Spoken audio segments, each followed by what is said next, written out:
In the morning when I'm driving, I really come alive when I listen to my Ronnie, I listen to my Ronnie Q. They are rare and they are few who can compare with Ronnie Q. So grab a chair, she's coming through. She's on the air, it's time for Ronnie Q.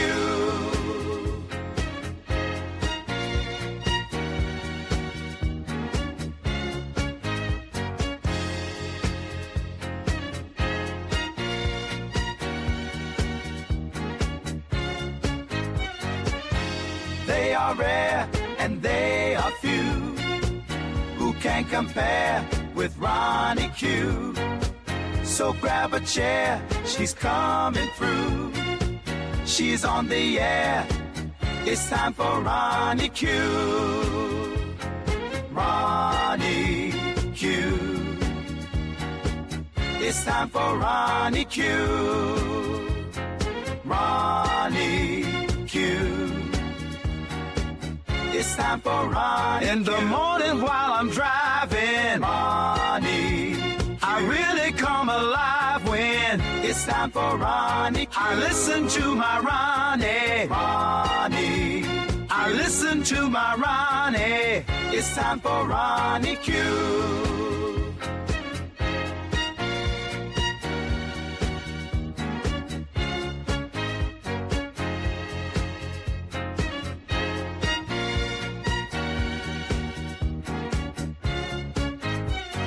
Take a seat and go meet Ronnie. Sweet, sweet, sweet, sweet Ronnie. No day complete without my Ronnie. She can't be beat. Sweet, sweet Ronnie. Grand Rising, Grand Rising. Liz, I saw that I met my goals after right before I was leaving my last show. I appreciate you in helping me meet my goals. So let's activate the holiday spirit. Happy holidays to all of you. I know it's holiday time for many of us, and I wish you, I don't know if you celebrate the Christmas season, Liz. That's why I didn't put happy holidays in there for you, but I'm wishing you well as well. If you do or if you don't, if you celebrate Kwanzaa, Hanukkah, the Christmas season, I wish you all a happy holiday. Now, let's get into the news.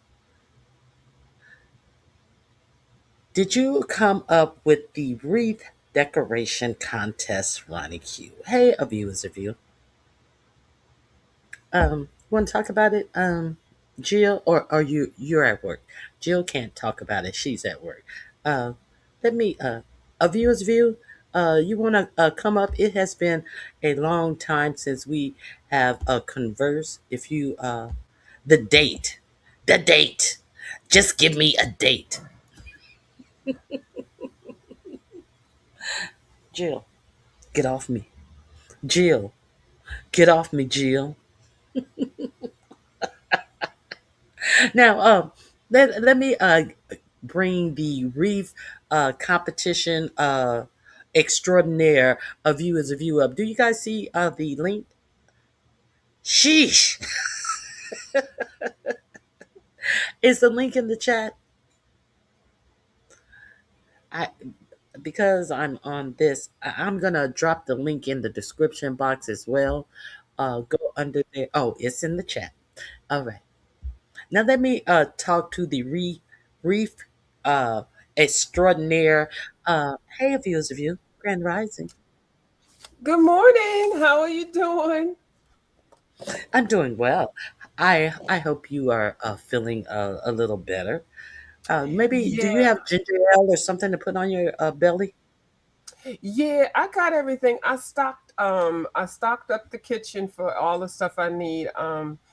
It's just now the pain pills is in and out, and I got the Oh, good. So right. I might sound a Now, little and loopy. sometimes those do upset your stomach as well. Yes. Yeah, You the know what I'm doing? medication. I'm doing the old school prune juice, heat it up in the Oh, microwave. okay. Ooh, ooh, Heat ooh, it up, ooh, ooh, ooh. taking it Ooh, all the way there. you just made my I'm belly sorry, I quiver. made it boil. You got secondhand. Oh my God. That tells you Girl, how well it works. now I remember, I think I was in either junior high school or elementary school. It wasn't Mhm. that long ago, you understand, that I taste a prune juice. It was cold prune juice, but when you said heat it up in the microwave, I was like, you have got to be kidding me. And sip it. It's very good. Tastes like almost like tastes like a regular, I don't know, some kind of new tea thing or whatever. It's pretty good. It's good. It works. Now, Liz Livos is reminding Yeah. everyone to get your end of the year medical and dental checkup. Do not forget. Do not forget. Many people will not even have health insurance next year, but we're going to talk about that later. So, a view's view. Since Yeah. you are the design extraordinaire Be for right the there. wreath contest, I promise. I just remembered it when somebody named Jill wrote it in my chat that I promised that I would do another competition this year, Yes. a creative competition that we can wholly judge with our vision. We don't need a taste bud to try to pretend like brown food. Every piece of brown food that a toothless bitch makes is palatable. We can judge these things with our eyes to be fair. Now, but I can't do another wreath competition. What Okay. Christmas themed competition would you suggest? And people in the chat, what type of Hmm. Christmas visual Christmas creative competition would you guys like to see? My. Let's see. What is the date? It's 10, I, it's 12:15. Okay. Hmm. it's the Um, 15th. yeah. It's kind of And I hear that that old what? I hear that old woman has postponed her competition again. So maybe we can. Let me. I'm looking at my Which calendar right competition? now. Going to Belize? No, no, no, not that The old woman. ugly T-shirt. Yeah, I was just reading somewhere that may be postponed again because they have to Okay. get a child predator Oh, wait a minute an okay. I'll be alleged right back. I'll child be right back. predator. I got the carpet cleaner coming. I'll be right back, but I'm here. Okay, hold on. Okay, so I hear that because an alleged child predator was under the tutelage of a thieving woman, that the sweater competition may be postponed. So I'm looking at my calendar, and today is the 15th. Oh my goodness, it is close to Christmas. I can't do it this weekend. Maybe a Friday the 19th. I don't know. Maybe we can do it on the 21st. Yeah, let's do it on the 21st. So now, any suggestions of what you guys would like to see created? Jill's Comfort Zone has already done the Christmas tree competition.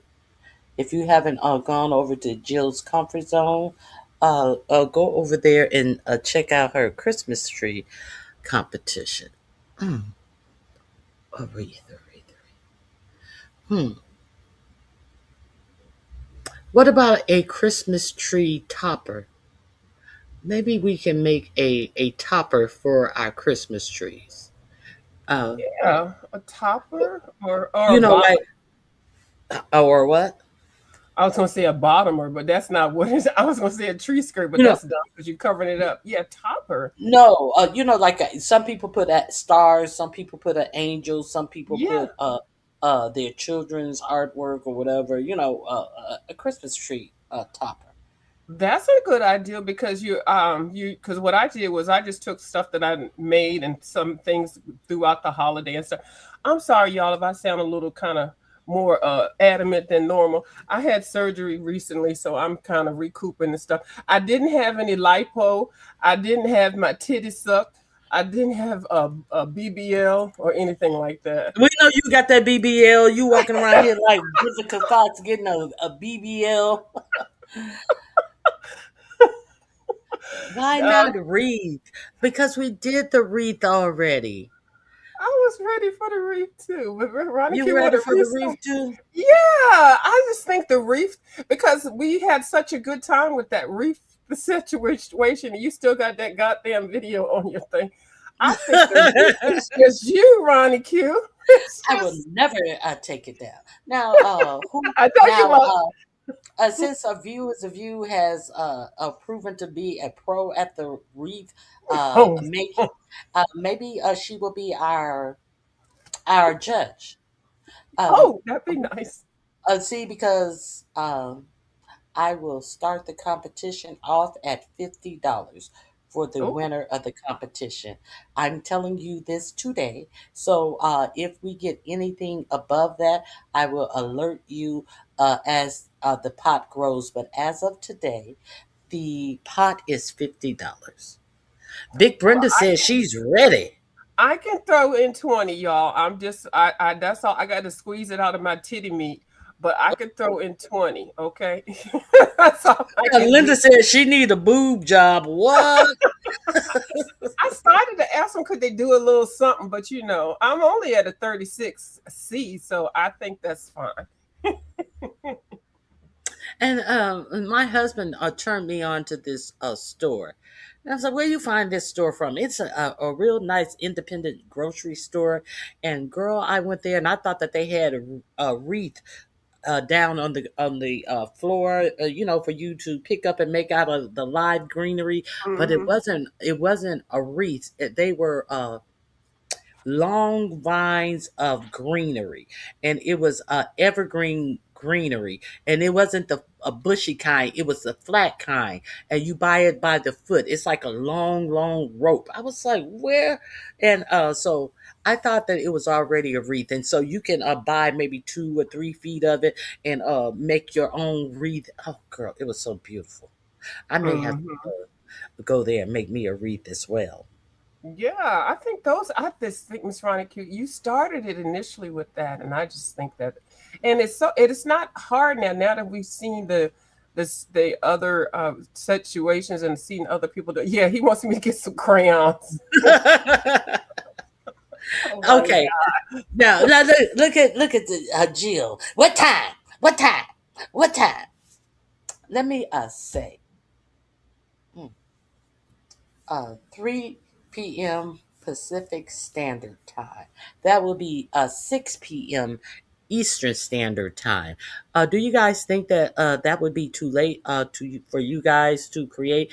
I will God. give a maximum of an hour and a half to create your reef. That's good. That's yeah. I think that's good. And I don't you don't have to, you're not one of those ones that draw out these competitions and things and make it all 3 months long and then everybody got to put on one little bulb and then 10 minutes later come back and do another. Get it up, get it going. Go get your shit and put the shit together and present. We're ready Yeah. to vote. Let's get it on. So I would recommend to everyone who's going to compete, have your green, like I said the last time when Uppy Mhm. was trying to cut ribbon and all this shit for a hair strand for a full head. No, have all of your material pre-cut.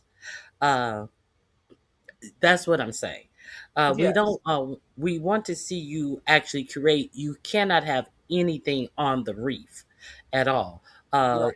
have your Birthday. wreath ready to go, fluffed up, whatever it is. And the contest is seeing you complete your wreath and put your decorations on the wreath.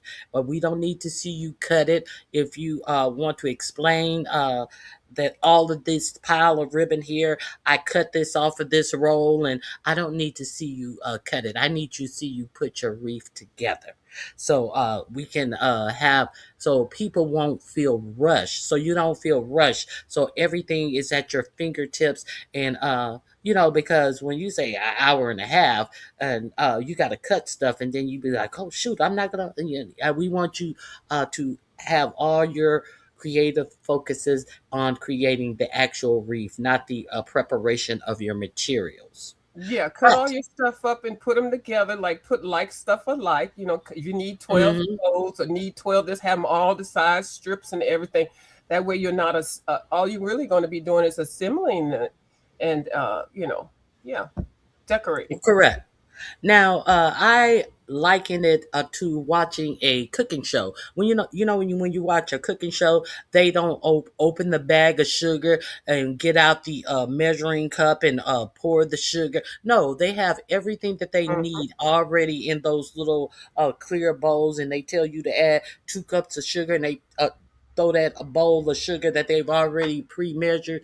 Uh, let's look at it that way. So. Yeah, that's good. I don't want to see you open a bag of flour and get a spoon and spill the flour all over. I know. I just want to see your 2 cups of flour. Right, lined up. And Yeah. yeah. And I So think it would be more less stress free also and more enjoyable for the people that are watching and the participants to have everything lined up. So yeah, that's I think it definitely would be less stressful for the Mhm. participants because um, you don't have to concentrate on anything but your creative design. So our viewers view. Are you willing Yes. to be a judge? Are you willing and able on the 21st at 6 p.m. to be a judge for the wreath competition? Oh yes, and I'll definitely I will switch to edibles on that day. I will not take my Oh, codeine. please. I'm Oh, on we know. codeine right now.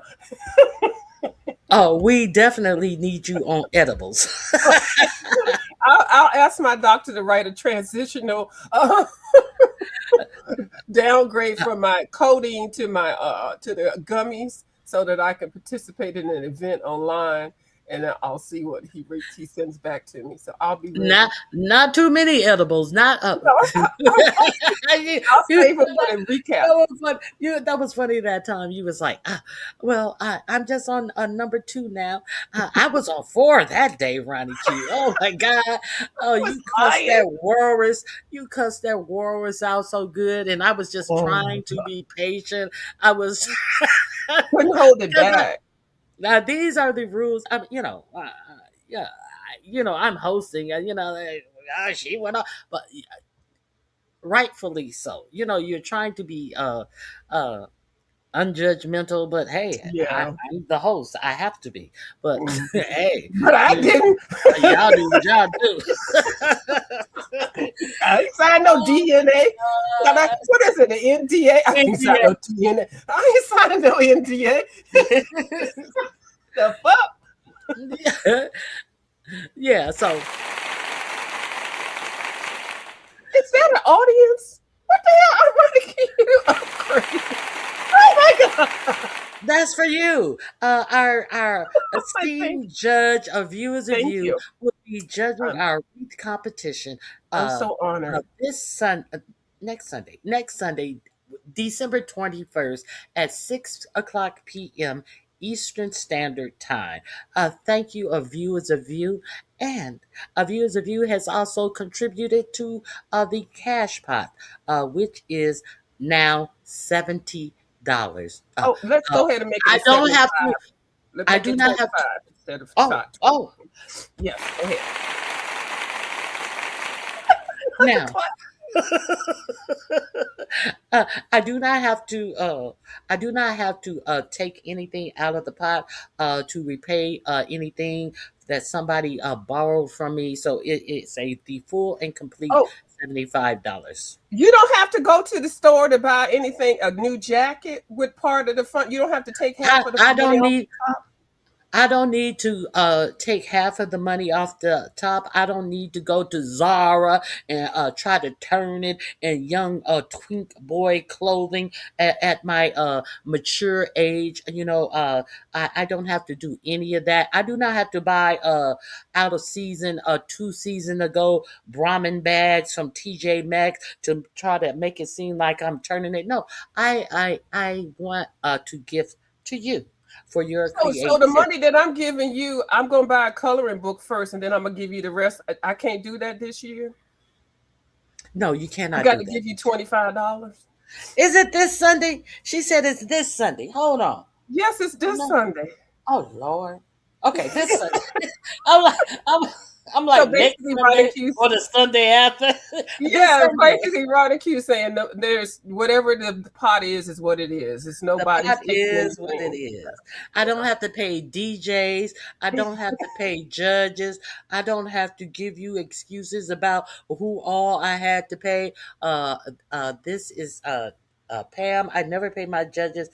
Pam, are you willing to judge without being paid? Oh, I ain't get no answer. I guess that's a no. Pam, Pam, womp womp womp. I guess that's a womp womp womp. A view is a view. She's like, bitch, I ain't say I was gonna not get paid. Okay, I'm here. Yeah, yeah. Yes, ma'am. I'm working So, for free. yeah, I asked you, was that okay? Would you work for free? And you told Yeah. me, I didn't say hell nothing. no, bitch. You're like, you got Shit. that wrong. I'm sitting up Right. here listening, like, I'm is she gonna sorry. do it for free? Will she do it for free? And I will not be getting any compensation. I will be paying $25. She was Just like, tell me where I need to send it to when I need to send it. And but we still can throw cash apps out there. Can we still beg on the low key? yes, we can throw our cash ups out there. Okay, good. Cash up that never hurt nobody. Right. This Well, Sunday, good. 6 Okay. p.m. Eastern Standard Time. That would be 3 p.m. on my time, Pacific Standard Time. Okay. Come to the channel. Now, Jill, are you going to compete? Who's going to compete? We got Big Brenda. Uh, we have, hopefully, Jill. Tell Yeah, Just Read Jill My does Book. very well. Uh, uh, tell Just Read My Book to bring her ass over here and Yes. bring her hula hoop and decorate her wreath. Because I know Yeah, Just Read My Book is going to have something hula hoop size. When we she did the does. She always goes over the top. Yes, yeah, but she is very she artistic. But sure I is. always tease her about the size of her thing. I think Just Yeah. Read My Book wanted to compete as well. Great, great, great, great, great, great. It is open to everybody. I'm going to put my flyer up after this live, and we're gonna get to it. Okay. All right. I'm gonna go ahead and finish doctoring myself up, but I'm glad I was able to pop in, and thank you all Me for the too. well wishes. I greatly Please, appreciate it. All right. please Talk to feel y'all later. better. All All right. right, bye. Thank you. Bye bye. I'm celebrating my daughter's graduation and getting ready for my trip to see my mother. Jill, would that interfere? Are you saying that you can't compete? Is that what you're saying, Jill? Because you have that stuff to do? And as far as your daughter's graduation from nursing school, bravo, bravo. So I am not available to compete. I will be watching though. And you was the one who brought up all of this. And you was the one who brought up all of this. Lord. Thank you. You're welcome. Thank you as well for reminding me. I totally forgot that I said I was going to get the date together and I was going to do this competition. But the competition will go on, and hope to see you all in the chat. Um, because people kept asking me. Yeah, I don't know what Ronnie Q gonna do. I don't know what Ronnie Q gonna do. I can hear you. I can hear you, Jill. Wasn't that your answer? Child, I don't know. Go ask her. I will put the flyer up on the wall, Jill. If you can share this flyer, I would greatly appreciate that. That's not what I said.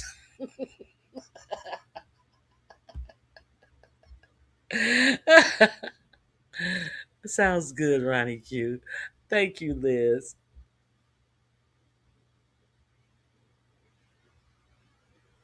I just said I didn't know a date and time. I appreciate you for reminding me. Girl, it totally slipped my mind. No shit. It just totally slipped my mind. Girl, so let me tell you guys a story. I had to take I I took Rascal to get groomed. Now Rascal has been getting groomed his whole entire life, including in between grooming that I do here at home.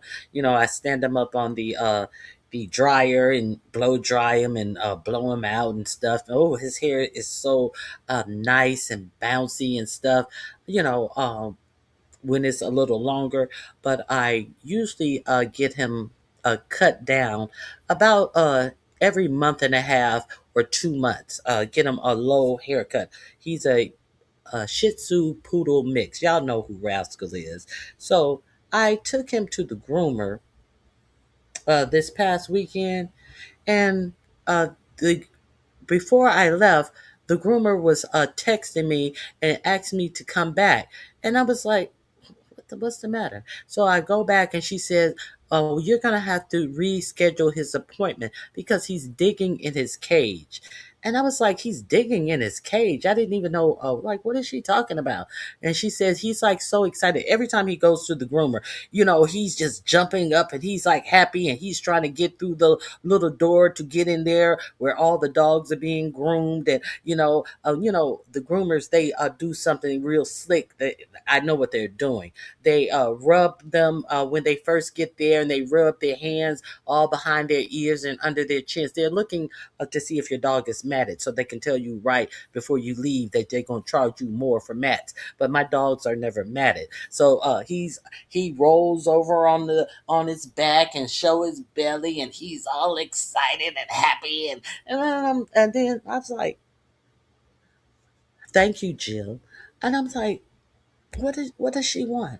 I had to reschedule. She says yes, he's gonna have to do an appointment where we don't put him in the cage at all because with him digging at the cage, he's like really really excited, and with him digging at the cage, he can pull out one of his nails or something, and we don't want him to get hurt. And I was like, can you calm down? He was extra excited. Yeah, she says sometimes they get more excited when they're older. No, he thinks he is the mayor of any place where there is a collections of dogs. He thinks that, hey, he has to get everybody in line, pay attention to me, and let's go. I am the leader of the pack. That's what he thinks. That's what he thinks. So the woman said, you can give him some. Oh, I forgot to tell viewers of you. I hope you are listening. She said you can get him some little edibles to calm him down, and I was like, edibles, and she says yes, we sell them here. And I went over there, and she said give him one about an hour before his appointment, and he'll calm down. So I go over there and I look, and I find some edible, got a whole marijuana leaf on it, but it says it's just hemp. Yeah, it's some health based thing. So I get home and I'm so, well, let me try these out, see if they calm him down, see what he does. So I give him one and I give Saucy one. And then he run, they always still in each other's streets. And Saucy never lets him get her treats. So he eats his, and then he goes over and he's still saucy. So he's eaten two. First time out, he's eaten two. And child, they were lingering around. He was on his little hammock. He was crashed out. So it came time to walk him. So I woke him up and I said, "Come on, let's go." And when he hopped off his little hammock, girl, he was limping. His front paw and his shoulder was like jacked up, and I was like, "What the heck is wrong with him?" Did he hurt himself? How did he didn't do anything to hurt himself? And then I realized that he was laying in a strange way on the hammock. So obviously he had slept the wrong way, and his leg or paw was went dead. Hey, Z Sarah. Obviously, his leg or paw went dead, and like a minute later, he had shook it off, and he was good to go. So moral of the story is do not let your dogs get high. Hey, the green vegan, thank you for uh, joining the membership, getting 2 months membership. That green vegan, we are having another wreath competition.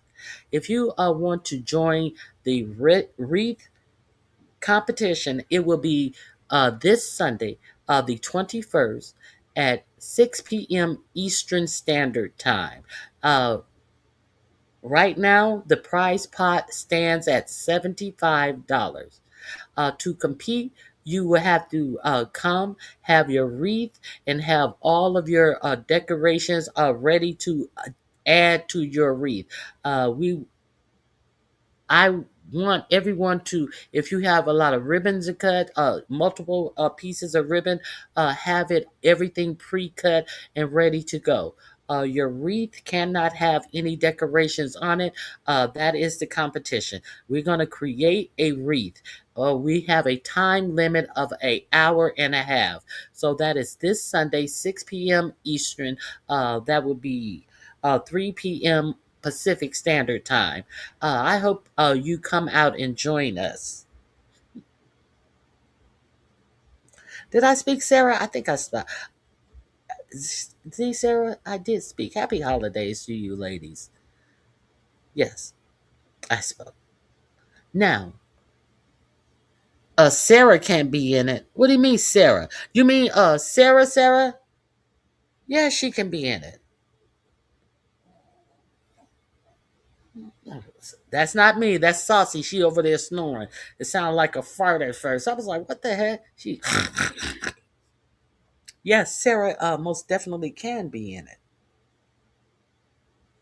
But she will have to have all of her. No, she's a ringer. Oh, that's what. Oh, you're saying that you demand that she cannot be in it. Yes, Sarah can be in the competition too. Sarah can be in. She's a doppelganger. Remember, it was such a commotion that her wreath wasn't in a circle. And when I said that you can do any circle, any style of wreath that you choose, because understand that there are wreath frames that come as candy canes, as Christmas trees, and I gave the freedom to do the wreath in any shape that you wanted. Yeah, yes, Sarah can be in the wreath competition as well. So I hope you come out and join us.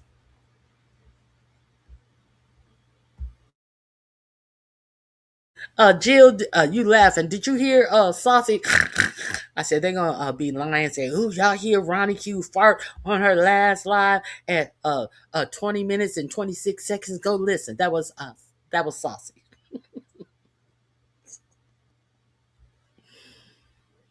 Okay, so so I will give my dog his little chewables before he goes to the groomer this week, and I hope it all goes well. It's all going to go well because he has an express appointment. The express appointment is they never put them in the cage. They work on them from the time they get in to the time they get out. Usually on a regular appointment, they'll put the dog in the cage till they finish drying the other dog, and then they'll wash your dog, and then they'll put them back in the cage, and they'll put the dryer on them in the cage so they'll be mostly dry. And then when they are ready for them, they'll bring them back out and totally dry them out. So you heard her. Thank you. Sounds fun. I hope you compete. I hope you come over and so we can get some more professional craft ideas from you, that green vegan. Oh my God. Now we have one judge. I may give, I may or may not give the the I may or may not give the chat the opportunity to do a poll between 1 and 4. I don't know. So I try not to give the chat an opportunity to do a poll so they can choose their favorite person. This is not about personalities. This is about creativity. So I may or may not.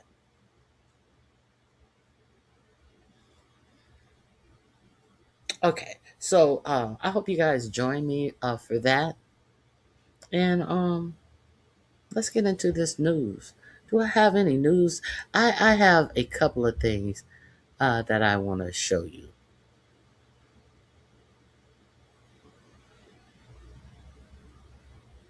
Let me show you a little history that I find that I want to share with you.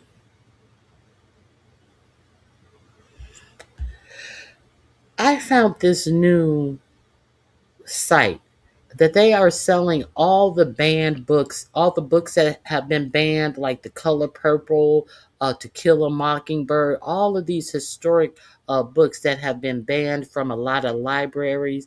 I will share that page with you. Now, they're having a contest where they're giving away 30 banned books.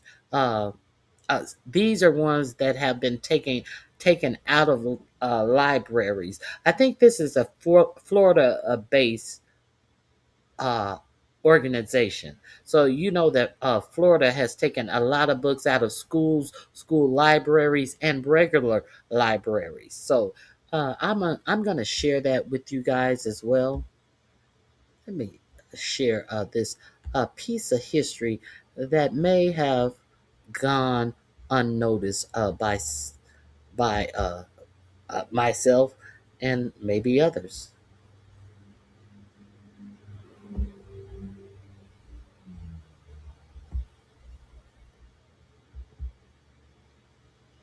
They never told you that China and Japan had dark nobility. China, the Shang dynasty begins with King Tang, descendant of a man called Nakai, a name that meant black in ancient dialects. So let's get into this.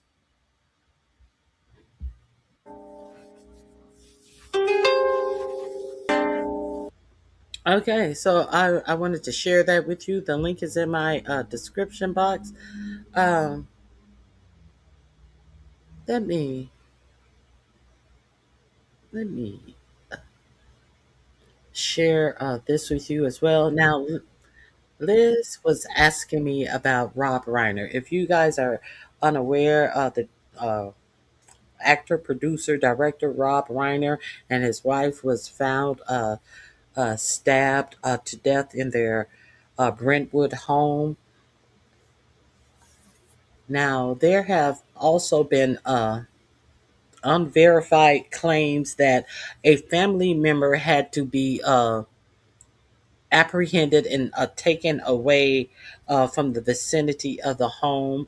And it has also been reported verifiably that Rob Reiner had a son who was homeless for many years, on drugs for many years, and had mental illness. Um, TMZ, basically, in my opinion, is reporting that their son is the one who did this to them.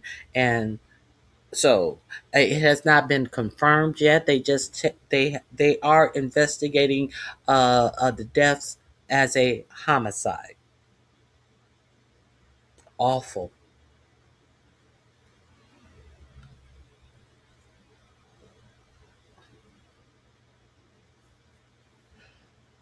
So that that video that I just showed you, that is in the number one in my description box. Now let me see if I can find anything about Rob Reiner, the latest about what I had pulled last night for Rob Reiner to share with you guys. Let me see. Hmm. Here we go. Let me see if I can find this for you right quick. I and Rob Reiner, he was married to Penny Marshall from Laverne and Shirley, also a director and producer. Uh, had been married to her for quite a number of years, and they had one child together, and he had three children with his uh, wife, who was found stabbed alongside him. So let me see. Let me see. I thought I held something. I apologize if I didn't.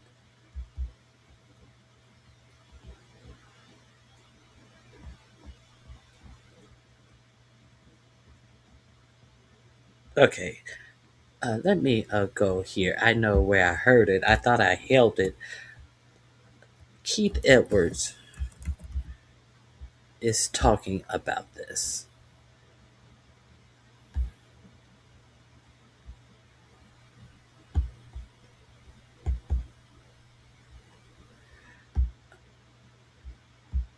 Okay, I'm gonna put this. This is the second link in my description box. Let me share it with you.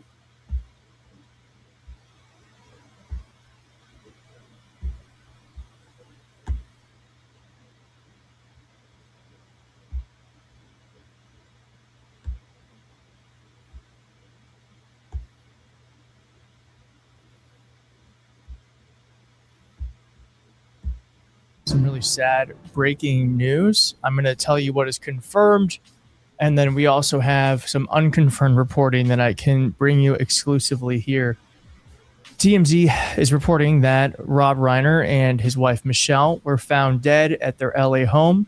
Wounds were consistent with a knife. Now, before I go any further, there is absolutely zero sign at this moment that this is politically motivated. Okay, now we do know that Rob Reiner was very active in Democratic politics, and there are a lot of people on the internet who are very upset about this. MAGA at the moment is celebrating this death. It's very, very, very, very, very disgusting, despicable behavior. And my thoughts and prayers are with any and all who are close to this family. Now, why is there a political angle? Because Rob Reiner was very active in Democratic politics. Now, the one thing that I will say, I can't remember exactly. It might have been on CNN. It obviously had to be on CNN because CNN has turned into the proxy for the Republican voice. So that's neither here nor there. But I'm telling you that it has been reported that Turning Point USA came out and made a firm statement that no one should be celebrating Rob Reiner's death because uh, of course because during after the Charlie Kirk's death, that Rob Reiner was very sympathetic and had great, kind words to say about Charlie Kirk, and he was very not words to say about him as an individual, but had kind words to say about how it was unacceptable for him to be shot down like the way he was shot down. So Turning Point USA has come out with a statement saying that no one should be celebrating his death. Kind of like people who were not in politics but had a stance on political agendas.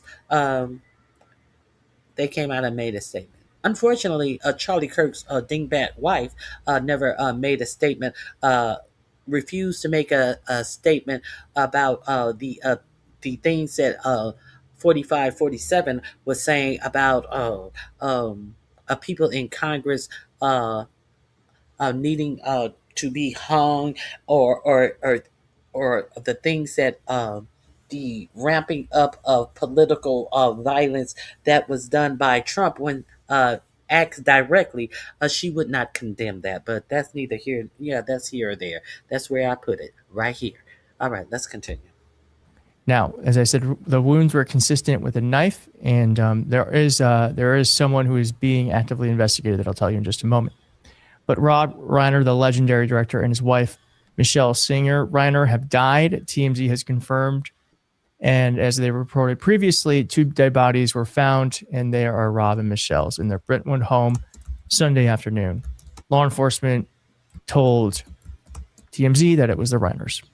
Sources say that the 2 suffered lacerations consistent with a knife. The LAPD's robbery homicide division is still investigating, and then TMZ goes into some background about Rob and Michelle. Now, Rob and Michelle have 3 kids together, Jake, Nick, and Romy. Rob also has a daughter, Tracy, from his first marriage to director Penny Marshall. Rob was 78, Michelle was 68. Okay, and then we have some more reporting here. It says here that, now this is unconfirmed. This is from Tim Pingle's YouTube Live, and this is what we're learning here. They've already hauled away, from what we're hearing, allegedly, it was Nick, the son. We know a family member was removed by SWAT. I can't confirm or deny who it was. They've already hauled. Okay, and I can also tell you that Don Lemon is reporting the same thing. Now, this is all confirmed, but he's also hearing the same thing, that it could have been the son, Nick. And his son, Nick, it was reported, has had issues with addiction. Now, we're also learning, too, as it says here, that a knife was used. This is the New York Post reconfirming what the TMZ said. Detectives from LAPD's robbery homicide division were also at the scene. A spokesperson for the department said a knife is believed to have been used in the attack. And the New York Post also reports that officers were called to the home Sunday afternoon where they discovered a man and woman with stab wounds, also confirming TMZ's reporting. So we will learn more as this goes on, but I kind of wanted to jump on here, even though we don't have as much information as we would like at this time. But what quite often happens in these breaking news environments is that MAGA likes to spread misinformation during the fog of war. So it is absolutely imperative, while we don't know exactly what happened, that these are the facts as they stand right now. There is absolutely no sign that this is politically motivated. That could change, but at this moment, there's absolutely no sign of it. The suspect that we're hearing right now, I want to make sure I have this right, because I think I have. Yes. Don Lemon is reporting that Rob's son is a person of interest. And we're also hearing that he may be in custody at this moment, but we're still not sure. But we are just kind of learning. We are waiting for more information to come out at this moment. So we will bring you more as we have it, but that is what we know so far. So it is, I'm just going to say. Okay, that link is in my description box. Rest in peace to Rob Reiner and his wife. If you guys are not familiar with Meathead, Meathead is the first of me getting to some type of understanding of Rob Reiner. My father used to always watch the Archie Bunker show, and Archie Bunker was a cantankerous, racist New Yorker, and Meathead. He was a very very liberal person, and he and Archie used to always go toe to toe and go at it. And he lived.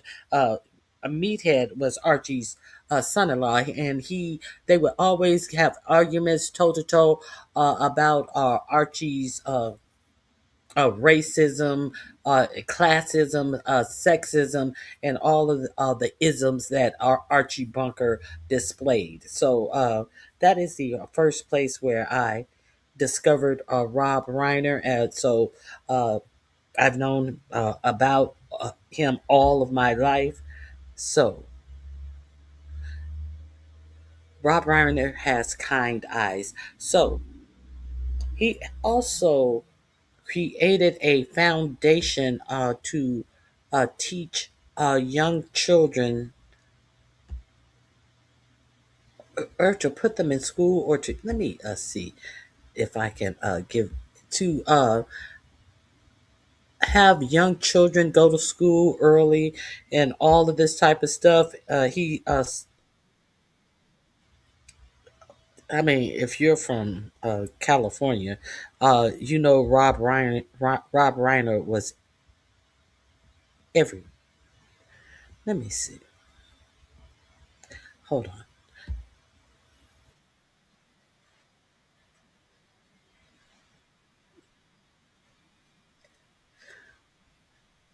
Now,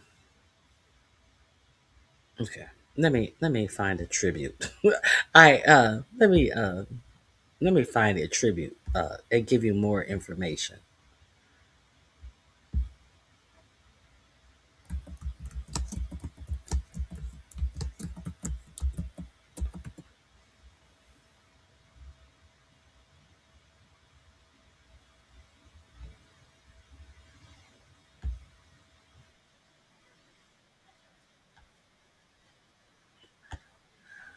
Let me share this with you.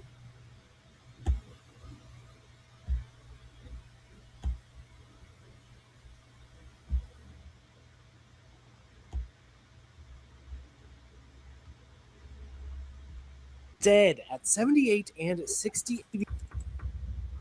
Beloved TV and film icon Rob Reiner and his wife Michelle dead at 78 and 68 per TMZ.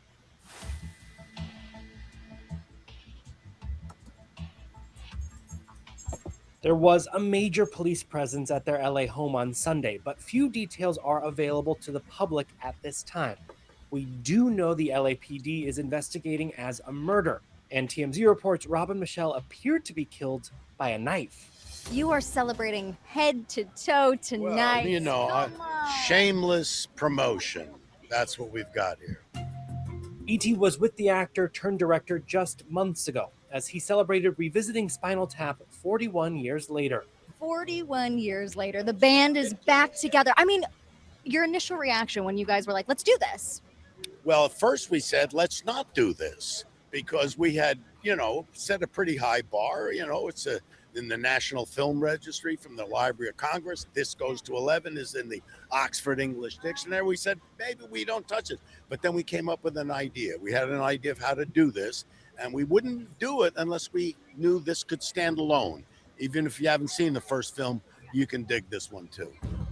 Stick with ET for more updates as this case unfolds. Oh, they didn't give any information. I'm trying to. Let me see. Here we go. Following some breaking news, Rob Reiner's son, Nick Reiner, is now in custody after Rob Reiner and his wife were found dead from apparent homicides at their home in Los Angeles yesterday. Let's bring in CBS News senior coordinating producer for crime and public safety, Anna Schechter. Anna, this had been sort of out there for quite some time, but what are we learning now that we can confirm? Well, we've just confirmed that their son, Nick Reiner, was arrested on Sunday. So yesterday, yeah. Yesterday. Last night, he was booked today He's being held on $4 million a bond, and there are no charges listed in the Los Angeles County records that we've reviewed. So we are awaiting those charges, information on those charges, and the next steps. Will he be arraigned today or tomorrow? Will those charges be read to him? But right now we know that Nick is in custody at this time. We can also report he's one of the 3 children. They had 2 sons and a daughter. He had spoken publicly about his substance abuse issues in the past. He talked about having been homeless, living on the streets. He and his father actually worked together on a film based on that experience years ago. Being Charlie. Exactly, exactly. And so this is just such a tragic turn of events. And yes, we were hearing, even late last night, we were kind of hearing reports that it was a family member, that it was one of his sons, potentially Nick, and now we have that confirmed. And what's incredibly disturbing to me is the time. I mean, it happened in the middle of the day, right? Like, that's what they think, around 3, or is that when they first discovered? They discovered the couple they were already dead, and that they had been dead for some period of time. We do not have a time of death. Now, the medical examiner was there for hours, so let's wait and see what the medical examiner says. Usually a medical examiner will... Damn, she actually looks like Penny Marshall. He had a type. She kind of looks like Penny Marshall. Give an estimated time of death. So we don't know exactly when the alleged murder happened, but we know they were found yesterday afternoon, just a afternoon time, not like in the middle of the night or anything like that. Around 3:30. Nick's sister lives across the street. There have been reports that she actually was the one who found them. So we're drilling down on that. But what a tragedy for this family. And, just recently, a couple months ago, Leslie Stahl sat down with him for 60 minutes for an interview. It's just unbelievable. What's incredibly disturbing and striking to me is not just in the... Rob Reiner brought so much joy to millions of people. He was such a prolific artist. And his films, as we've talked about, range in genre from comedies, obviously, love stories, horror films. When Misery, people forget that he did Misery.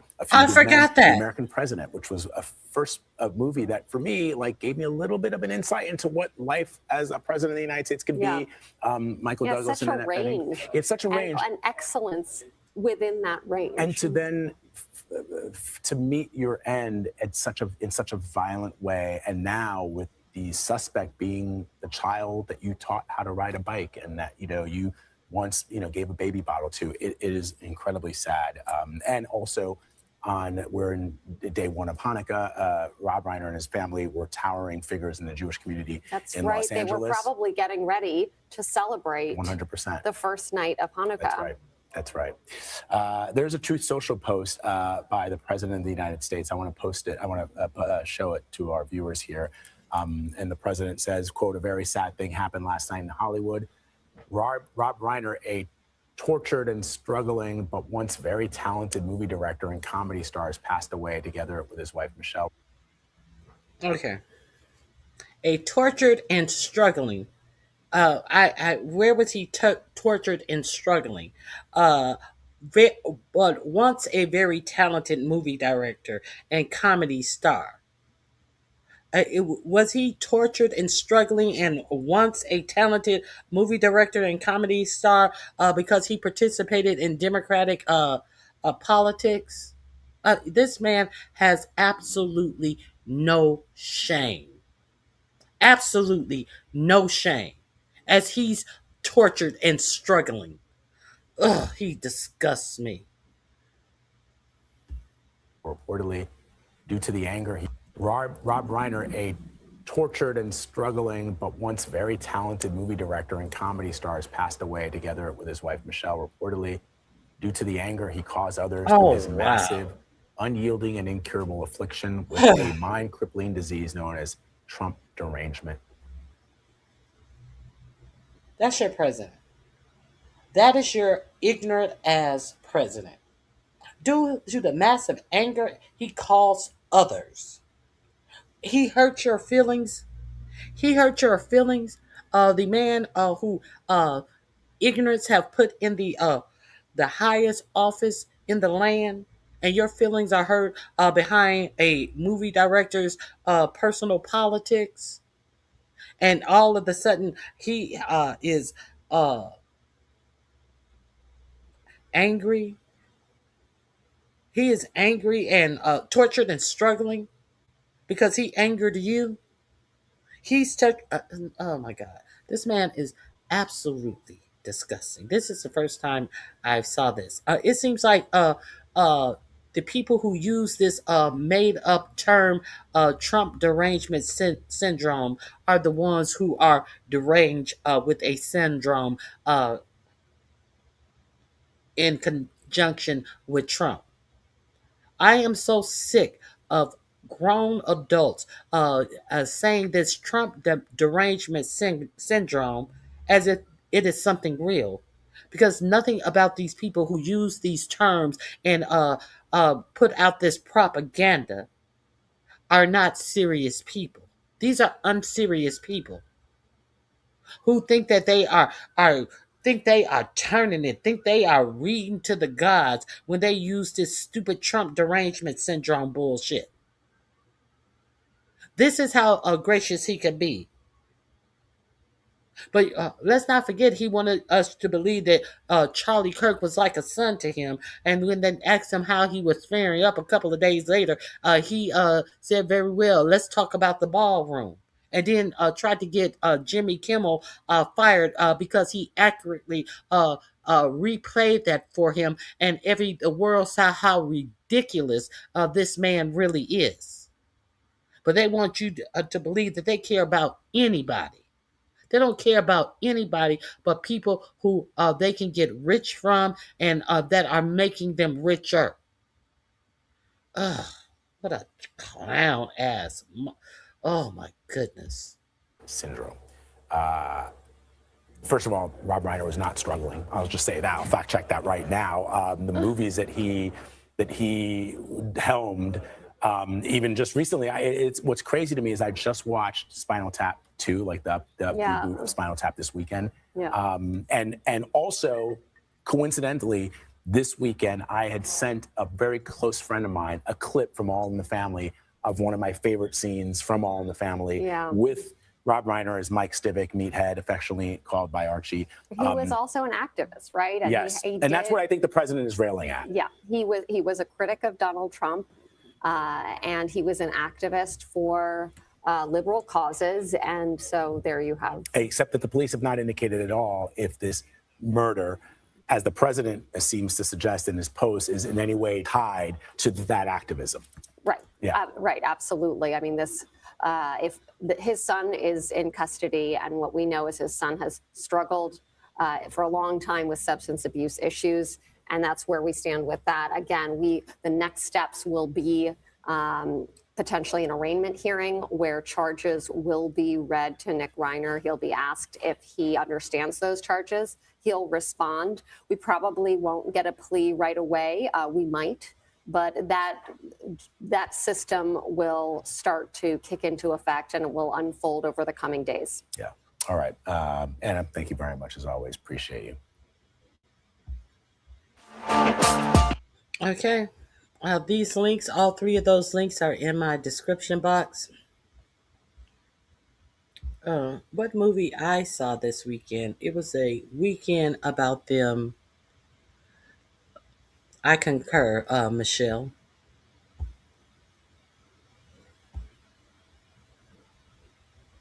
That's just an asinine thing to say. How is this the president for anybody? I concur. The movie that I saw this weekend was the movie about Nuremberg. They had a psychiatrist who was over the people who were caught after the Holocaust, the main leaders, the number 2 and number 3 under Hitler, and they assigned a psychiatrist to them. If now the movie came out months ago. I I think sometime in October, and it's still in the theaters. My husband and myself were the only people in the matinee for this movie, and I've always wondered.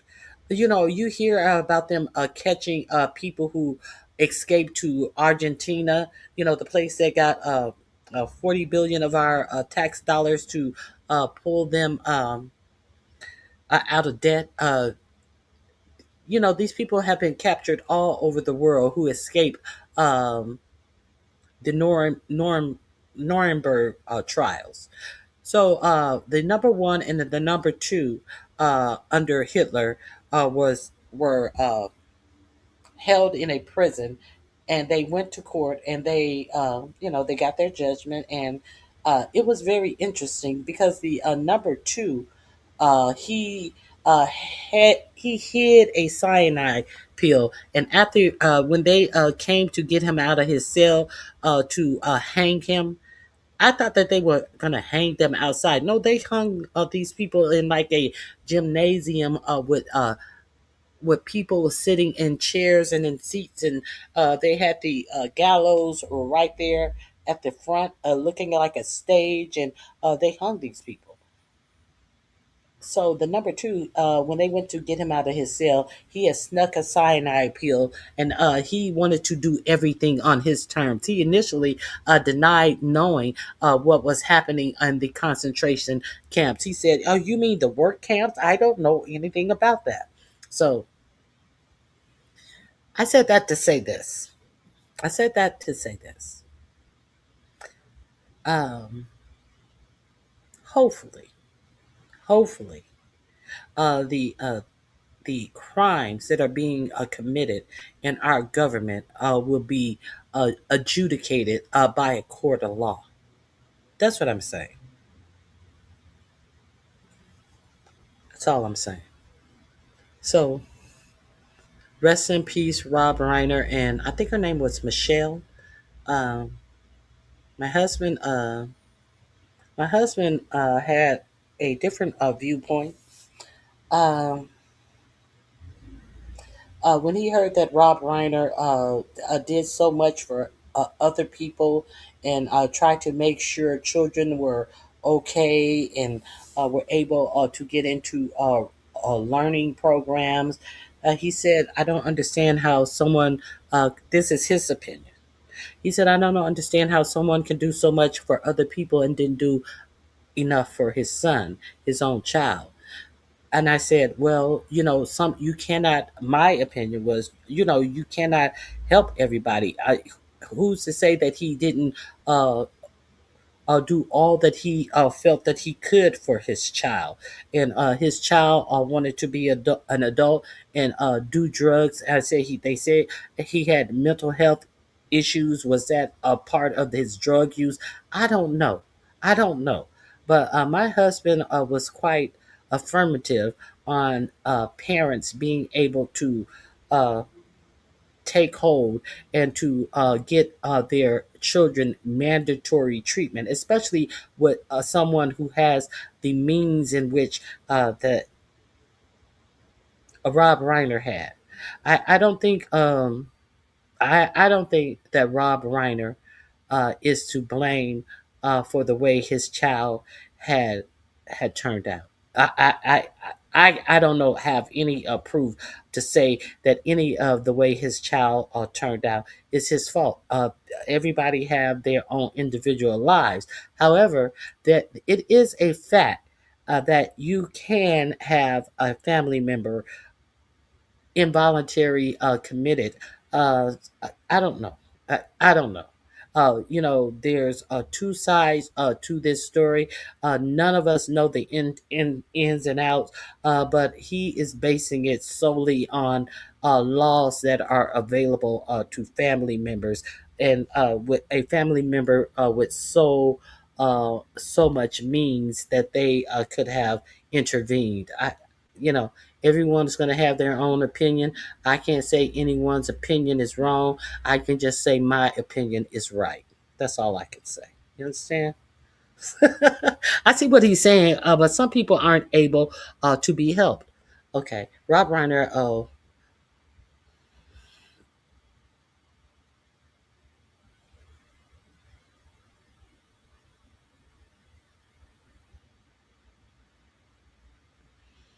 I, I think Eddie. I think you're a weirdo. I think you are the weirdo. Okay, so now that's diabolical.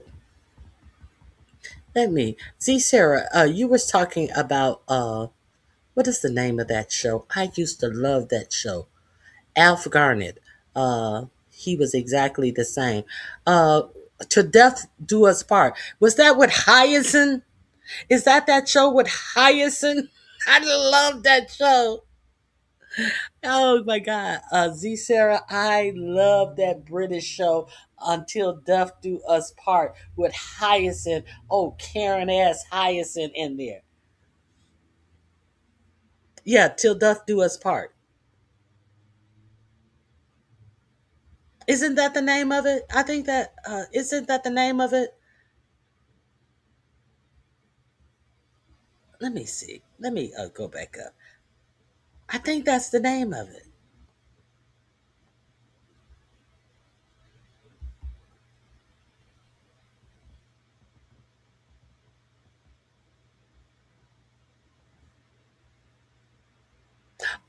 Keeping Up Appearances. Yes, that's the one. Keeping Up Appearances. I love that show. When you said that earlier in the chat, I thought that was the show that you were talking about. Keeping Up Appearances. If you guys haven't watched that British show, Keeping Up Appearances, oh my God, she embarrasses her husband. She's a whole British Karen, and she's always into some bullshit. And then when she realized she fucked up, she always act like, oh well, it wasn't my fault. It was their fault, and it's nothing else to see here. Carry on, shoo shoo. I love that. Keeping Up Appearances. My bad. Now, I talked to you guys a little bit about Erica Kirk. Now, also, do you know that Erica Kirk and Candace Owens are supposed to be meeting today? I don't know if it's supposed to be uh, an interview on television or if they are going to meet in private. So there's supposed to be a meeting with Erica Kirk today. Now, I want to share with you what Erica Kirk refused to say the hate, all of this hate mongering that 45 and 47 has been doing, while at the same time writing laws saying if anybody writing executive orders about anybody saying anything bad about Charlie Kirk. They are going to be basically deemed to be Antifa and anti-government and all of this bullshit that the right was saying after Charlie Kirk died. And he has spewed nothing but hatred and rhetoric that so many people in Congress have been getting threats behind the things that he has been saying ever since. But they want you to believe that the left are the ones who are creating violent rhetoric. Let that sink in. And I just showed you what he had to say about Rob Reiner. Like Rob Reiner was going through some hard times, bad time. What he used to be a great actor until this, that, and the other. Let me share this with you. This bitch who can't stay off TV, who watching her kids. I thought that these trad wives were devoted to their families, and this bitch ain't seen a camera, a camera she don't sit down in front of. And roll her eyes to the sky and tap non teary eyes with Kleenex as if she's crying. Who? And Barry Weiss. I thought Barry Weiss was a dude. I thought Barry Weiss was a dude. You know, the Barry Weiss over CBS who is turning it into a whole right-wing propaganda machine. Instead, she is supposed to be an executive at CBS. But she couldn't have anybody interview this bitch who can't stay off TV but herself. When does the broadcast executive sit down and do interviews with people? The agenda is at hand. Let's continue. I'm gonna put this in my description box as no tears. That Charlie ever spoke to was a Utah Valley student named Hunter Kozak. He was asking Charlie a question that day when he was shot, and he's here tonight, and he wants to ask you a question. Erica, I want to tell you how much I appreciate your calls for peace and unity, and I'm likewise horrified by the people in my so-called camp who were cheering about Charlie's murder. I believe that they stoke the flames of violence. But even worse is when powerful, influential people on either side of the aisle stoke the flames. And this leads me to Donald Trump, the most powerful and influential person on earth. Just last month, President Trump called on 6 Democratic lawmakers to be tried for sedition, which he clarified was punishable by death. He then reposted a simple message: hang them. Will you condemn the violent rhetoric of Donald Trump, the most powerful and influential person on earth? I understand your sentiment, but this is also so much deeper than just one person. No, I will never agree with political violence. Do you think our political leaders have a responsibility to turn the temperature down right now? Well, I think everyone has a responsibility to do that, and I'm doing my part. I'm not in control of other people. I mean, what she says isn't entirely wrong, but it's a non sequitur, meaning it does not follow the question that was asked. And actually, she puts an effort to dodge and weave around the question that was asked. She is intentionally dodging the name Donald Trump, the topic of Donald Trump's rhetoric. She vaguely refers to this being, quote unquote, bigger than one person, which is a way to sidestep this all when she was asked specifically about one person. The PR trained answer is rather transparent because you see where she's going with it. The last person that Charlie ever spoke to was a Okay, maybe that's a good enough answer for some, but I agree that she was definitely dodging the question. What say you? That link is in my description box. Now, I have a couple of more things I want to share with you. Ilhan Omar, the Congresswoman Ilhan Omar, a Somalian Congresswoman Ilhan Omar, who represents Minnesota.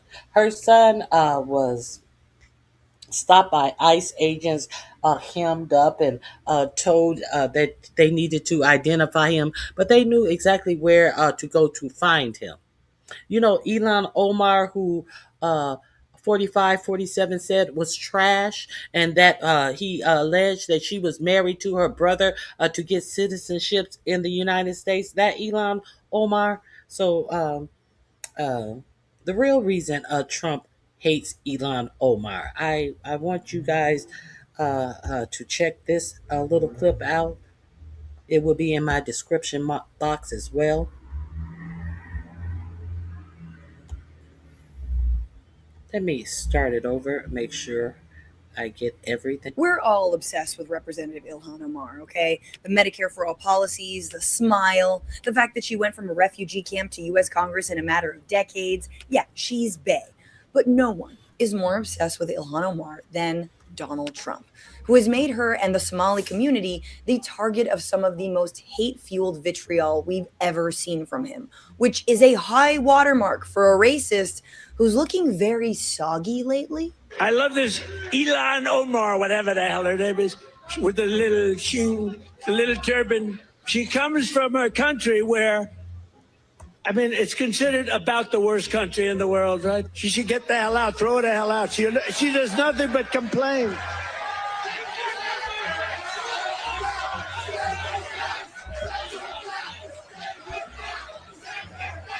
Yeah, those are send her back chants. at a time when ICE thugs are disappearing Somali immigrants and even Somali American citizens in places like the Twin Cities. But it's ironic that Trump thinks that Somalia is one of the worst countries without mentioning the fact that his regime has not only cut all humanitarian aid to the country, but has been bombing it at a relentless pace, with at least 45 strikes in 2025, only to be outdone by his previous 4 years in office with 219 strikes, which was 3 times what it was under Bush, Obama, and Biden. Somalia has long been part of the US's failed war on terror, and these drone strikes have only further polarized the country and emboldened extremist groups like Al-Shabaab and ISIL. There's been no accountability or transparency around drone strikes either. They've killed dozens, if not hundreds, of civilians, which Amnesty International has said could amount to war crimes.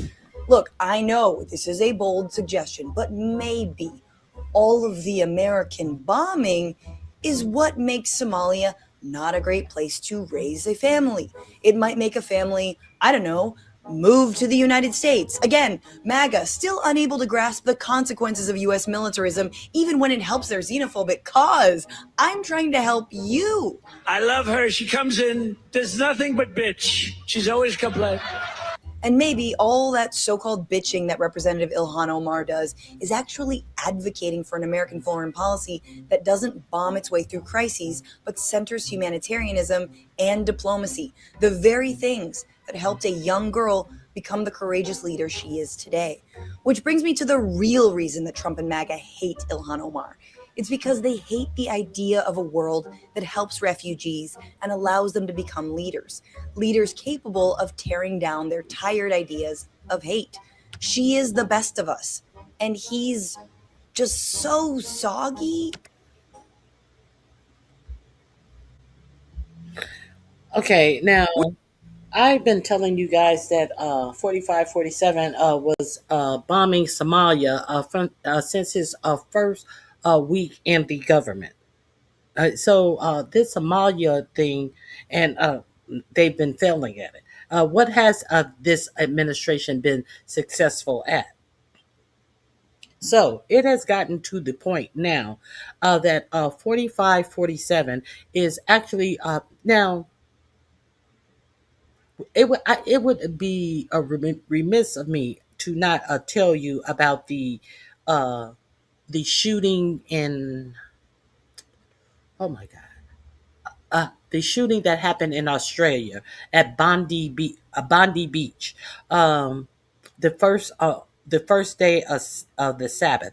4547 came out and said it was an anti-Semitic attack. That's what he came out and said. It was a father and son, and I think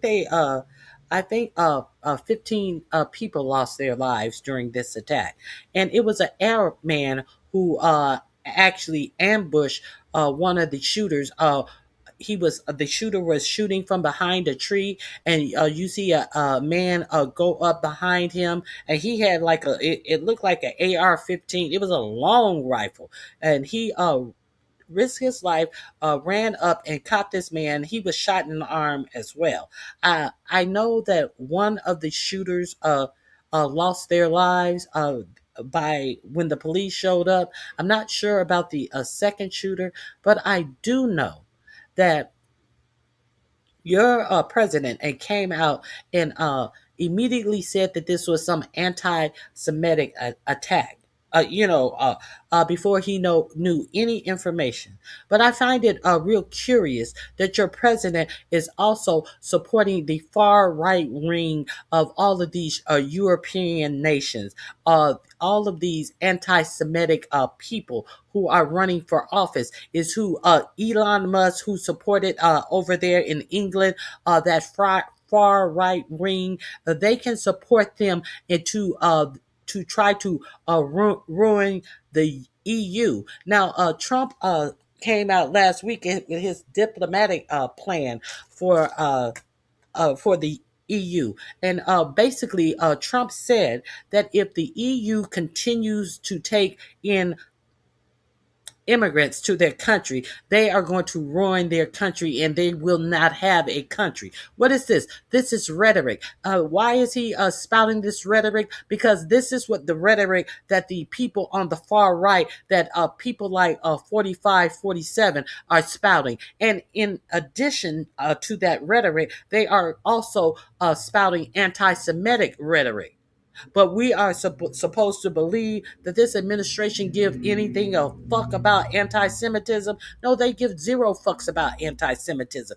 They give a fuck about ruining Europe. That is why the person that they are supporting in Germany is a. They said that the person that I can't say they said. My mom don't allow me. It is reported that the person in Germany that they are reporting is a far right anti-Semitic person who is hand step with Vladimir Putin. And why is your administration supporting this person? Why is your administration supporting this person? To the point that the German chancellor himself, not underling, not someone in his steed. No, the actual German chancellor went to the meeting with Zelensky from the Ukraine to try to make some peace between the real estate magnate that 45, 47, Steve Witkoff, the person who has never been in government, is one of his real estate buddies, who is supposed to be brokering peace between Russia and Ukraine. So why is the German chancellor making sure that he shows up with Zelensky? And who else is trying to broker peace? Not no one from our State Department, not no one in our government, Jared Kushner. Steve Witkoff and Jared Kushner. Why did the German chancellor feel that it is so important? Because your president said that if EU continue to do something that he don't like, which is take in immigrants, that they won't have a country. They won't have a European Union anymore. How will they not have a European Union anymore? They will not have a European Union anymore if they accept the terms that was given to 45, 47 and his minions, Jared Kushner and Steve Witkoff, to present a fucking peace agreement to Zelensky that he must give up most of his territories and he can only have X amount of people in his military. That's how they would lose, because then they would fucking give up. They will give up everything to Vladimir Putin, who invaded Ukraine. And if he invaded Ukraine and is to get all of this land in Ukraine, what you think he's going to stop? He's already been flying drones over Poland and other EU countries. You think that it is expected that Vladimir Putin is supposed to get everything that he wants in Ukraine and then continue to march into EU territories. That's what he means, that there will be no more EU. He doesn't want there to be any more EU. He's trying to blame it on the European Union. He doesn't even want a G7 anymore. He wants to disrupt the G7. This is your president.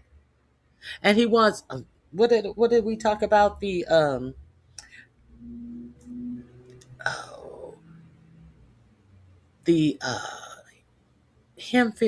hemisphere of influence, which China, Russia, and the United States will control. This is what your president is trying to do. And surely Germany and the rest of the European unions will be in jeopardy if they sit back and pretend like your president is trying to broker peace in the Ukraine. So I wanted to tell you guys about that. Let me see.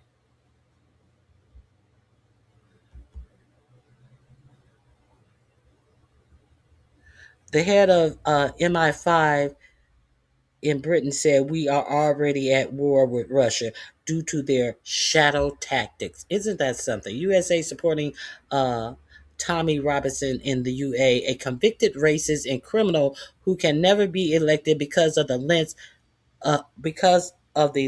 of his prison sentence. They have a target of 300,000 a year. Let me see. Spain is actually encouraging immigrants from Africa in particular, and it has one of the fastest growing economies in Europe. Let the statistics tell it. They're causing a lot of trouble and destabilizing Europe. That's exactly what they are doing.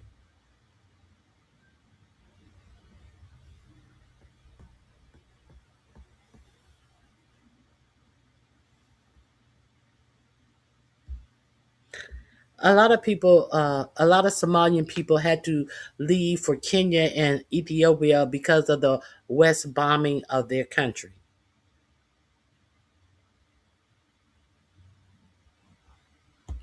Yeah. So this is what let's get in.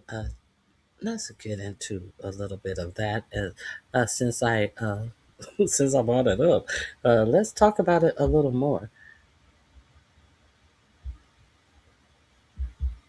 I want to show you the German chancellor sitting down.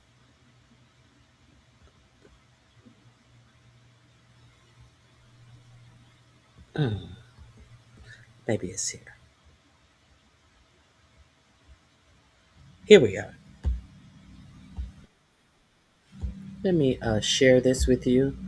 This is in my description box. It is titled The EU.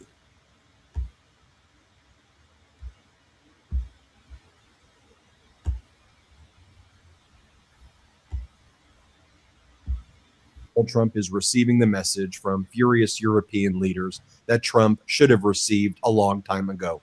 Europe is done with Donald Trump. Europe is done with the United States as long as it is led by Donald Trump. The Pax Americana, Europe recognizing its alliance with the United States as a powerful force for good, recognizing America's leadership in the world, that is over. Now, Germany's Chancellor, Friedrich Merz, delivered a powerful speech in Germany where he declares the Pax Americana, which existed for decades, is over. Let me share with you what Friedrich Merz, the Chancellor of Germany, said at this powerful speech in Germany. Let's play this clip. I will come back to this point shortly in the context of foreign and security policy. But, dear friends, the decades of Pax Americana are largely over for us in Europe and indeed for us in Germany. It's not the same as we once knew it, and no amount of nostalgia will help, and I'd be one of the last who wouldn't gladly give in to such nostalgia. But it's no use. That's how it is. The Americans are now very, very firmly asserting their own interests, and that can only mean one answer, that we must now also assert our own interests. And my dear friends, we are not nearly as weak. We are not nearly as insignificant. All right, now that speech took place right before a meeting was set to take place between the Ukrainian delegation, who actually wants peace and a ceasefire, and the hostile American delegation, which at this stage is doing the bidding of Russia, doing the bidding of Putin, and trying to get Ukraine to surrender most of its eastern territory to Putin, which Putin will then use to then launch an invasion of Kyiv and then go further into Europe. Now, at this meeting that took place between the American delegation and the Ukrainian delegation, Chancellor Merz, who you just heard in that speech, was there. And he inserted himself representing the interests of Europe as allied with Ukraine, and he sat right in the center of the Ukrainians, and he was directly across from the American delegation of Witkoff and Kushner and others. I'll talk about that meeting in just a moment, but I want to share with you another powerful portion of Friedrich Merz's speech that he gave before that meeting, where he talked about how the ambitions of Putin are like those of Hitler, and that if we want to avoid a World War III, it is important right now to defend Ukraine. Ukraine's future is Europe's future. Watch what he says here. Let's play this clip. Das ist ein Angriffskrieg. This is a war of aggression by Russia against Ukraine. It is against Europe. And if Ukraine falls, then he will not stop. Just as in 1938, the Sudetenland was not enough. Putin will not stop. And for anyone who still genuinely believes today that they have had enough of this, they should please meticulously examine his strategies, his official papers, his public speeches, and all of his appearances. So then the meeting took place between that American delegation, Steve Witkoff, in my opinion, a Putin bootlicker, Kushner, a Putin and Middle East Saudi bootlicker. And then you had Zelensky there on behalf of Ukraine and others representing the Ukrainian delegation.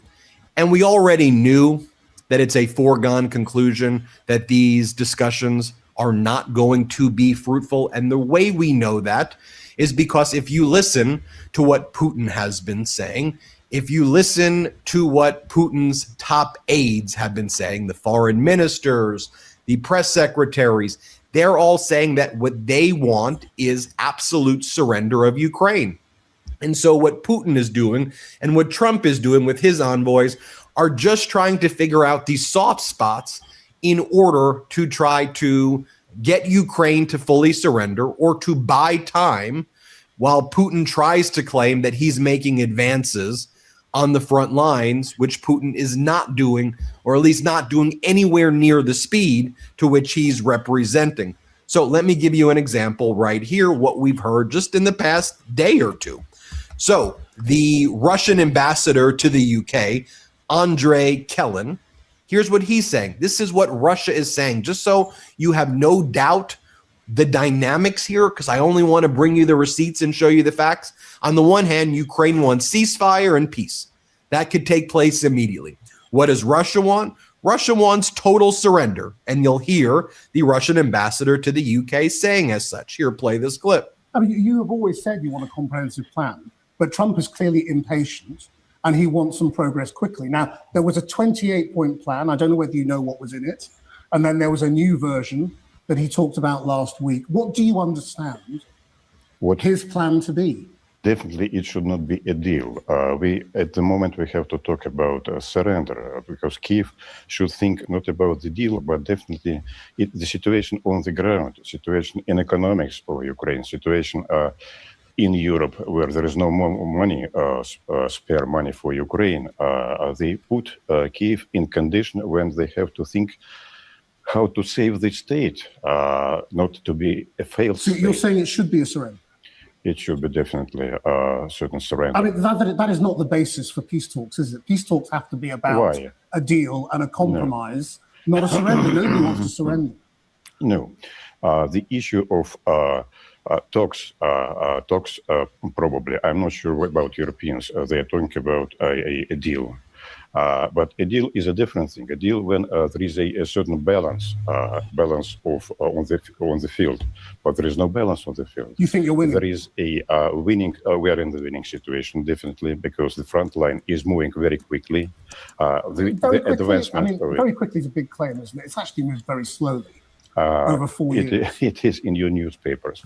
But in fact, what is happening is that it is becoming quicker and quicker. Now, as Gary Kasparov notes, these fake peace plans represent a full year of fake negotiations coordinated by Russia and Trump's White House to prevent and delay stronger action by Europe.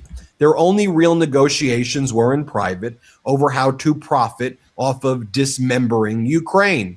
Julia Davis writes, I've been saying it for years. Based on their own statements, Russia is only interested in Ukraine's capitulation, which they would also consider America's defeat, as well as an irreparable damage to NATO and the West as a whole. Jay in Kiev says exactly, to Russia, Ukraine's defeat assures America's defeat, which Donald Trump doesn't realize or Donald Trump doesn't care about. Ukraine is just the most crucial step in the process. of eliminating Western democracy. Russians are astonished that they managed to convince the U.S. to take the biggest step in that process voluntarily. Look, last minute shopping during the holidays is the worst. You're probably running out of ideas. The stores are packed and forget about Hold on. parking. That's why Aura Frames has become my go-to last minute lifesaver. It's a gift that in between the American delegation, Witkoff and Kushner, to what you're us at checkout. Terms and conditions apply. So now let me show you what Yuri Yushakov said the same day the meeting took place in Berlin between the American delegation, Witkoff and Kushner and others, and the Ukrainian delegation, Zelensky and others. Now, just to remind you, Yushakov was the guy who was on that phone call with Witkoff that Bloomberg got its hands on, where they were mocking Zelensky and talking about the plan of surrender that they were collectively, the U.S. and Russia, forcing upon Ukraine. Ukraine was able to, with the help of European intelligence services, in my opinion, identify that phone call, expose it, which set back what the Russians and Americans under Trump were trying to do. But watch what Yushakov says here. He goes, I think that any contribution of the Ukrainians and the Europeans to these documents, meaning the plan of surrender, are unlikely to be constructive and will not result in any deal, because Russia doesn't want a peace deal. They want the surrender plan.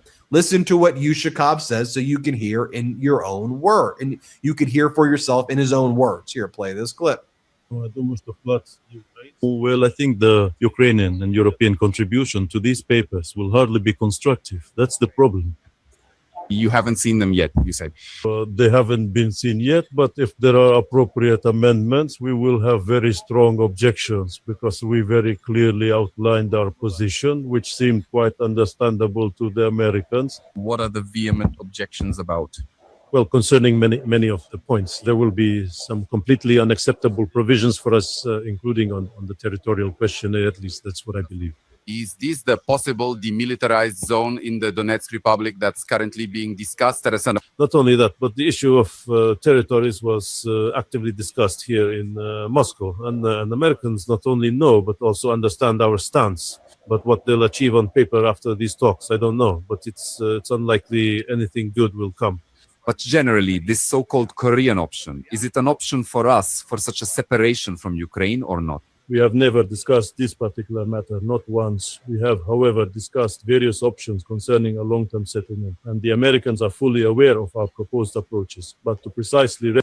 There, you are fully aware of what we want, and you better go get it. Replicate the Korean model, that has never been discussed. In my honest opinion, not even once. I haven't even heard a single mention of it.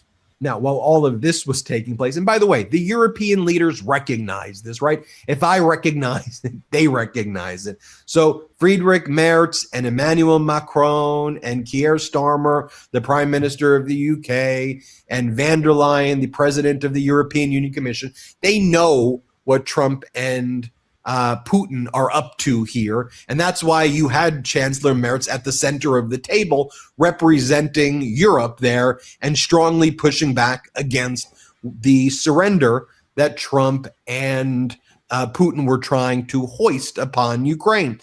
While all of this was going on in the United States, and this stuff doesn't get reported a lot, so that's why we need to focus on it. As Michael Weiss writes, Sarah Rogers, the State Department official, I mean, she's the Undersecretary of State, top State Department official, like right under Rubio. Sarah Rogers, the State Department official who hectored Europeans about free speech, is seen here in this photo with a far-right German AfD deputy, Markus Frohnmayer, whom two Kremlin documents obtained by Der Spiegel, the great Germany media outlet, described as a parliamentarian under our absolute control. This is what our State Department in the U.S. is doing, bringing in someone from a far-right Putin bootlicking party in Germany, an extremist party, as extremist as you get, and this is who our State Department is uplifting. And you have Markus Frohnmayer, the extremist, the Putin bootlicker, as documented by Der Spiegel, says, my exchange with Undersecretary Sarah Rogers was a new national security strategy, has made it clear that Washington is seeking a strong German partner who is willing to take on responsibility. But do you see here, and I'm showing you this for a reason too, as you have the German chancellor standing with Ukraine, right, and asserting the strength together to stop what Putin's doing, do you see how behind the scenes Putin's people, AfD, are meeting with our State Department and trying to undermine those efforts on behalf of Putin with our top State Department officials? And then our Undersecretary of State, Sarah Rogers, here's what she says. She goes, unlike the Russian government, AfD took on an anti-censorship stance in its meeting with me last week. One reason they're gaining popularity with Germany. So our government, under the Trump regime, as outlined in that national security strategy memo I talked about that was released last week or 2 weeks ago, which talked about basically uplifting the far-right extremist groups to destroy the European Union and destroy NATO and the perception of NATO as a permanent organization. Here are the tangible steps that are being taken by the United States to do that. Also, you had Marcus Fraunheimer meet with a guy by the name of Darren Beattie, State Department official who destroyed the Global Engagement Center, which mapped disinformation from foreign adversaries. Beattie has said that Western institutions should be infiltrated by Russia, an aspiration that evidently grows closer to being realized if you look like you just spent the night on a park bench, is what Michael Weiss says there as well. With all of that taking place, a few other data points I want to give you. So I've been reporting on these massive protests in Budapest, in Hungary, against the Orban regime. The latest involve Orban's version of the Epstein cover-up. In Hungary, the ruling party, the Orban authoritarian regime, is involved in this massive juvenile detention center, underage pedo-prostitution ring, basically, and abuse ring. When they tried to say, oh, we're the ones who are going to stop abuse, we're the ones who are going to stop the traffickers. They're the ones involved in it, right? Doesn't that pattern sound familiar about these far right-wing authoritarians? So here you had the main opposition leader, Peter Magyar, who is expected to win the upcoming election, although Orban's expected to do everything he can to work with Putin to subvert the election. Here's what Magyar says, and you'll just see how big this crowd is right here. Let's just play this clip.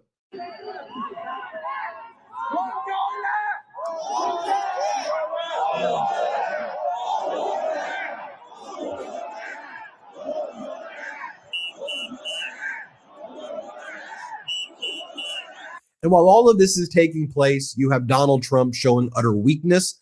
And, Donald Trump, while he attacks our European allies, Trump has coddled up to the, to terrorists and to authoritarians. So he coddled up to the former leader of Al-Qaeda, who's now the president of Syria. Jolani was his Al-Qaeda name. Now he goes by Ahmed al-Shara, but the former leader of Al-Qaeda, he's the guy who went to the White House, who Trump said, you're so handsome, and Trump put all the cologne and perfume on the guy and then started sniffing him. Like, Trump loves that guy.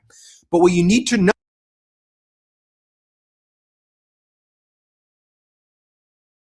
that was a lot. What you need to know is that your State Department is talking of this far right party who is trying to overthrow European leaders, presenting them as a free speech absolutist. The same thing that Elon Musk says that he was doing in the United States, that only turned X into a whole fucking racist page where people can say anything that they want to about other people. This is what they hate speech is, in my opinion, is what they are trying to have you think is free speech. Hate speech. This is what they are operating on. So our State Department, who is supposed to be an ally to Zelensky, is sitting up over here trying to make you believe that these European governments should be overthrown because of immigration, because they are not allowing free speech. People in the United States really don't get it. Because what the thing that they call free speech in the United States is they're so happy for free speech in the United States is they no longer have to blank out the word nigger. They want if they're not allowed to say nigger, you're impeding upon their free speech. That's not considered to be hate speech. See, they try to conflate hate speech with free speech, and it has already been completed in the United States. But this is the same United States who didn't want you to even repeat what Charlie Kirk said himself, or they were talking about closing down your social media accounts. But they want you to support the Russian and all of these right wingers who are promoting hate speech. Okay,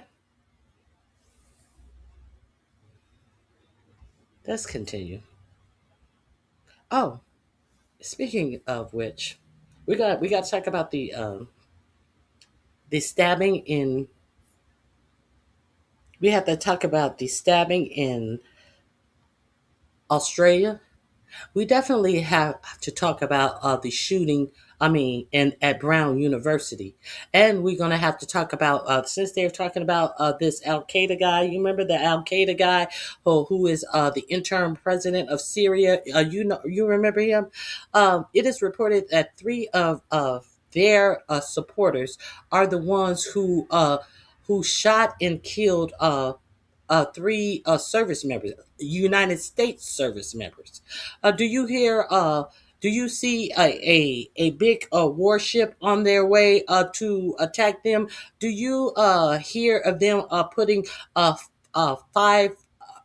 What's it? 50,000 or more troops on the ground in Syria? No, you don't. No, you don't. He just had the president in the White House. So what say 45, 47 about our troops being shot in Syria, allegedly by some supporters of the interim president who our troops were fighting in Afghanistan? Did you hear him say anything about that? While he's talking about the problems that Rob Reiner had? Do you hear him talk about that? Let's continue.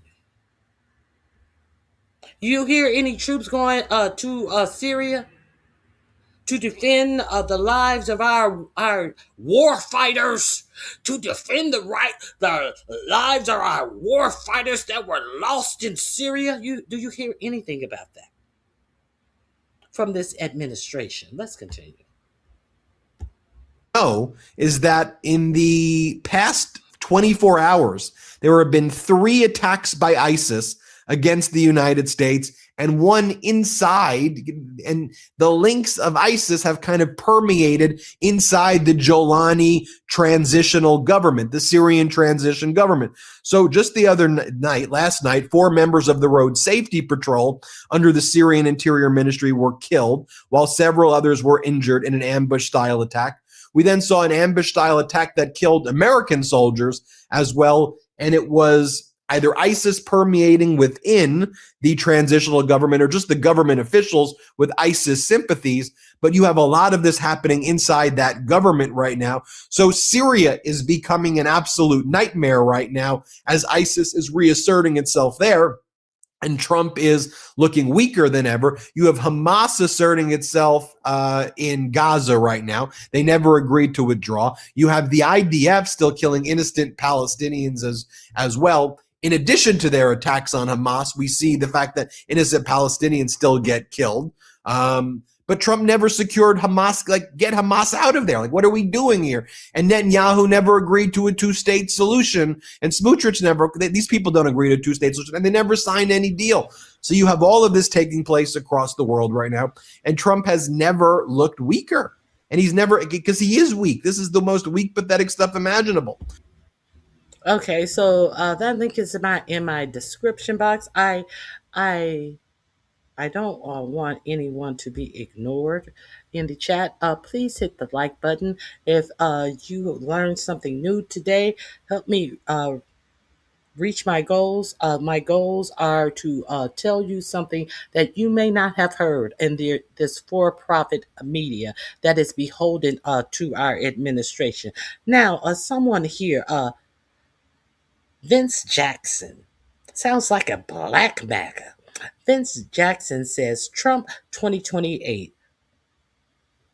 US. I thought it was USA. USA.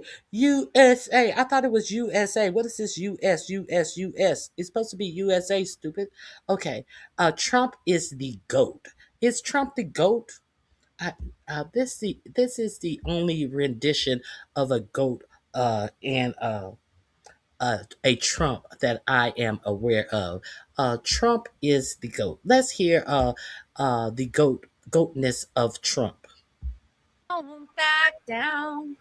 No, I won't back down. You can stand me up at the gates of hell, but I won't back down. That's the GOAT. Well, I won't back down. No, I won't back down. Yes. You can stand me up. Yes, Trump is the GOAT. That Trump is a GOAT. Let's continue. Now,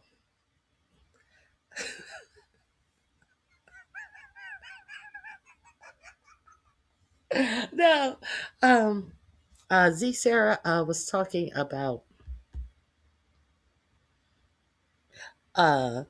Julius Medema of the EFF in South Africa spoke on 4547 yesterday. I found it, Z Sarah.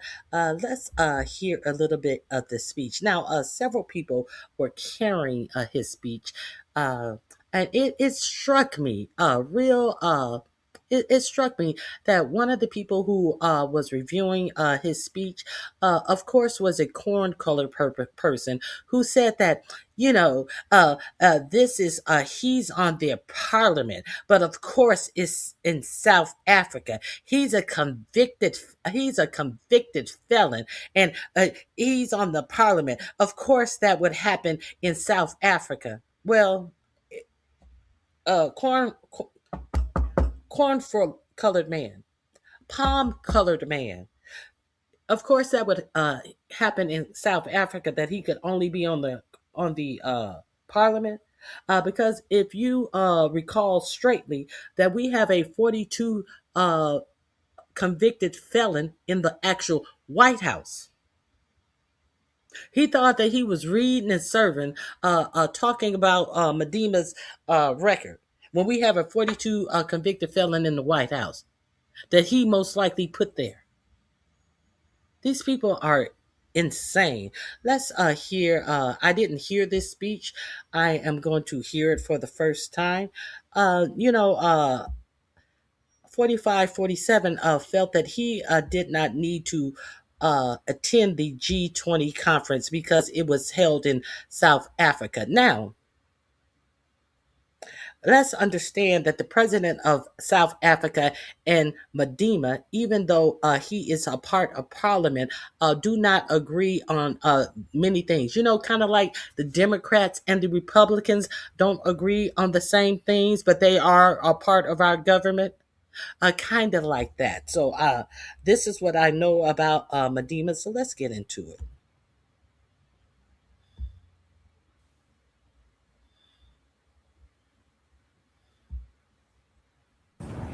I didn't realize Snow was taller than me. Thank you very much, the officials of the EFF, members of the media, the people of South Africa, and the ground forces of the Economic Freedom Fighters. The Economic Freedom Fighters held its 4th Central Command Team meeting on the 3rd of the 3rd National People's Assembly at the Zebula Golf Estate in Bela from the 5th to the 7th of December 2025.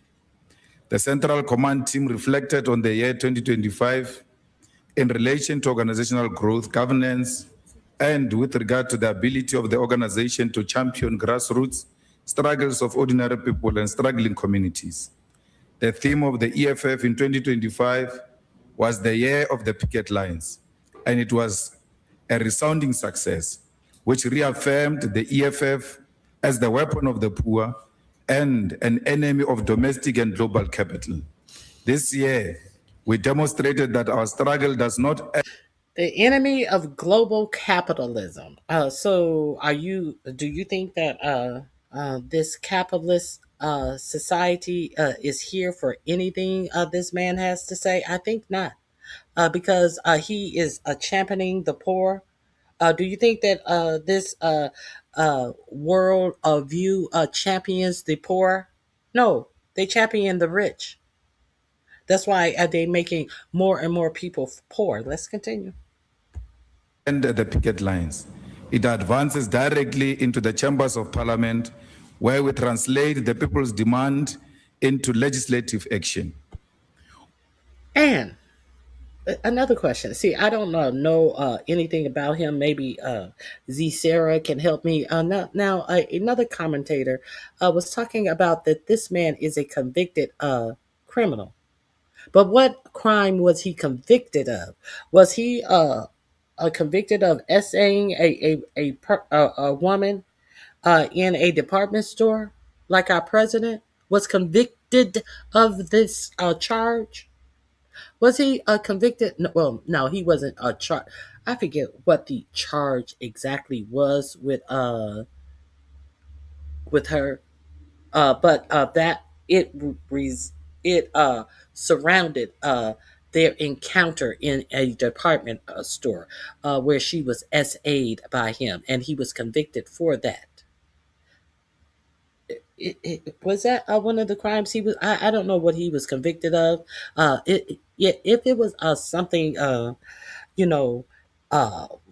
violent crime, I'm sure this palm-colored person would have said that, hey, he was convicted of this crime, that crime. What crime was he convicted of, Sarah?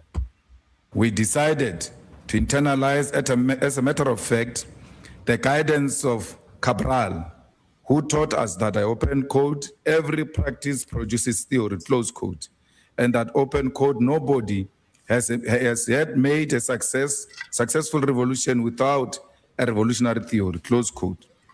Our actions, therefore, are a conscious and unapologetic application of this truth.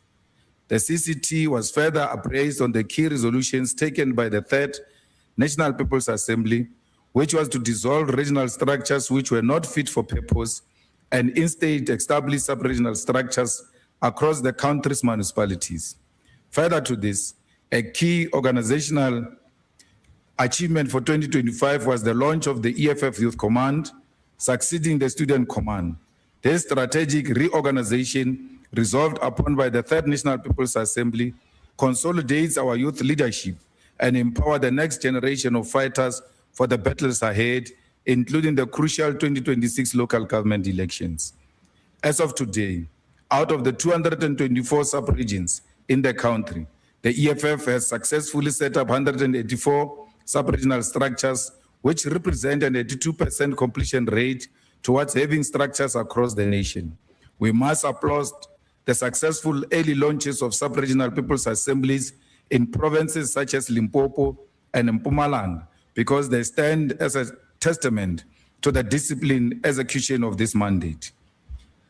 This is an incredible achievement, considering it was the first attempt at establishing these structures, and all sub-regional people's assemblies convened without a single incident of violence or bloodshed, and were all independently funded by sub-regional interim leadership corps and commissars who were deployed in the sub-regions.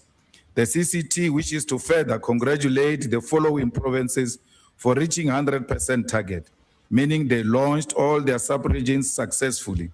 The provinces are Limpopo, Free State, Mpumalanga, Gauteng, and Northwest. This must be commended, as it is an example of fulfilling the constitutional obligation in the EFF of completing a mandated task as expected. The CCT is further pleased with the patient work being done to build genuine and organic structures in the provinces of KwaZulu-Natal, Eastern Cape, Northern Cape, and Western Cape, which are areas where the EFF has shown great potential, particularly in the 2024 national government elections. Particularly, the work in KZN has shown us that there continues to exist an appetite for the organization in the province, and such work must not be rushed and manipulated for compliance purposes, as we witnessed ahead of the elections in 2024. It is on the foundation of strong organizational structures that the EFF will turn its electoral fortunes around in the 2026 local government elections. And we wish to salute all delegates, members and ground forces who formed part of our structures from voting districts to a branch level for delivering successful people's assemblies. As the Central Command team reflected on the year, we made key observations on the successful organizational presence on the streets to demand the dignity of our people, but additionally on the qualitative contribution made in government. The EFF in Parliamentary Caucus was an example of excellence for the EFF and has improved in leaps and bounds, as in each and every committee and all matters of national importance, the EFF was a leading figure. Our vigilance extended across all departments, including our robust engagements in the defense budget vote, where we demanded accountability for military spending and the welfare of veterans. The defeat of the value-added tax VAT increases, which were proposed by the Government of National Unity earlier this year through logical and superior logic debate by the EFF in the Standing Committee on Finance, the National Assembly, and ultimately the Western Cape High Court, remains a historical achievement for the organization. It was for the first time that the budget process was subjected to intense scrutiny, and first time that the budget process was subjected to intense scrutiny and revision. And National Treasury's neoliberal and austerity-based budgeting was confronted by the EFF utilizing the money bill and relevant legislation. Oh man, they didn't have the whole thing here. Let me go back. I thought that it was going to be the whole speech. Let's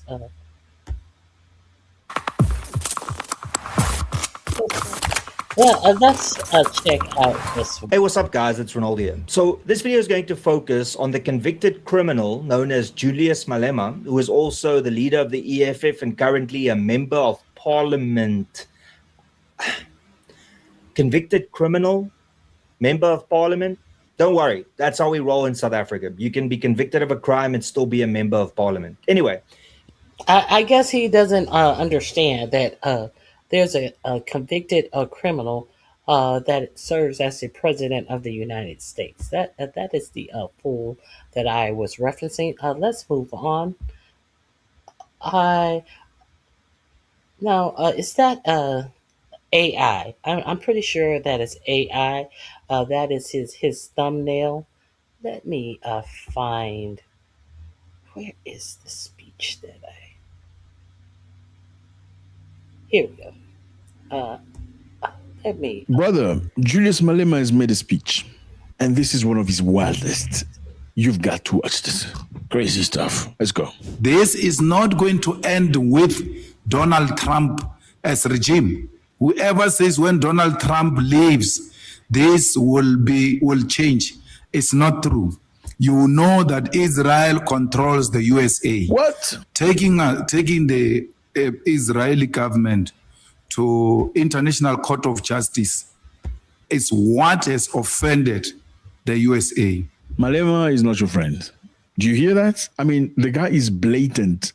He's not mashing his word. He's not trying to be diplomatic. He's going on the dot explosively. This is crazy. Let's go. We don't think there is anything we've done or anything we've said that will worsen the situation between South Africa and Adolf Hitler. What? Of a modern day called Donald Trump. What? So you want to threaten me that you won't give me a visa to America or give me a visa to London? I don't care.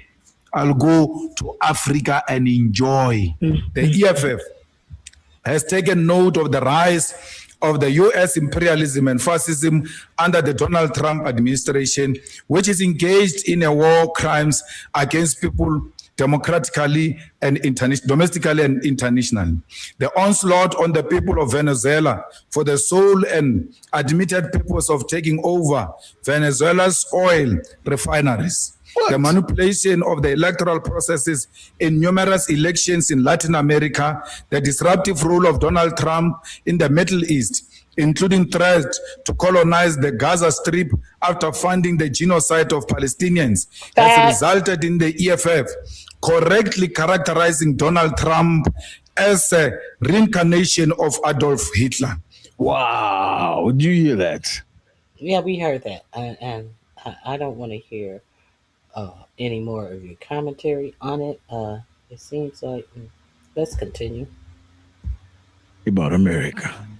This guy doesn't give a flying duck. Let's go. We recently condemned in the strongest terms the disgraceful and politically motivated decision by FIFA to award Donald Trump a so-called FIFA Peace Prize, an act which represents a direct violation of FIFA's own regulations and an endorsement of modern-day fascism. His attempt at an unilateral... But well, I want to know, did he tell any lies? Did he tell any lies? Did he tell any lies? No. Inviting and uninviting countries to the G20 simply because of his political interests further confirms the assessment that Donald Trump is the new Hitler that the world is faced with, and failure to recognize this reality will result in devastating consequences for the global political and economic order. Wow. The EFF reiterates its continued call for global solidarity against Donald Trump and his reckless policies, including trade, tariff, and foreign policy. Global solidarity against Donald Trump. Brother. And he does not have to request it because the actions that the United States have taken under this administration are absolutely isolating the United States as he tries to do Hitler's bidding. I mean, not Hitler's. As he tries to do Putin's bidding. We would be remiss if he has not cozied up to authoritarian governments. And while at the same time quashing our constitutional rights here in the United States, having the media bow down and not report serious subjects that is going on in the United States. Let's continue. Which is underpinned by a desire for war and sustaining of an economic built on military strength and imperialism rather than economic cooperation. Our stance is rooted in our foundational... He's absolutely correct. The candidate of peace who has a unhinged, alleged steel drunkard at the top of the Pentagon, shooting down fishing boats with lawnmower motors on them, while using the military and the Coast Guard to board oil ships. You notice they're not bombing those oil ships? Did you notice that? They were able to capture the oil ships without bombing them. How so? Pan-Africanist ideology, which demands African unity and resistance to all forms of neocolonialism and imperialism. The continent, the diaspora, and the world should cease from presenting themselves as subjects at the Oval Office. You know, the world must cease to present themselves as subjects at the Oval Office. You must quit bending your knee. I think that is pointed at what is his name? The president of South Africa, the president of South Africa, who went in there and heard him lie about Africana genocide and corrected him with a smile on his face while correcting They him. give a But that is flying duck about bullshit. that. This is crazy. Let's go. In order to pledge loyalty to fascists. The first sign of resistance to the fascism of Donald Trump will arise at the coming G20 meeting. And contrary to the over-diplomatic stance of the South African government, the EFF calls for a boycott of the G20 in Miami, Florida, if South Africa is not allowed as a founding member as a result of the declaration by Donald Trump. The world has defeated fascism through solidarity, and there is no diplomacy with fascism. We must unite now or perish. The EFF wishes. So what he's saying is that South Africa was a member of the G20, and if the G20, which will be held in Miami, Florida, hosted by the United States, if they in fact do not invite South Africa, that the whole world should basically boycott America. I don't think that the whole world is going to have to, because America is under this administration is isolating themselves for profiteering of this government and people in this government and their friends. The people of South Africa a blessed and happy festive season, which must be characterized by love for those who are less fortunate. During this festive season, let us keep in mind and in prayers those who continue to live under oppression and conflict in the Democratic Republic of Congo, in Sudan, in Ethiopia, and surely he must be mistaken, because 4547 said he has settled the war in the Congo. Surely. Is he mistaken? Oh, those are not friendly bullets that are still flying in the Democratic Republic of Congo.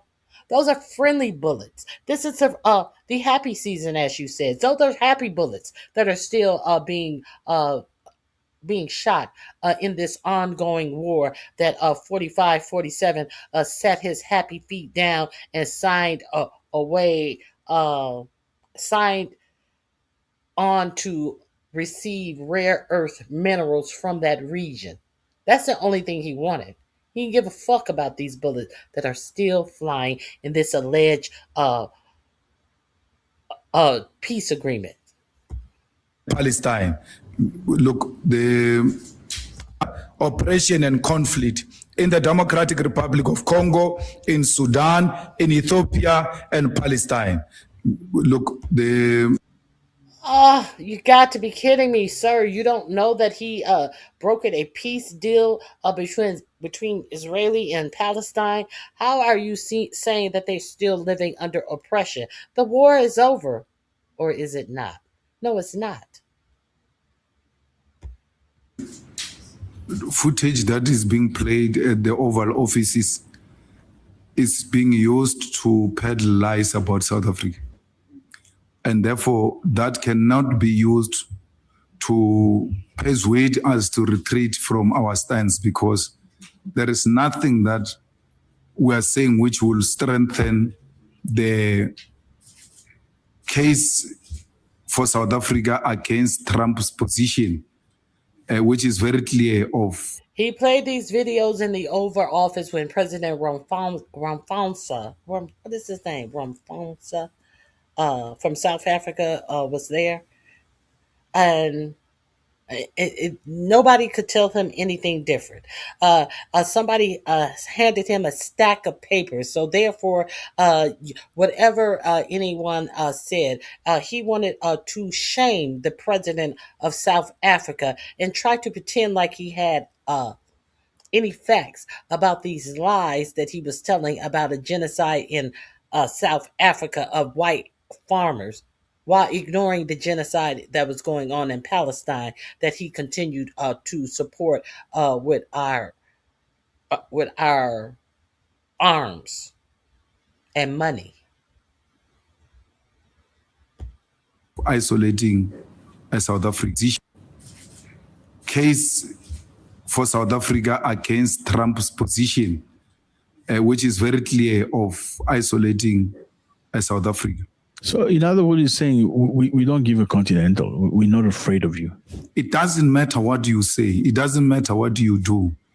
The man has taken a decision to go against South Africa, not for what the EFF says, for the South African government position against Israel, taking the Israeli government to International Court of Justice is what has offended the USA. Okay, so all the accusation about white farmers' genocide is a lie then? The relationship of South Africa with China, with Russia, with Brazil and India, our participation in BRICS is what has offended the USA. So South Africa is to be subjected to being told who's going to be their friend? And South Africa is supposed to be chastised because they are part of the BRICS. That's what's going on. Let's he go right back to it. Just asking. Or can they choose who they want to be friend with? So it doesn't matter whether the EFF video is played or not. That is actually trying to find a reason because you have no other reason to attack South Africa and isolate it for its stance on Israel. So we don't think there is anything we've done or anything we've said that will worsen the situation. Just so you know, the United States of America has made it clear South Africa is not invited to the G20 in America next year. Between South Africa and Adolf Hitler of a modern day called Donald Trump. So, wow. It doesn't matter how many times you go to the Oval Office. Our president went there with his clowns to go and try and explain themselves. And it didn't work. The biggest clown of all of them is Kumbuzo Nchabeni, who came to me at the funeral of D.D. Mabuza, unprovoked, and said to me, no, after that Oval Office meeting, Trump has assured her that he's going to attend the G20. Even Elon Musk, who's her friend, I don't know how they're friends, whether she was being boastful to me or what, for what purpose, I don't know, assured her that Trump is going to attend the G20. I'm talking here a minister of state security who has got no capacity to actually detect that there is no such a thing that is going to happen at the G20. So, and it did not, in fact, happen. He was a no-show and sent no representation to the G20.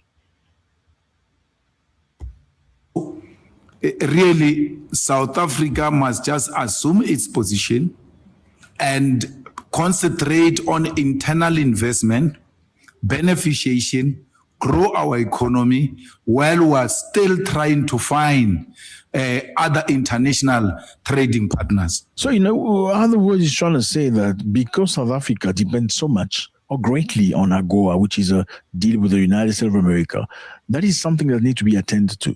South Africa has to continuously diversify its markets, deal with other people. Now, my question to you is this one. Do you feel like Malema is perhaps too strong for his own good? Do you feel like his stance will scare most of the people that are not necessarily like you? Or do you think this is the stance Malema need to take in this imperative world that we're living in? Let me know. This is not going to end with Donald Trump as regime. Whoever says when Donald Trump leaves, this will change. It's not true. You know that Israel controls the USA. Whoever is going to come after Trump, is going to be told that South Africa is hostile to Israel and therefore America has got no business. Well, that's a big statement. That's a big statement. With South Africa. So for as long as South Africa maintains its position against Israel, you must know that whatever happens, even if Trump dies tomorrow, we're still in a serious crisis for a very long time, and we need to prepare ourselves for this battle, which is ahead and which needs to be confronted with determination and without fear. You ain't said nothing but a word. You have not said nothing but a word. I just don't understand how our nation is so dependent on another nation who we give so much financial support to. I don't understand why we have to, everyone has to have a certain view about Israel. I don't know let me tell you something. I don't know nothing about no Israel. I know absolutely nothing about Israel.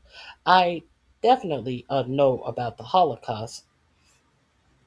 I know I met a woman who actually survived the Holocaust. A very, very sweet woman. I know about individuals. I do not support anybody because they are Israeli. I do not support wrongs that are going on this planet because people are Israelis, are African, or anything. I know people are individuals. So knowing people as individuals do not let me omit anything that anyone of their creed does. It doesn't do that. This woman, I met her, very outspoken, very feisty woman. When I met her, she was like either 93 or 97. I think it was 93. 93 years old. She was a painter, and she lived right down the street from me. And we got to and she told me she was used to be a painter, and told me, the different places that she did ad work for, a lot of the high-end department stores in California that she actually did ad work for. And I told her, yeah, I like art. I painted some things. I'm trying to do a self-portrait, but it's not coming out right. She said, bring it down to my house and I'll help you with it. And I did just that. And I got to talk to this old Jewish Holocaust survivor, and she gave me so much information about her family. She showed me where she was tattooed on her arm. That's what the first time that I even heard that they used to tattoo the numbers of the people on their arms. And I actually saw this. I have nothing against Jewish people. I have something against genocide. That's what I have something against. So Malema is saying that South Africa doesn't have beef with America. South Africa has actually beef with Israel. Interesting. It's not easy to fight America. It has never been easy. But like Fidel Castro, we're not going to retreat. Castro, under serious difficulties, under embargo by America now for more than 60 years. Cuba, without toilet papers. In Cuba, when you go to a toilet, use water. Those things of toilet papers, you call them what? Ply. They count them for you. That thing, 1, 2, 3, 4, cut it and give you. They don't give you that thing of the whole roll to the bathroom.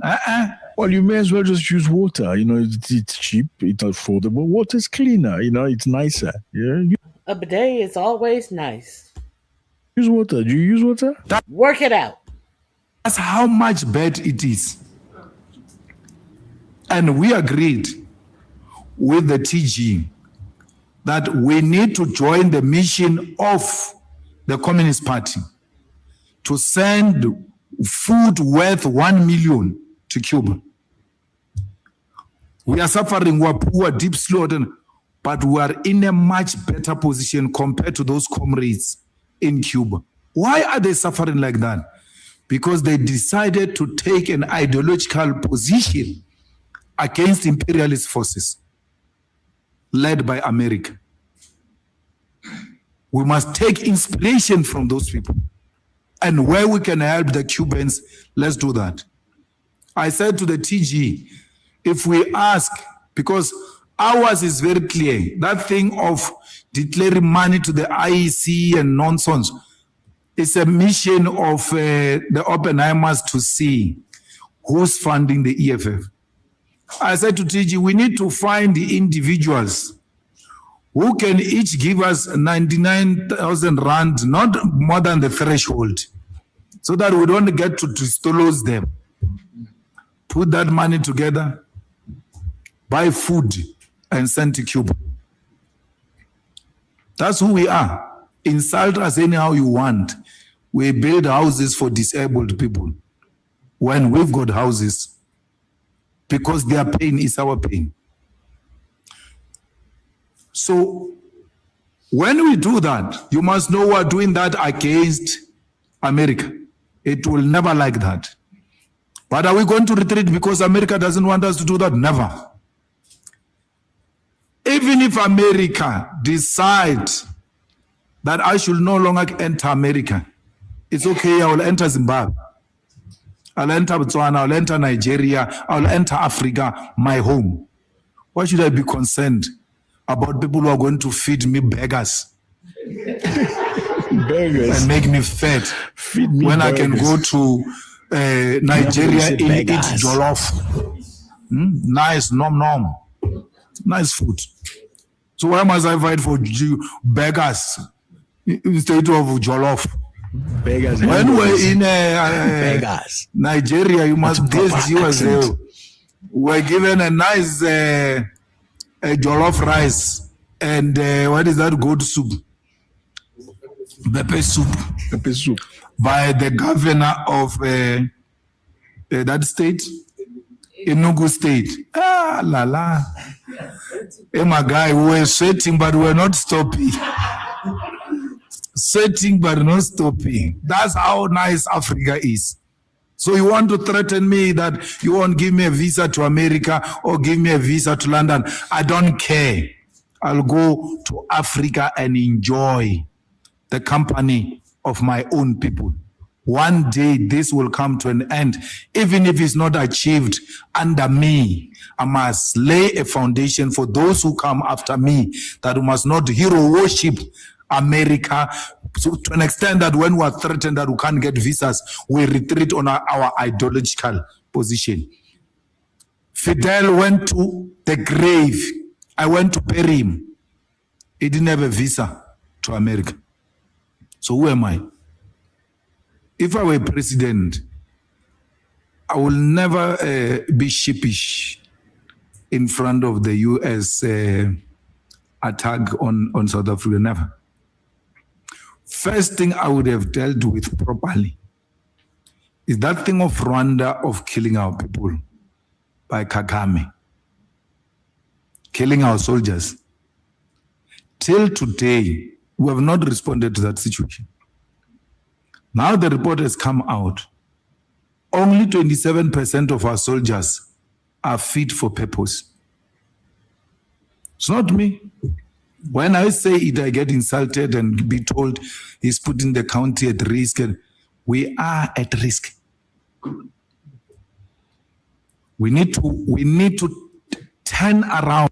You are at risk. They want to tell a whole sovereign nation who they can be associated with. We're mad at you because you did what your nation thought was morally right by taking Netanyahu in front of the UN court.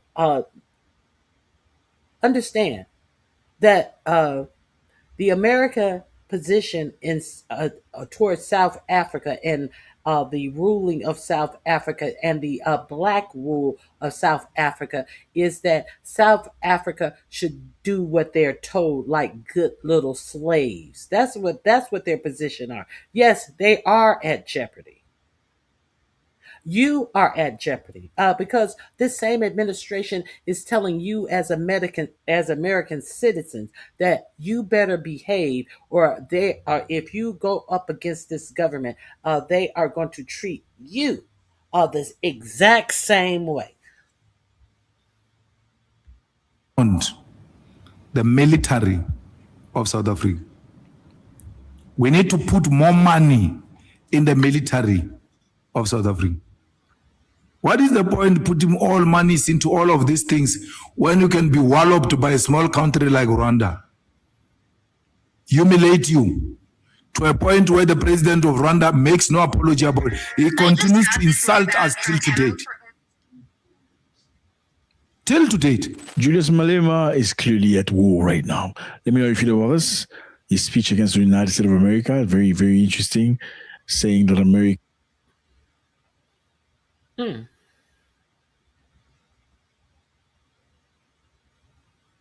Let me, South Africa drops the dollar, buys goods with Chinese yen. Now, Have you ever been bullied before? we do know that South Africa and China are in the BRICS together. And if you have not been watching my program, you would know that everyone in the BRICS can use their own money. So that link is in my description box under South Africa. It seems like, hey, Sincere, how are you? Ramposa. He's been fighting for years. I didn't know who he was. Now, I did kind of know that when 4547 played those tapes that he was a part of the government in South Africa, and him and Ramposa didn't see eye to eye. Kind of like the Republicans and Democrats, and they are trying to say that he is so bad. Now you see why they say that he is so bad. Now we see why they say he is so bad.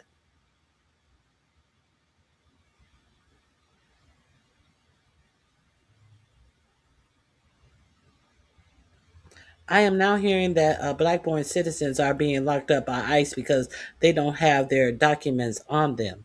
Who walks around with documents on them? Who? Nobody walks around with documents on them. I was an ANC youth brigade leader in the 80s. Oh, he was an ANC youth brigade leader in the 80s. He's a revolutionary. Before it's all over with, while people think that they can sit back and be entertained with bullshit, well, when people finally wake up, they are going to understand that they may have to be revolutionaries themselves. I was on another channel, and this dude was sitting up there talking all of this stuff about he doesn't vote, and everything in America is gonna come to a head, and when it comes to a head, he's just gonna sit back and let them reestablish government. You don't vote in the current government we have, but you're gonna sit back and let them reestablish a new government, and let them give us something. They can give us land in the Pacific Northwest. They can give us land in the South. So you had a government that you could be active in and vote. But now you want to let the whole government tear down and still be on the what you got for me? Is there any more soup for me? Tip of a new government after this government is torn down, and you think that people are going to establish a new government and give you something, and you're just going to hold your hand out and you're going to take whatever is given to you. What does that tell me? That tells me that you're not active in your government now, nor do you plan to be active in your government if this government is ruined, much like it appears to be on the way to ruin. So what if they give you a new government, and they give you a new government constitution? And what say if that new constitution that they gave you is the exact same constitution that we started America with? the original constitutions, without the amendments, without all the amendments that had to be added to the Constitution. A non-voting motherfucker talking about, oh, he's gonna wait and see what they give them.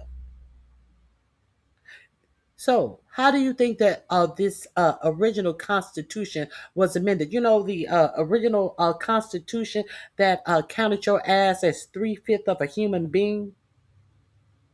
That original Constitution. Well, it still does technically, but you're gonna sit back and wait and see what they give you. What if they give you a pair of overalls in a motherfucking cabin to till the land and grow the crops where they has sent all the undocumented immigrants out of these to pick the fruit and vegetables? What if that's what they give you? What the fuck you think they gonna give you? What in the fuck do you think that this government is going to turn around and give you once they fucking destroy this government? You think they gonna give you a job? No, they ain't giving you no job. They taking jobs to quickly dismantle our government. The fuck you think they gonna give you? They ain't even giving motherfuckers health care. So you think they gonna give you something? It's the fucking audacity of these motherfuckers that sit here in the United States and don't and the only thing that they participate in is the demise of this country by being so interested in dumb bullshit. Don't know what's going on around them. Talking all this talking points why 45 and 47 was going to be great for the economy. Trying to act separate themselves that they some independent, wealthy motherfuckers. Living right around the corner from the slums of their own cities. But trying to impress you with the dumb shit that they put out here on this channel. Not my channel. This apparatus, shall I say. Did y'all see how Elon Musk's father was talking about white and black engagement, and they want asylum? Julius Malema needs to kick them in their butts out with their hatred. He also said that if you want the white South Afrikaners out of Africa, what are you going to do? Go back to the jungle? As if having white people in South Africa is what gave them civility. What bought them out of the jungle, as he calls it, without acknowledging black people were far more advanced when white people were actually living in caves. The Europeans that came to the United States couldn't even survive on this land without non-white people taking care of this land, developing this land. They would not have survived in the Americas. I believe they're going to use prisoner chain gangs again for the fields and find ways to lock up black men to use them. Of course, that's what they're doing now. There were a couple of private prisons in some states here that said that they were going to sue the government because the government had guaranteed X amount of prisoners. So these are private prisons. These are not state prisons. These are private prisons who want to sue the government because they are not giving them enough prisoners to make money off of. Let that sink in. At what point should any fucking prison be making money off of people? There was a whole empire in Southern Africa called Zimbabwe. It was epic and like the Mali Empire before the Europeans even got there. Girl, it's just that's why they want to take history out of the That's why they want to take history out of the history books in the United States. so they can continue to tell these lies about how dependent Black people are on them as they are trying to steal every little piece of rare earth mineral that God blessed the continent of Africa with. Who can't live without whom? These billionaires cannot live without what God gave to the African people. And this administration is so mad at South Africa is because one of the things that the minister who is over giving out contracts for their rare earth minerals also said that the United States will not get any of their rare earth minerals in South Africa. And then all of the sudden, all of this shit also came up with South Africa.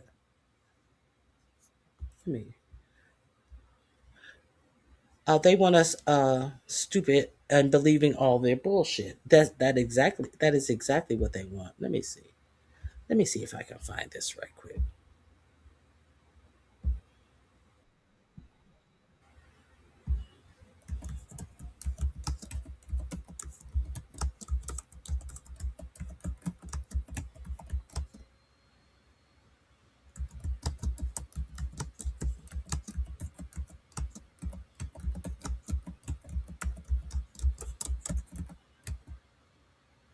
The same people who need our rare earth minerals is the people who the white men in technology that are thriving off of our government welfare. These are the same people who needs what South Africa is refusing to give them. The rare earth minerals to fund their personal wealth. Billionaires.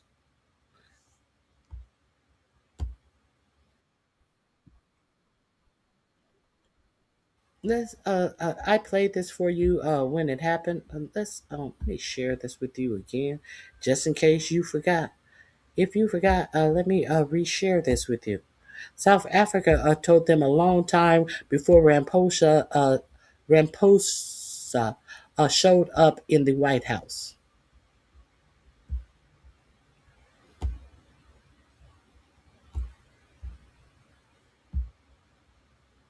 And I said, let's not mobilize Africa. Let's withhold minerals to US. That is it. If they don't give us money, let's not give them minerals. But the reality, they take our minerals, but say why we're withdrawing funding. No, we have minerals in the continent. And therefore we have something that we have. We're not just beggars. And I said, let's not mobilize Africa. Let's withhold minerals to US. That is it. If they don't give us money, let's not give them minerals. But the reality, they take our minerals, but say why we're withdrawing funding. No, we have minerals in the continent. And therefore we have something that we have. We're not just beggars. And I said, so that's when 4547 got off his plane, and I hear something bad going on in South Africa. Early in his administration, when Elon Musk was over Doge, and then all of a sudden he heard something very, very bad was going on in South Africa, and they're not treating people fairly. Well, something very, very bad is going on in the United States of America.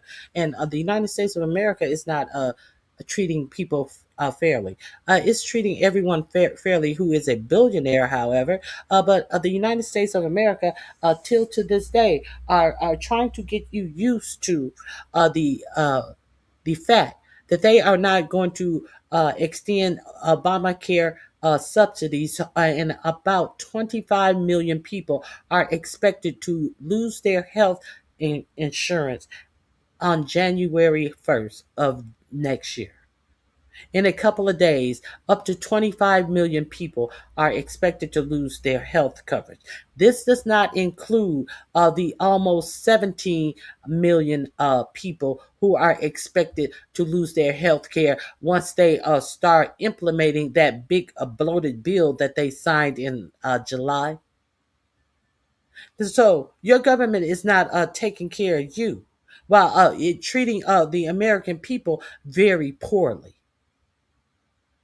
So everybody is like, oh, la la la la la la la, it doesn't affect me, blah blah blah blah. Oh, let's see how it's going to affect you. Let's see how it's going to affect you when these insurers have to go up on the price of your job earned health insurance.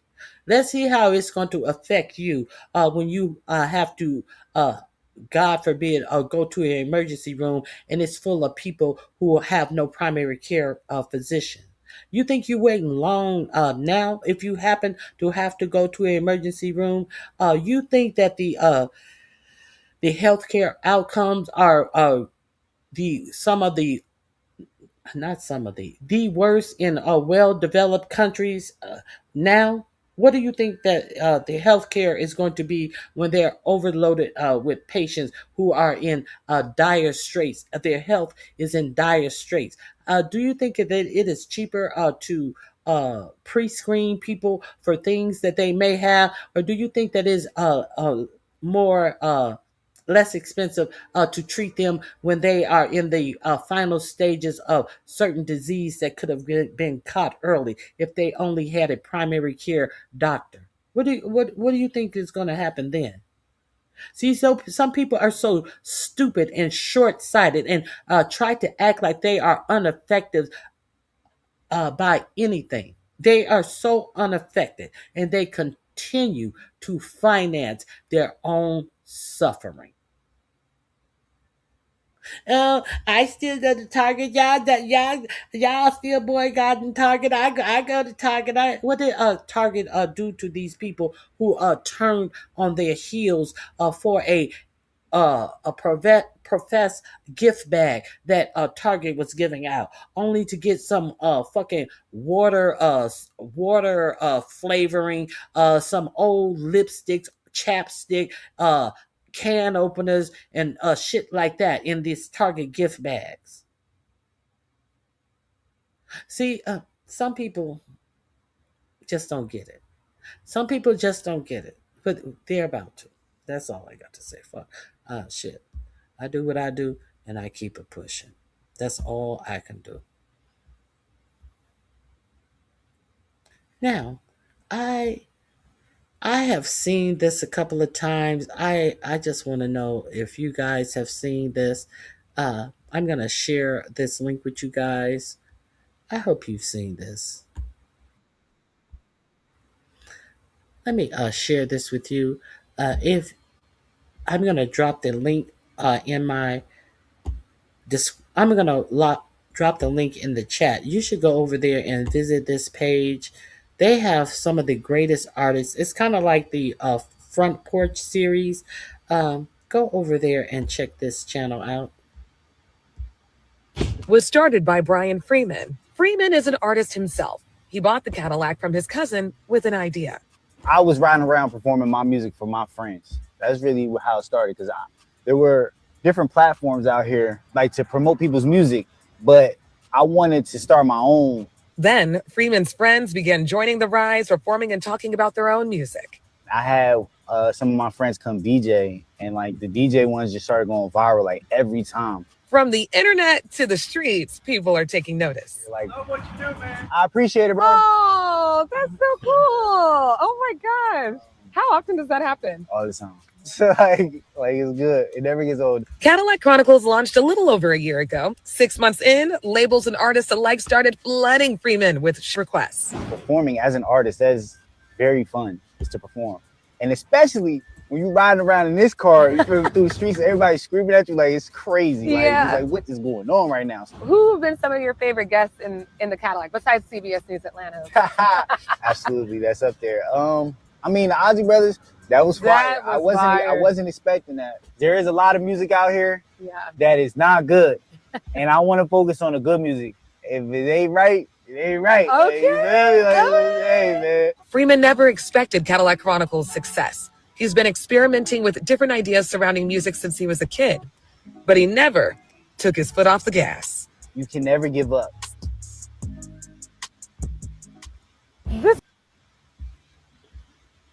Let me go through a little bit. One of my favorite ones.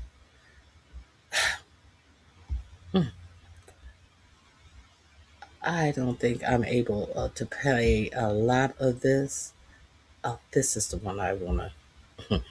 This is the one that I was like, oh my God.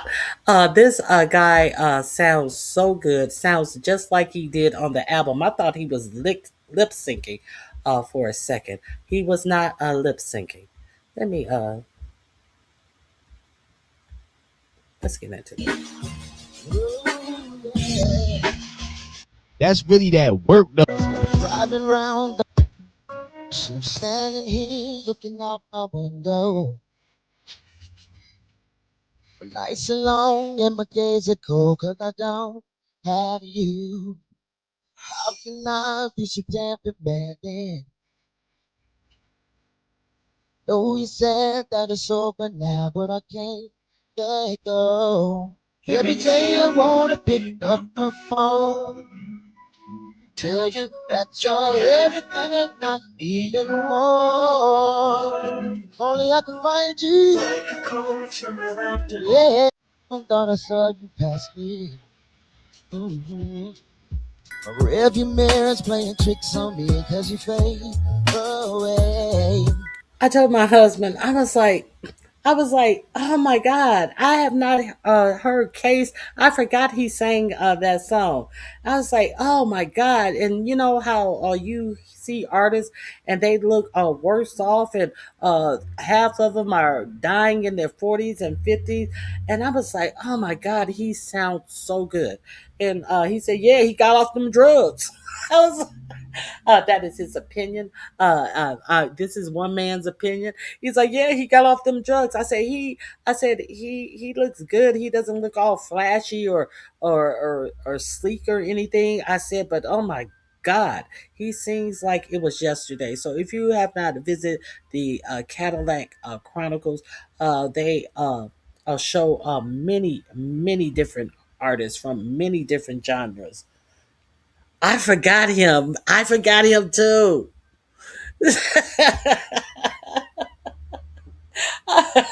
Yeah, that's one man's opinion. But I was like, so I listened to that like 3 or 4 times. So they go around the city and they sing different songs that they are known for.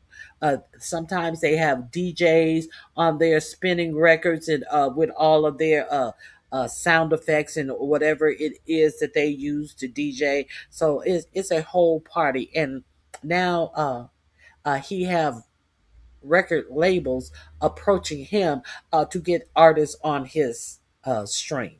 So there is always a way to reinvent yourself. So while the record label, hold on, I would be remiss.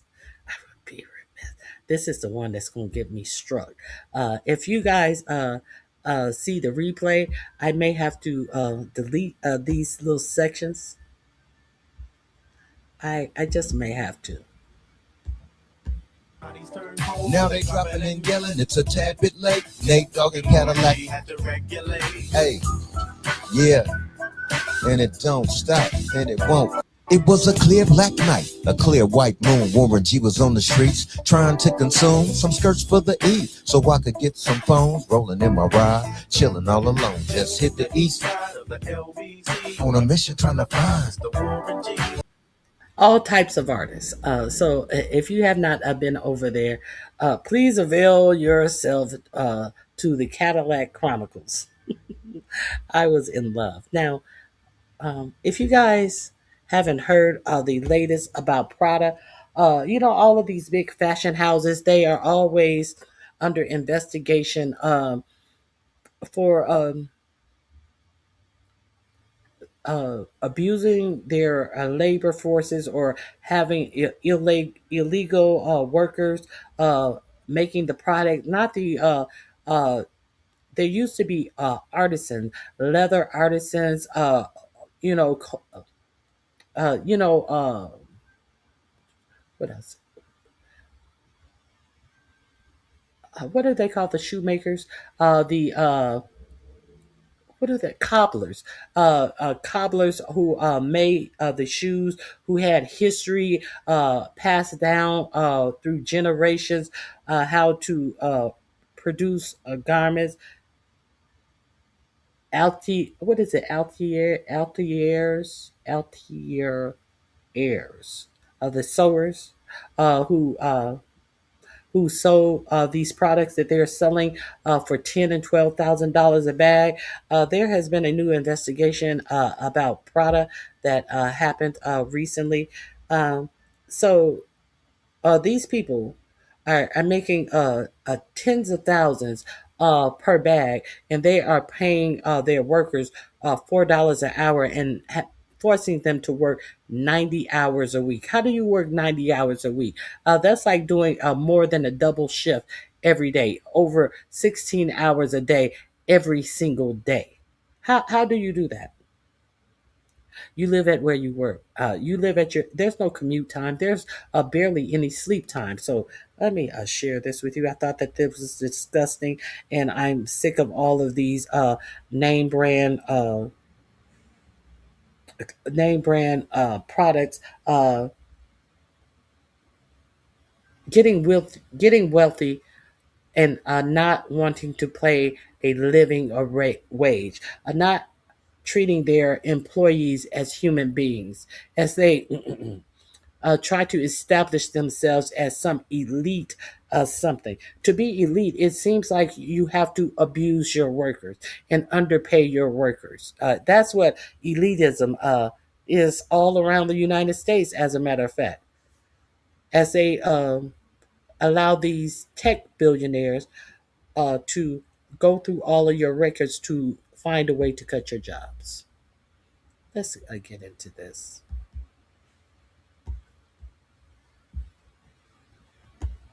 Were found in conditions of extreme exploitation. This is Prada we're talking about, one of the top luxury brands in the world. They are using Chinese immigrants illegally in their sweatshop in Florence. These workers have to work 90-hour weeks. They're getting paid $4 an hour. They're sleeping in the sweatshop because you can't work 90 hours a week and have travel time. They call it heritage, they call it craftsmanship, and they demand the highest price points for this craft, but they're not willing to pay the workers at all. The workers are paid $4 an hour. The bags are selling for $10,000. Does that even make sense? If that isn't bad enough, it gets worse. They removed the safeguards from the machinery so they can perform faster. They can sew faster. Who cares? Removing the safeguard from one of those industrial sewing machines is brutal. Have you ever had a sewing machine needle go through your finger? I have. I had an industrial sewing machine needle go through my finger. Why? Because I was sewing too quickly and trying to catch up so I would make a curve right. It has the power to actually go through your hand. I've heard some people the needle breaking off in their bones. This is a real travesty. Cares what happens to their bodies. The police are now demanding internal documents from Prada. This is going to take months, if not years. I feel another scandal just slipping through the cracks. This is what baffles me. The luxury brands are time and time again caught in these scandals. What do? They issue statements, they make apologies, they pay their fines, but nothing changes. They're not held accountable because it's a very profitable business. Silence is complicity. Transparency is the new luxury. Vote with your dollars. Vote with your dollars. Italy, I say made in exploitation. Last week, the police raided a sweatshop in Florence. Immigrant workers were found in. So I wanted to share that with you. Let me see. Is there anything light I want to share with you before I leave? Oh, this is interesting. Now we have heard that 4547 smells like a dump truck when you're in his presence. I want you to look at the face on this woman in the blue dress.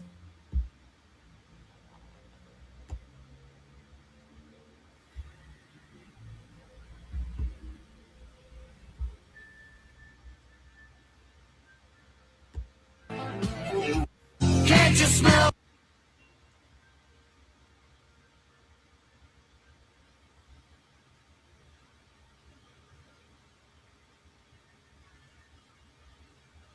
She looked like she's about to cry. Poor lady. Poor lady.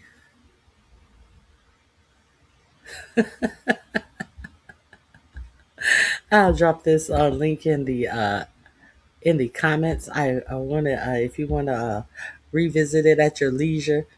Ouch! Liz says, "Ouch." There's a link to that.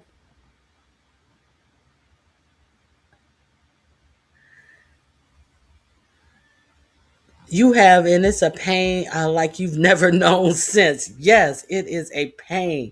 Like, oh my God. To have one of those sewing machine needles go through your finger is no joke.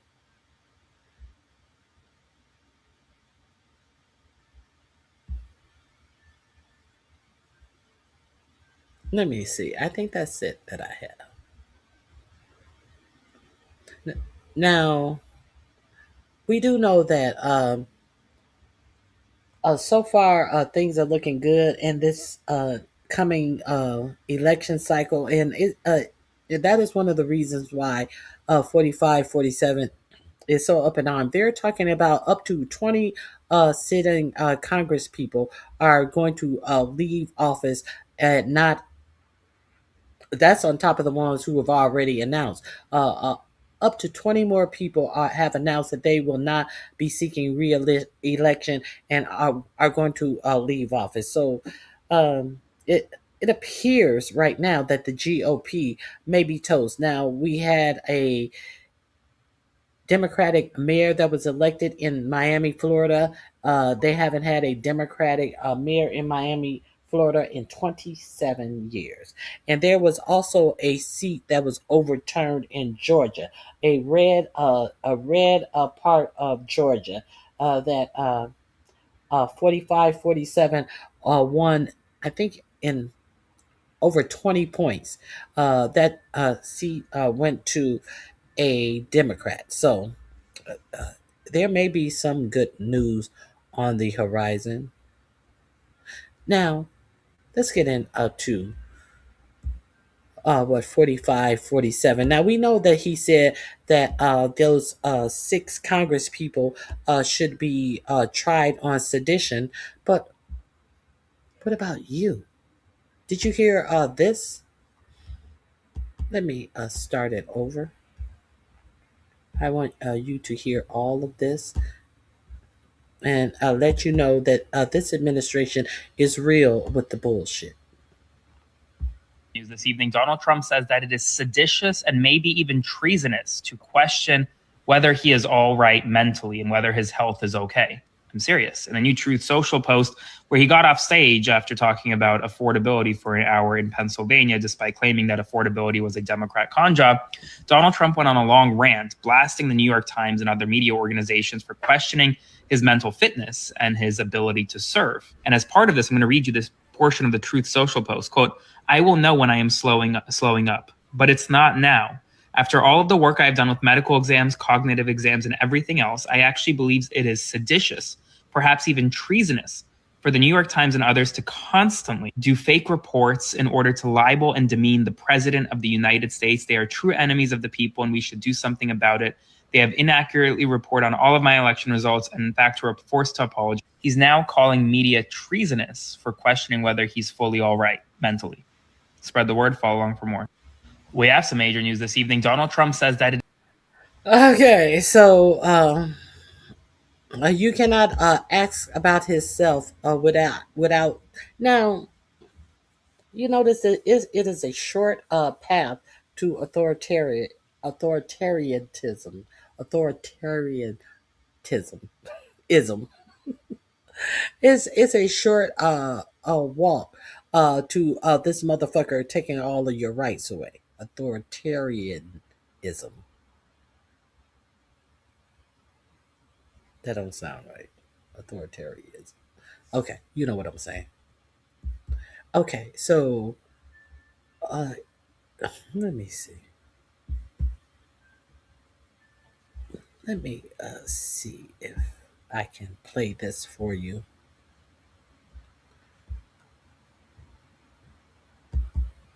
Nope, I won't be able to play that one for you.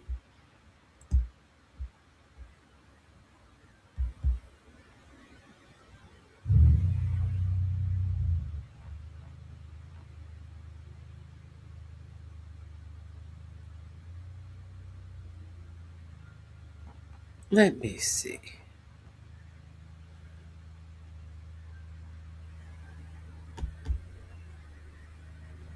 This is what I want to share. Oh my God.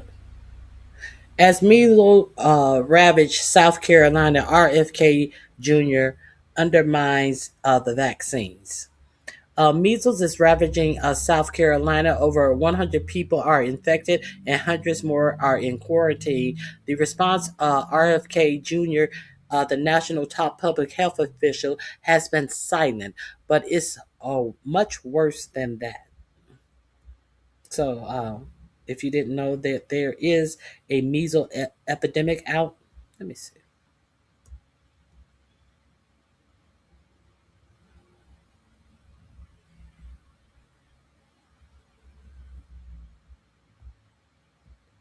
Let me see. This is something that I wanted to share with you. If you are not familiar with this YouTuber called Political Punk, do you know that there is a video out? Let me show you the video. You with Charlie Kirk and Jeffrey Epstein doing a little dance together. If you didn't know, let me show it to you. I'm gonna drop the link where you can find this. I found it quite disturbing. Why is there? These are two people who are no longer alive. Why is there a video of them dancing together? Have you seen this?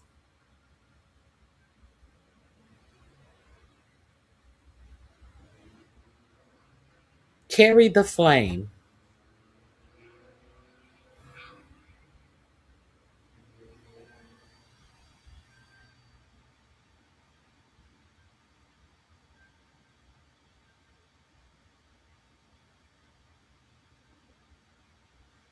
Jeffrey Epstein is a savior.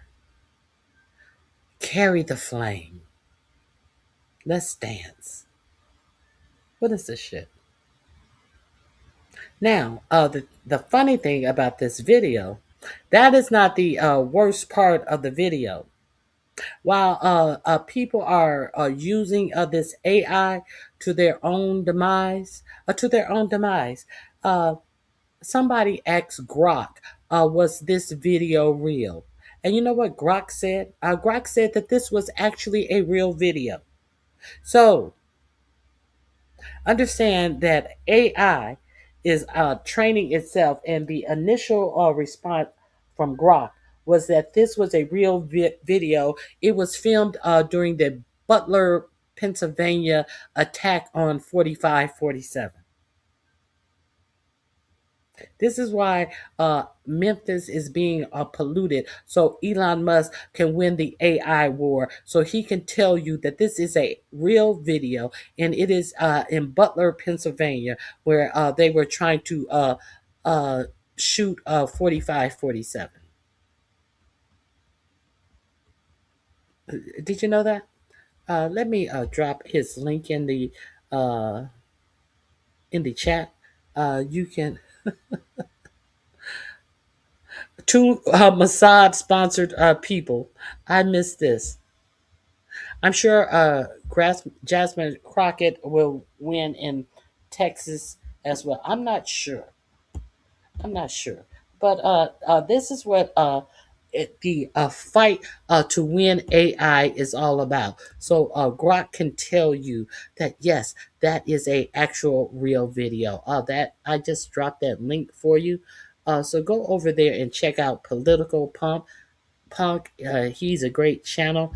I'm going to put this in my description box as well. It's under AI says yes. You can catch it in my description box under AI says yes. AI said that that was real. And these are the people who are scheming ways to take away American jobs.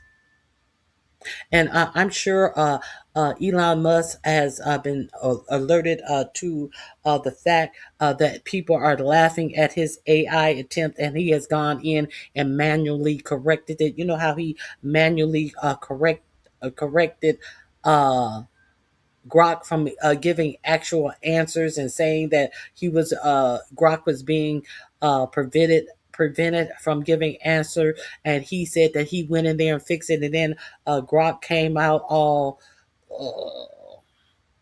shall we say white powerish.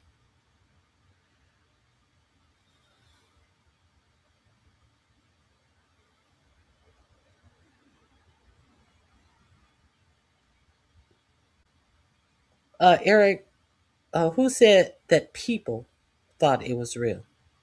The point was not that people thought it was real. Maybe you need to get your ears checked, and maybe you need to be in a mental institution. The point of the matter is that Grok thought it was real. You know, the great intelligence that they are trying to put upon everyone and take all their jobs away. Grok thought it was real. The same person who is creating Grok, who fired people who were needed in this administration, to do little simple things like guard our nuclear arsenal. I said Grok. So maybe you need to clean out your ears and clean out your ass while you at it. And don't come in here talking about somebody need to be in a mental institution because something that you pulled out of your funky ass. I was clear on who thought it was real.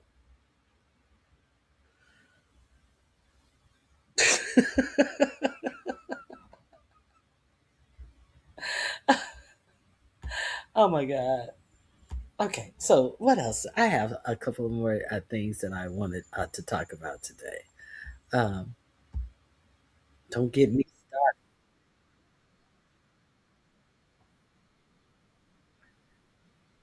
Let's talk about Elon Musk, not Elon Musk. Let's talk about the relationship between Barron Trump and the Tate brothers.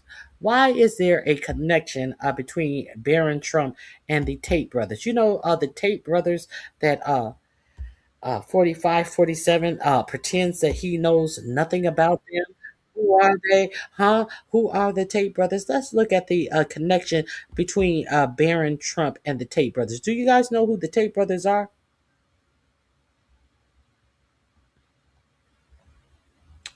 Let's take this one at a time. These links will be in my description box under Tate brothers. Let me share this with you.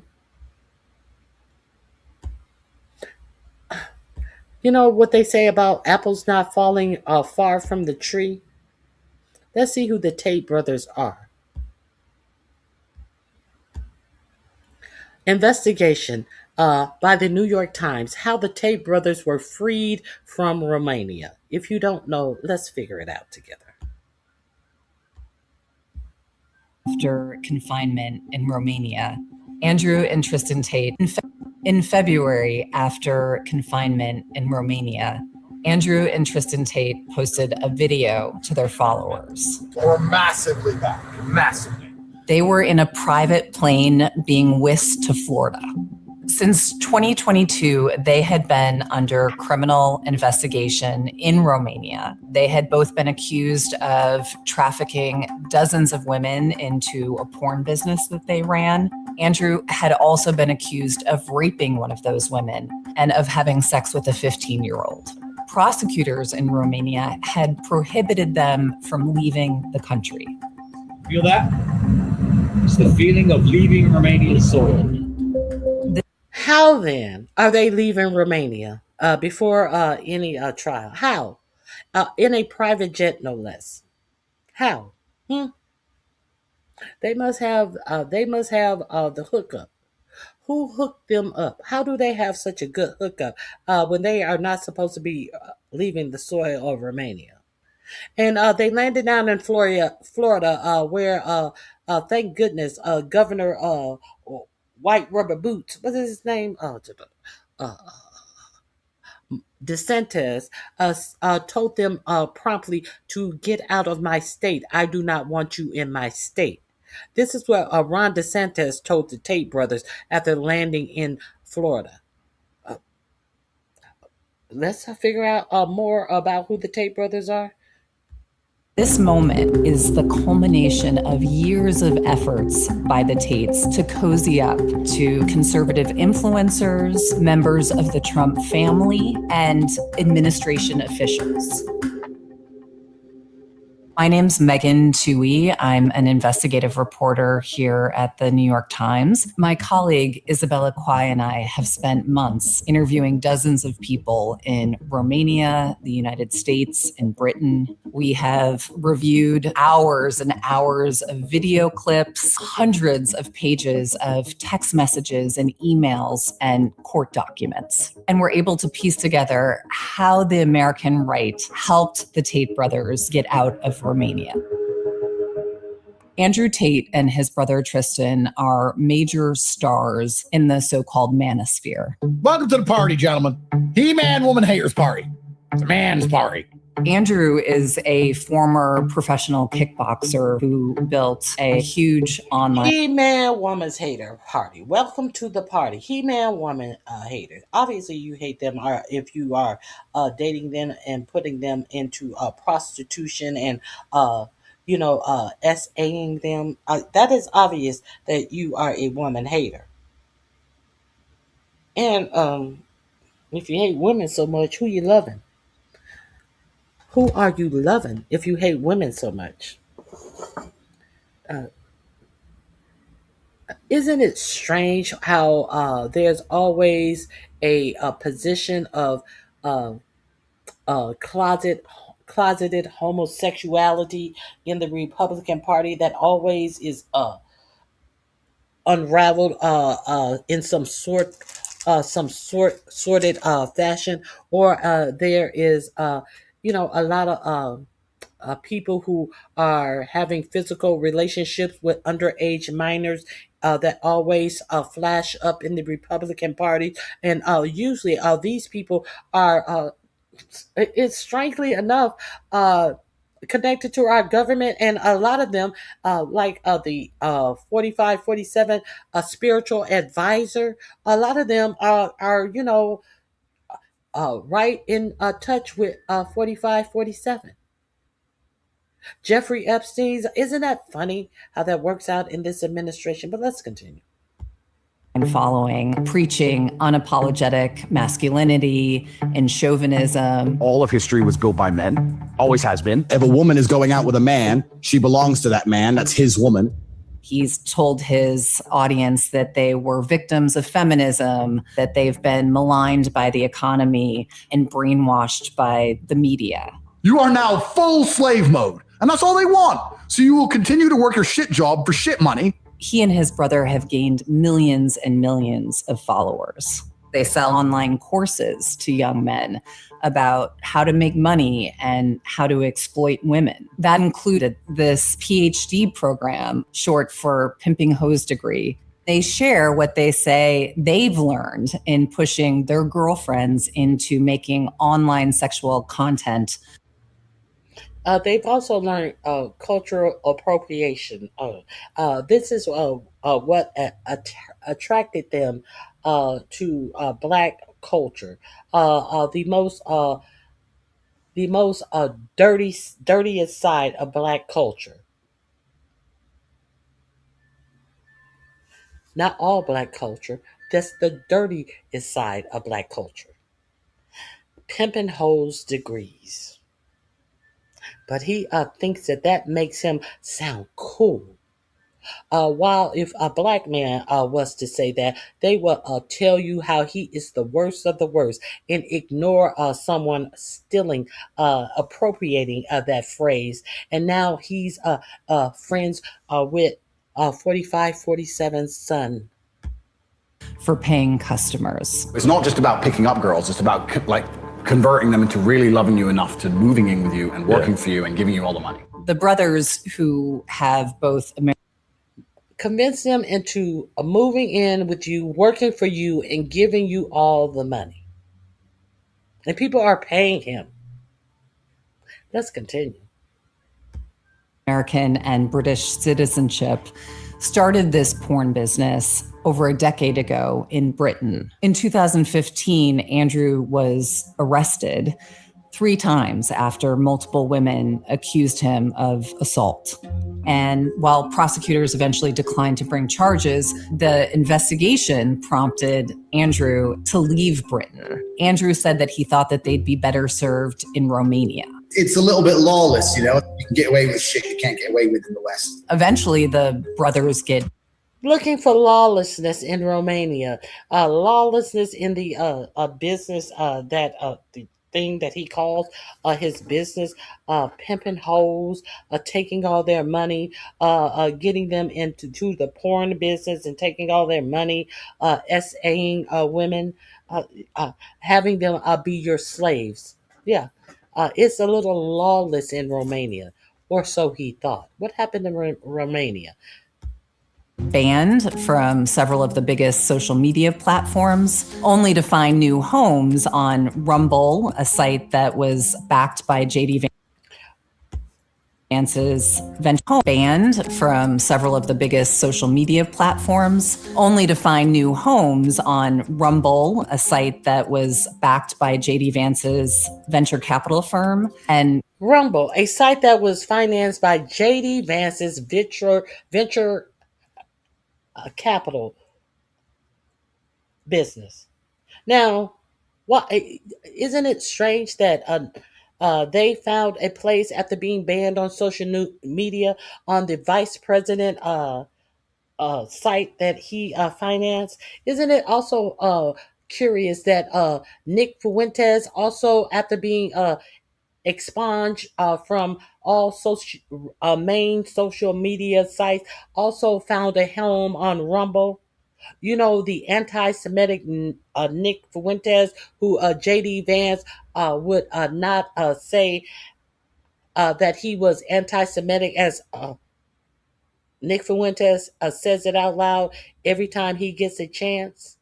Isn't it curious that these two entities would find a place to spew their filthy, hate-filled messages on Rumble? Of the biggest social media platforms, only to find new homes on Rumble, a site that was backed by JD Vance's venture capital firm, and Getter, a right-wing site. And then things really explode. In December 2022, the brothers are arrested in Romania.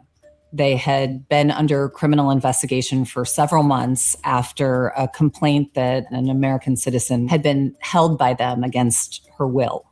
The brothers are charged with organizing a criminal group and trafficking 7 women into their porn business. And Andrew is also accused of raping one of those women. But wait a minute. Didn't Pam Bimbo said we are making sure we get rid of people who are trafficking women? Isn't that what He's so camp looking. YMCA. Didn't Pam Bimbo said that all the things that her DOJ is doing to capture people who are trafficking women? Let's get how are they connected? How are they? What's the connection, Ronnie Q? And later, prosecutors in Britain would bring charges of trafficking and rape against Andrew and Tristan. These additional charges that have been authorized will move forward once the Romanian case is complete. Through our reporting, we Well, surely a 45-47 wouldn't allow these worst of the worst back into America after they are up on all of these charges in two different countries. Surely they are the worst of the worst. also found that the Tates have been quietly under investigation here in the United States by anti-trafficking agents and federal prosecutors. Andrew and Tristan Tate deny all allegations. While all of this is happening, they're building more and more powerful allies in the United States. Who are these allies? I see Barron Trump. I don't know who that is. I see Tucker Carlson. I don't know who. Is that JD Vance? I don't know who that is. I think that may be JD Vance. Is that Don Jr.? Is that Candace Owens? Is that Alina Habba, who 45-47 illegally put over New York City Justice Department? Who is that down there? I don't know who that is. Oh, he kind of looked familiar. Who is that? In 2017, as Andrew tells it, he did a tweet in support of Donald Trump, and soon Andrew and Don Jr. had connected at Trump Tower. President's son, he made me a coffee. Like, he's a cool dude. And this support and this relationship continues through 2023. When Andrew and his brother are placed under house arrest, Don Jr. sends out a tweet of support. By that point, the Tates had hired. He's placed on house arrest. And Don Jr. says that was absolute insanity. That is what 45-47 said. Son said about these people who are brought up on these charges, innocent until proven guilty. Sure, but kind of like this person in the beef sector who has been brought up on some disgusting charges. If they're investigating you on these charges, we have to go to court and see what they got and what you got. So nobody is just putting these charges on people who are not black, I will say. Hired Joseph McBride, this attorney who had come to prominence representing Trump supporters accused of insurrection on January 6th. And attorney who's representing them represented the January 6th mob. Okay, so that's who that is. That's not JD Vance. Bride pitches his new client to conservative host Tucker Carlson, who travels to Romania and conducts a lengthy interview with Andrew in his mansion. I mean, I was sympathetic to you already, but a man's accused of human trafficking. It's worth finding out what he's accused of. The Tucker Carlson interview. It doesn't sound like you're that interested. You knew he was guilty of trafficking women, and it seems like you find out what he was accused of. I gotta give you a chance to defend yourself. What are you accused of? Well, how come you didn't go to the police department to try to find out what he was accused of? How come you didn't go to any agency that were pressing these charges against the Tate brothers if you wanted to find out what they were accused of? Who gets more than... I was already a fan. Look at him. This is also who platformed Nick Fuentes. The Rumble people on his platform. And there's a big brouhaha brewing between a regular MAGA who think they are regular people. They think that they are regular Republicans going under the new banner of MAGA, and when they see what all is encompassing of MAGA, now they're trying to say that they are no longer MAGA. Tucker Carlson is doing a lot of filthy work out here. 112 million views. Thank you.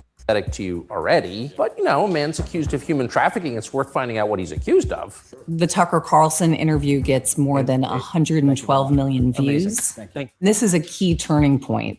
Soon, so he platformed them. He gave them a platform. He gave them a platform to explain why I was already a fan. I just need you to know what you were accused of. He platformed them to 112 million viewers. Now here comes Candace Owens, as she's called on the amazing Lucas show.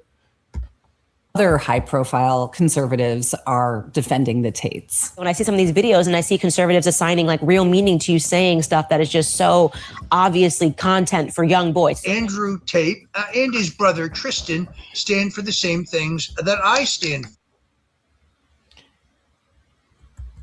I gotta go back. Like real meaning to you saying stuff that is just so obviously. When I hear people giving real meaning to stuff that is obviously something for you to say to young boys.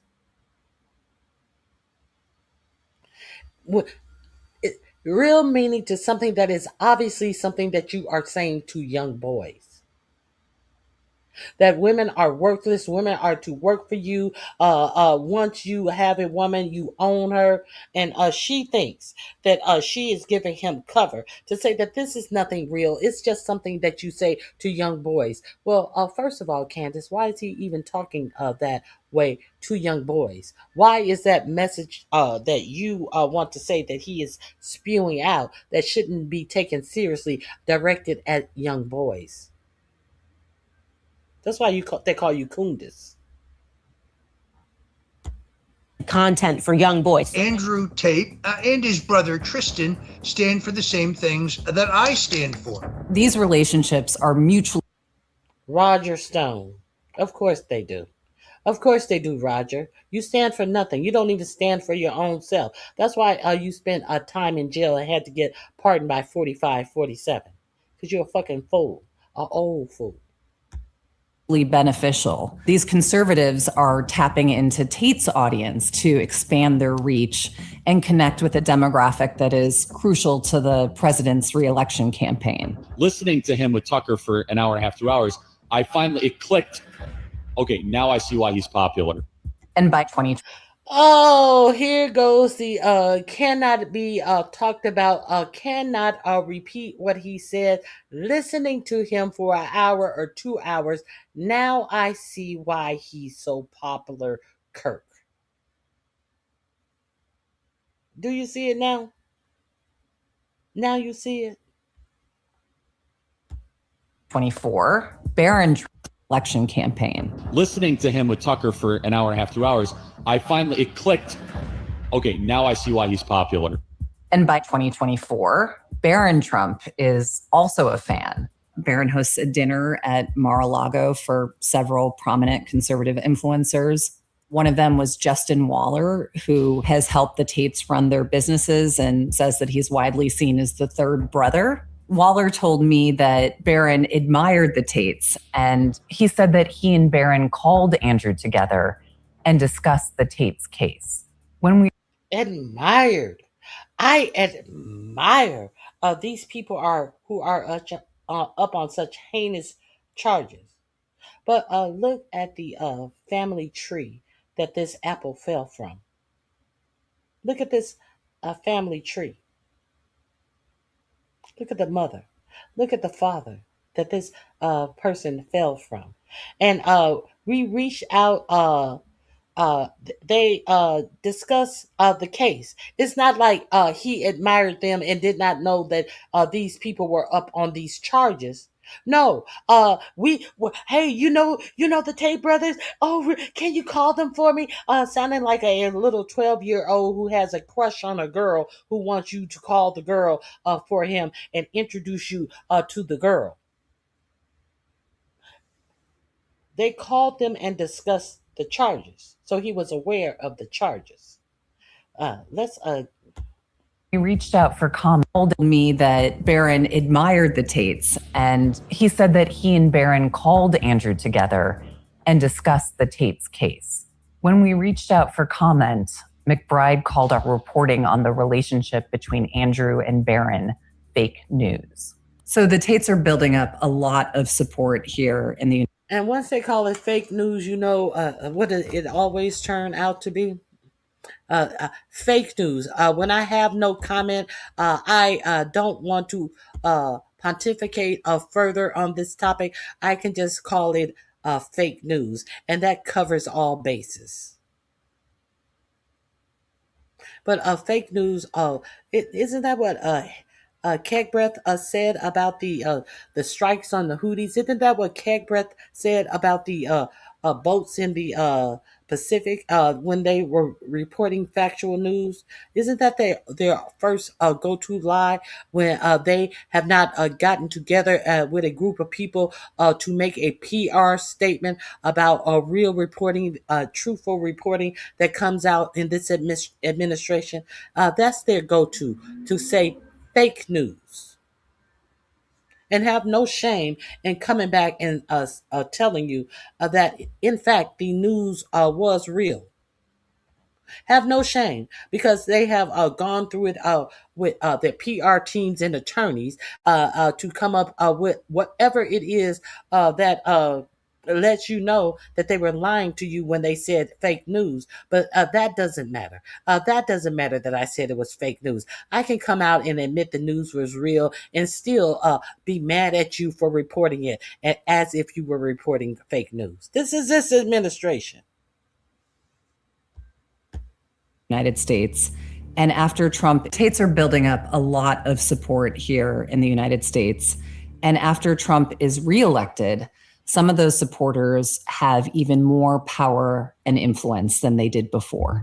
Paul Ingrassia, who had once served on the Tates legal team, is now the White House liaison to the Justice Department. He had called Andrew Tate an extraordinary human being and a target of the deep state and the satanic elite.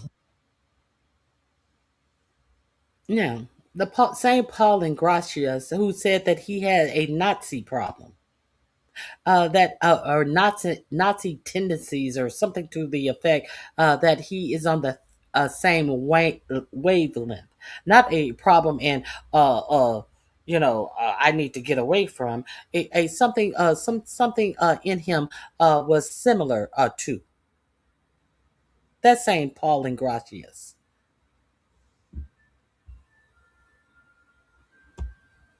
Alina, liaison to the Justice Department, he had called Andrew Tate an extraordinary human being and a target of the deep state and the satanic elite. Alina Habba, who had... I need to read this. Andrew Tate is an extraordinary human being, not only in terms of sheer physical prowess. Sounds like you want to fuck him. Although he is that in spades, but perhaps even more impressively, so you're very impressed by his physical prowess. He is sharp as a tack and has the willpower and spirit to match. Being and a target of the deep state. Let me see. He is the embodiment of the ancient idea of excellence, to seek perfection of mind, body, and spirit. An idea that is radically at odds with our grotesquely decadent society, which values security and mediocrity over human excellence among men. It is for this reason that he and his brother have become public enemies number 1 and 2 in the eyes of the Matrix, the deep state, and the satanic elite that attempts to systematically program and oppress all men from womb to tomb, a form of communism that is not even Karl Marx in its wildest dreams could ever imagine. It's because he and Tate Tasm pose such a threat that the global elites have targeted and attempted to scapegoat them into scapegoat them. The global elites want to kowtow any man of honor and worth whose spirit has not been completely extinguished into silence. He's on your Department of Justice. He's in your Department of Justice. The McBride Law NUC legal team is working around the clock to obliterate the Matrix narrative about the Tate brothers. Okay, this is who is. I think he's real high. I thought that he was working for the State Department. I think he's working under Marco Rubio. However, I forget where he works. He was fired once for his racist comments in 47's first administration. I believe it was because racist statements. And he's been brought back under this administration with a higher position. And this is what he is saying about these Tate brothers. This is your administration. This is who the people you dummies elected to put back in office has in office. I hope none of you have girls. I hope none of you have girls. I hope none of you have boys who are listening to this bullshit as something to be admired from the people that the person that you voted into office decided to have high power positions in this administration. And the satanic elite. Alina Habba, who had served as a personal lawyer to Trump, was now a counselor to the president. She appeared on a podcast with Andrew in January. We need strong, powerful voices like yours. And I got your back over here. And this man, Richard Grenell, a special diplomatic envoy for Trump, discussed the Tate's case with at least 2 Romanian officials. Our reporting found that one of those discussions took place last December at Mar-a-Lago with an advisor to the Romanian Prime Minister. Ponta told us that he had discussed the Tate's case with Grenell. He then backpedaled and said they had not discussed the case. The other discussion was with Romania's foreign minister at a conference in Munich in February. In a statement to the Times, Grenell said it was the foreign minister who raised the issue. Megan Tolley's email to me is filled with fake news and anonymous charges. I have never met the Tate brothers. I've never been to Romania. All my ex content is regularly deleted after 6 months or so because it loses context over time. No, you delete stuff that you don't want to be reviewed after time has passed. That's why people delete shit, because they want that content to disappear. Are you kidding me? So obviously she referred to some X comments that he said. And the foreign minister's story, as told by the press, is widely exaggerated. But is it true? Or is it untrue?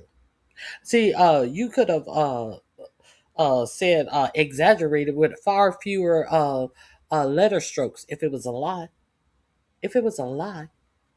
Instead of widely exaggerated. That doesn't tell us that it's false, though.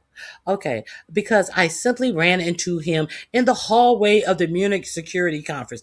You can't have conversations in the hallways of the Munich Security Conference?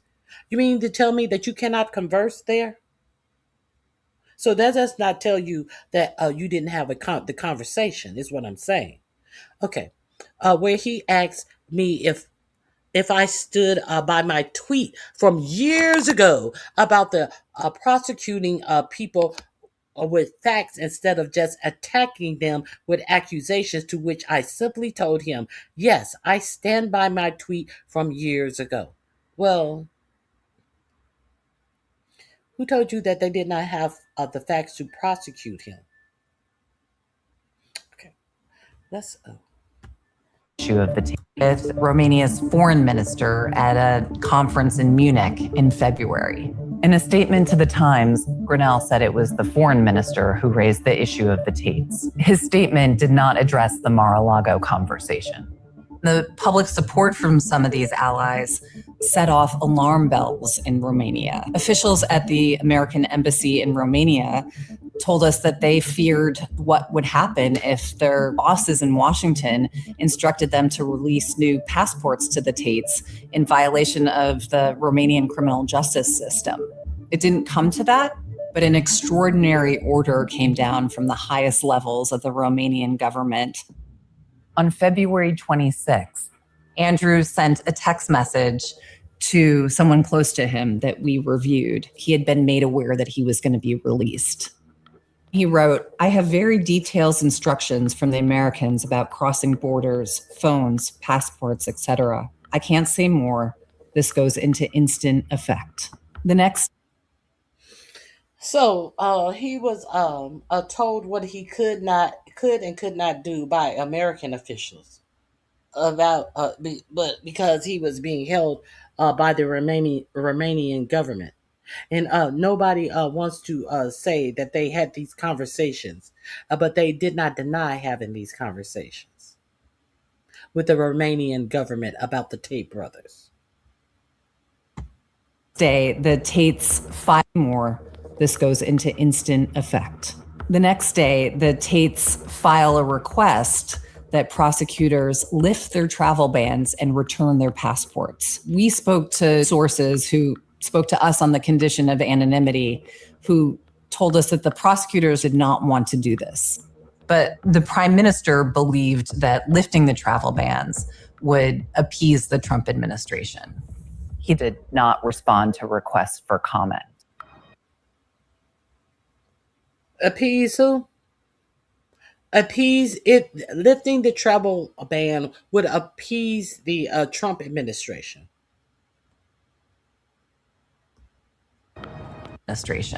Believed that lifting the travel bans would appease the Trump administration. He did not respond to requests for comment. In the early hours of February 27th, the brothers were driven to a private plane. No one has ever been more back than we just got. At the time, we asked McBride, their lawyer, whether the Trump administration had anything to do with their release. And he didn't answer the question directly, but he said, quote, "Do the math. These guys are on the plane." Once they're back in the United States, the Tates are filming themselves partying in Miami, looking at apartments in New York, hobnobbing with Kanye West in Los Angeles. But they weren't welcomed by all. There were some conservatives who spoke out against them. Florida is not a place where you are welcome. I told you about that. I reported on that this when they first came back. Florida is not a place where you're welcome with that type of conduct in the air. Conservatives who spoke out against them upon their arrival. Some said that they... This is actually, I'm surprised that this bitch even said this. Let me see. This actually is toxic masculinity. People, this is the real version of it. And who made this happen? Who made this happen? Nothing to say about that? They undermine traditional conservative values. America does not need more self-proclaimed pimps, says Ben Shapiro. Other people likened the allegations against them to the crimes of Jeffrey Epstein. Through all of this, it's becoming clear that there is a rift on the right. Trump says he knew nothing about it. I know nothing about that. You're saying he's on a plane right now? An official with the White House said it is not involved in anything related to the Tate's legal matters. In March, they returned to Romania for a court date and have not come back. Shortly after they left, one of Andrew's former girlfriends accused him of assaulting her when they reunited during his visit. You know, she said that when they had sex, he had beaten her and choked her to near unconsciousness, which he denies. So these are the alleged pals of Baron Trump, who got a chance to come back to the United States. Let me share this with you. Allegedly, let me see.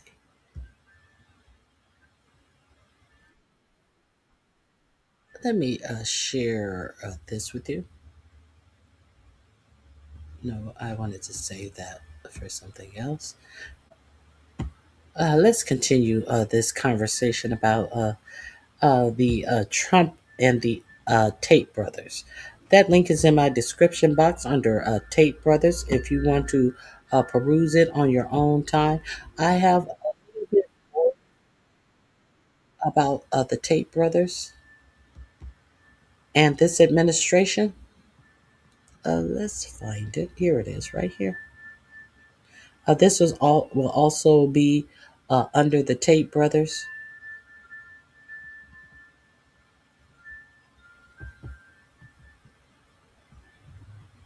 Hold on 1 second.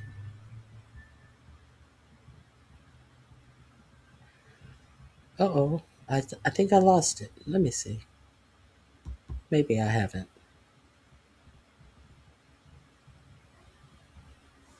Oh.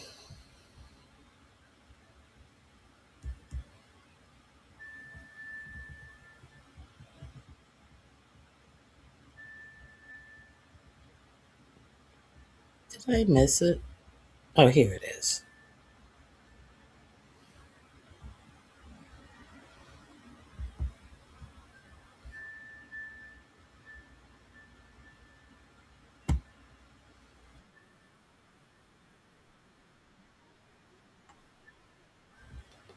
Now, here's the questioning that was given to 4547 when they played a portion of it in that last video. I want you to see the entire question that was given when Schumer was visiting here in the United States. Let's hear the entire question and answer about the Tates.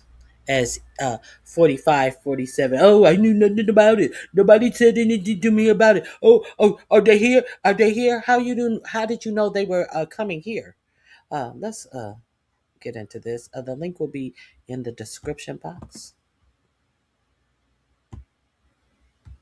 President Trump, Andrew and Tristan Tate landed in Florida today on a private jet after being released from custody in Romania. They are accused rapists, human traffickers, not thought of as good people in many circles. Did your administration pressure the Romanian government to release them? And if so, I why? know nothing about that. I don't know. You're saying he's on a plane right now? He's back. They already did. Yeah, I just know nothing about it. We'll check it out. We'll let you know. I didn't know a thing about it. You said they're on a plane here. No, he said that they were here. All right, Baron Trump. We're going to talk about him. This last link will also be in my description box. Baron Trump, he's in the news for a couple of reasons. One, because Donald Trump insulted his son. Is he his son? We're going to find out. And Baron Trump also, it turns out, is a fan of a very bad person. A very bad person. Baron Trump, seen here, this is at Thanksgiving. And you let me know, but I kind of feel like this is them walking in. There's Donald Trump looking like he is, I mean, he just is totally out of it. But then we have Baron Trump here with his, I guess he's 6'9", with his mom, Melania.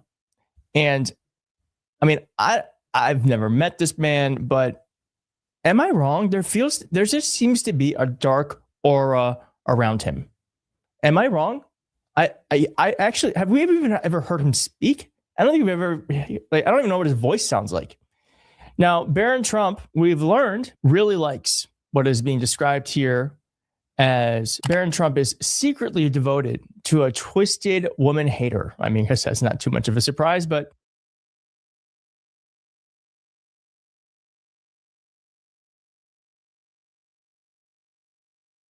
First Amendment USA, I talked about that disgusting message. I saw it in real time.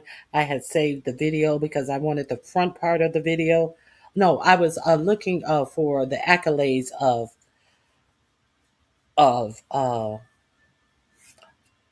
Reiner. I was looking for his accolades and something about his history. And I, in that video, there was a statement from this disgusting, terrible man. So thank you.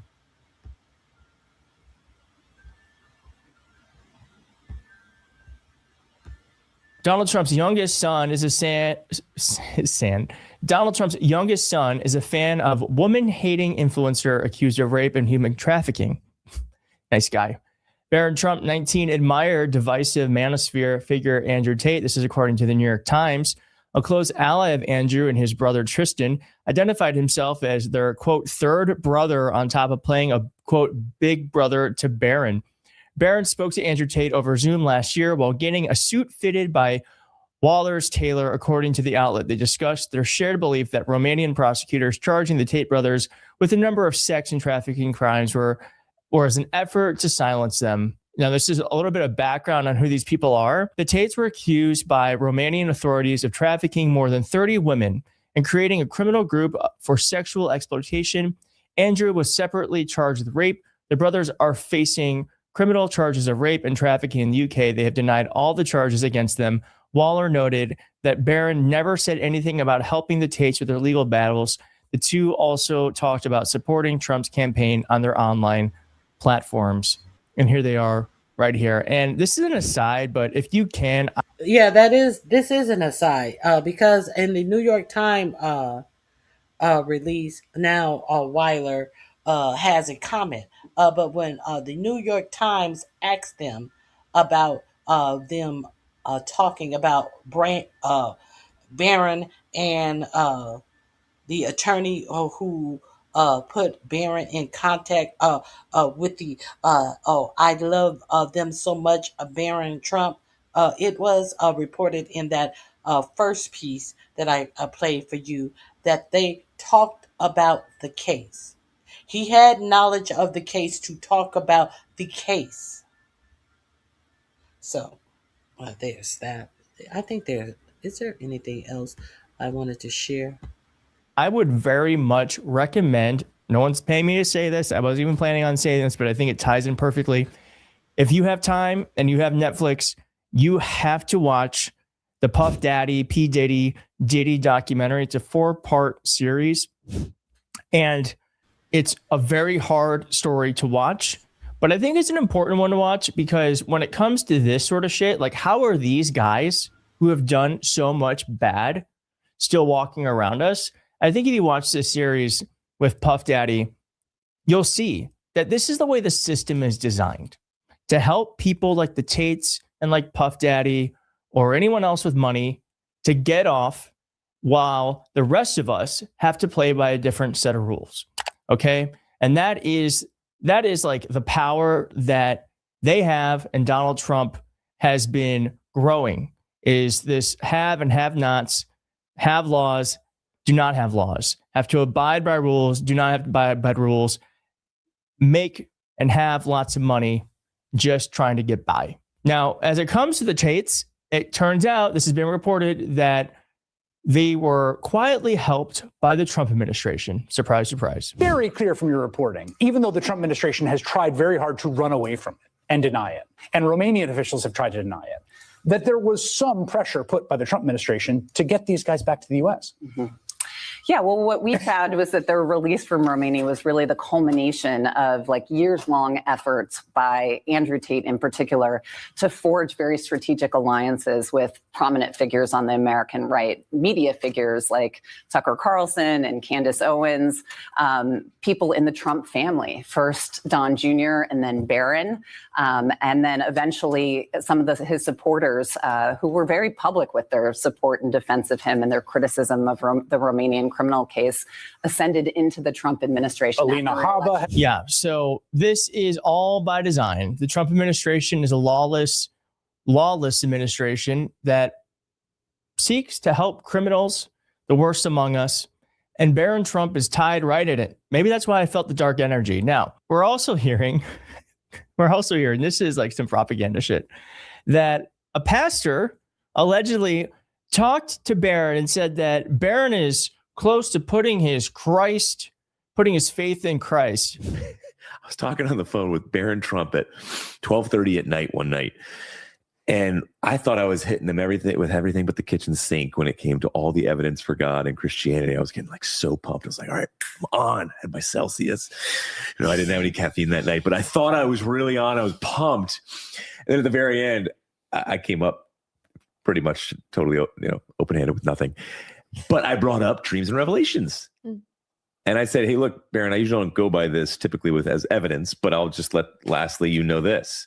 I have a friend over in Africa who witnesses thousands of Muslims coming to Christ through dreams and revelations. How do you explain that?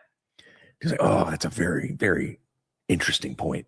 And you have eyewitness testimony, the way his mind works, just like, and that was the only thing that stuck with him. And he's very close to putting his faith in Christ, very close. And so I pray that he's very close to putting his faith in Christ. Okay. I don't believe you. I don't believe you. I just don't understand. How does aligning yourself with people like the Tates and aligning yourself with Christ mix at all? At all. They are really promoting this bastardized version of Christianity. I grew up Christian. I don't identify as one now, but I do know that Jesus, as it is taught in the Bible, does not and would not align themselves with people like this. Now, I guess Donald Trump doesn't align himself with his son because the internet was shocked. Were we shocked? I don't know. The internet was, I guess. Everything about this Christian nationalist bullshit is a bastardizing of Christianity. Why would you be surprised? Everything about it. I guess the internet was a little confused by what Donald Trump said at a holiday party the other day. Well, I just heard about that for the first time. The only thing I can tell you, I know one thing for sure, Mr. Speaker. It's going to be great. It's going to be great for children. Okay? I don't know what it is she's doing, but I know it's going to be great for children because she loves children and she's got a wonderful boy and she's very proud of her boy. So Donald Trump, I'm going to play it again, but Donald Trump there, one, admits that he doesn't know what the fuck Melania Trump does with her days. I'm going to say it here. I'm going to say it. I don't know if it's true, but I have heard it for people who would know. Okay? I've heard it through people who would know. Melania Trump, and this is understood. Everyone knows this is happening. Melania Trump is having an affair with her bodyguard. Okay? Donald Trump knows. Everyone knows. But they have, this is probably not a surprise. There's an arrangement between the two of them that, hey, hear no evil, see no evil. Come show up for the photo ops. Be first lady when you have to be. You don't have to be in DC anymore. Go have fun. Do what you need to do. And it works for them. Okay? And you know what? Whatever. There are all types of relationships. I'm not one to judge that. But again, if you're promoting... He calls Barron Trump her child, her son. Okay. That is in my description box as well.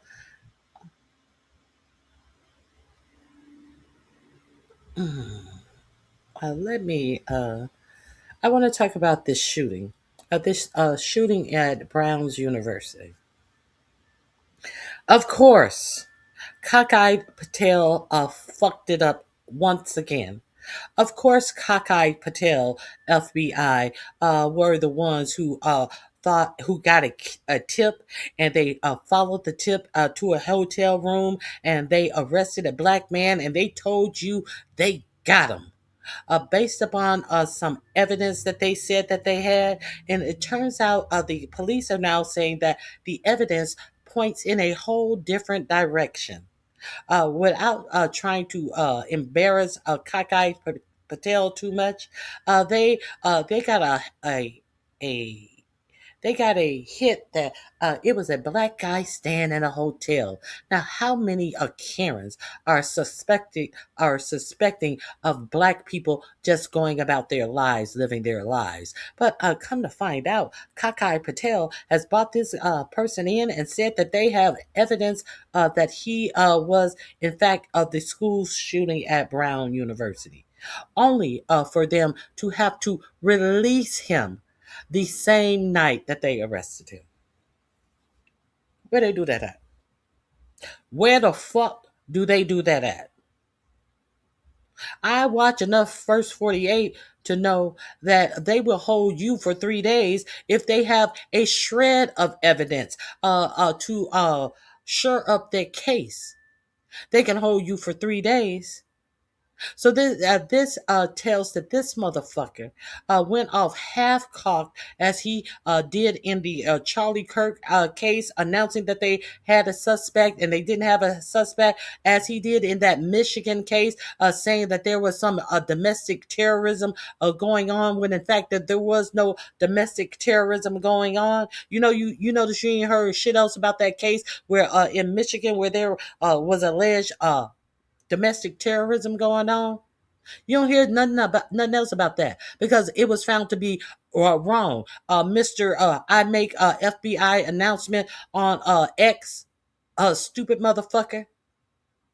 So they arrested this black man and released him the same night because the evidence pointed elsewhere, which means the evidence did not point to the man who was arrested. While they are patting themselves on the back and making announcements to the public that they had captured the shooter was getting the fuck away. So this is who 4547 has over the head of the FBI department, a whole motherfucking numbskull. A whole motherfucking idiot.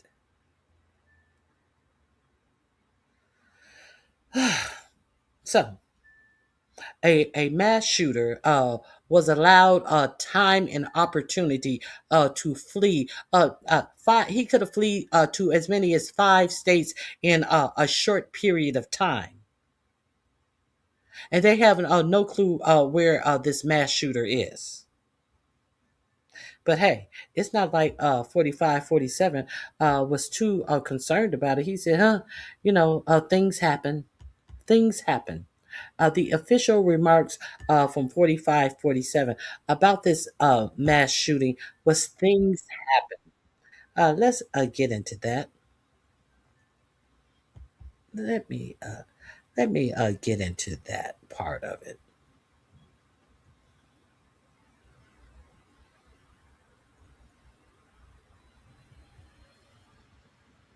Let me see. Where is it? Where is it? It's somewhere.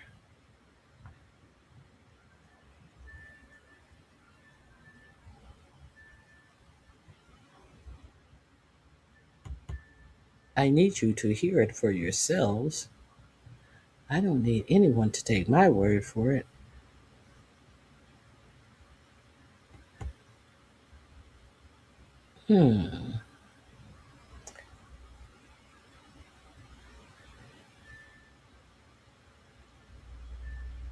Maybe it's here. Let me see if it's here. No, it's not.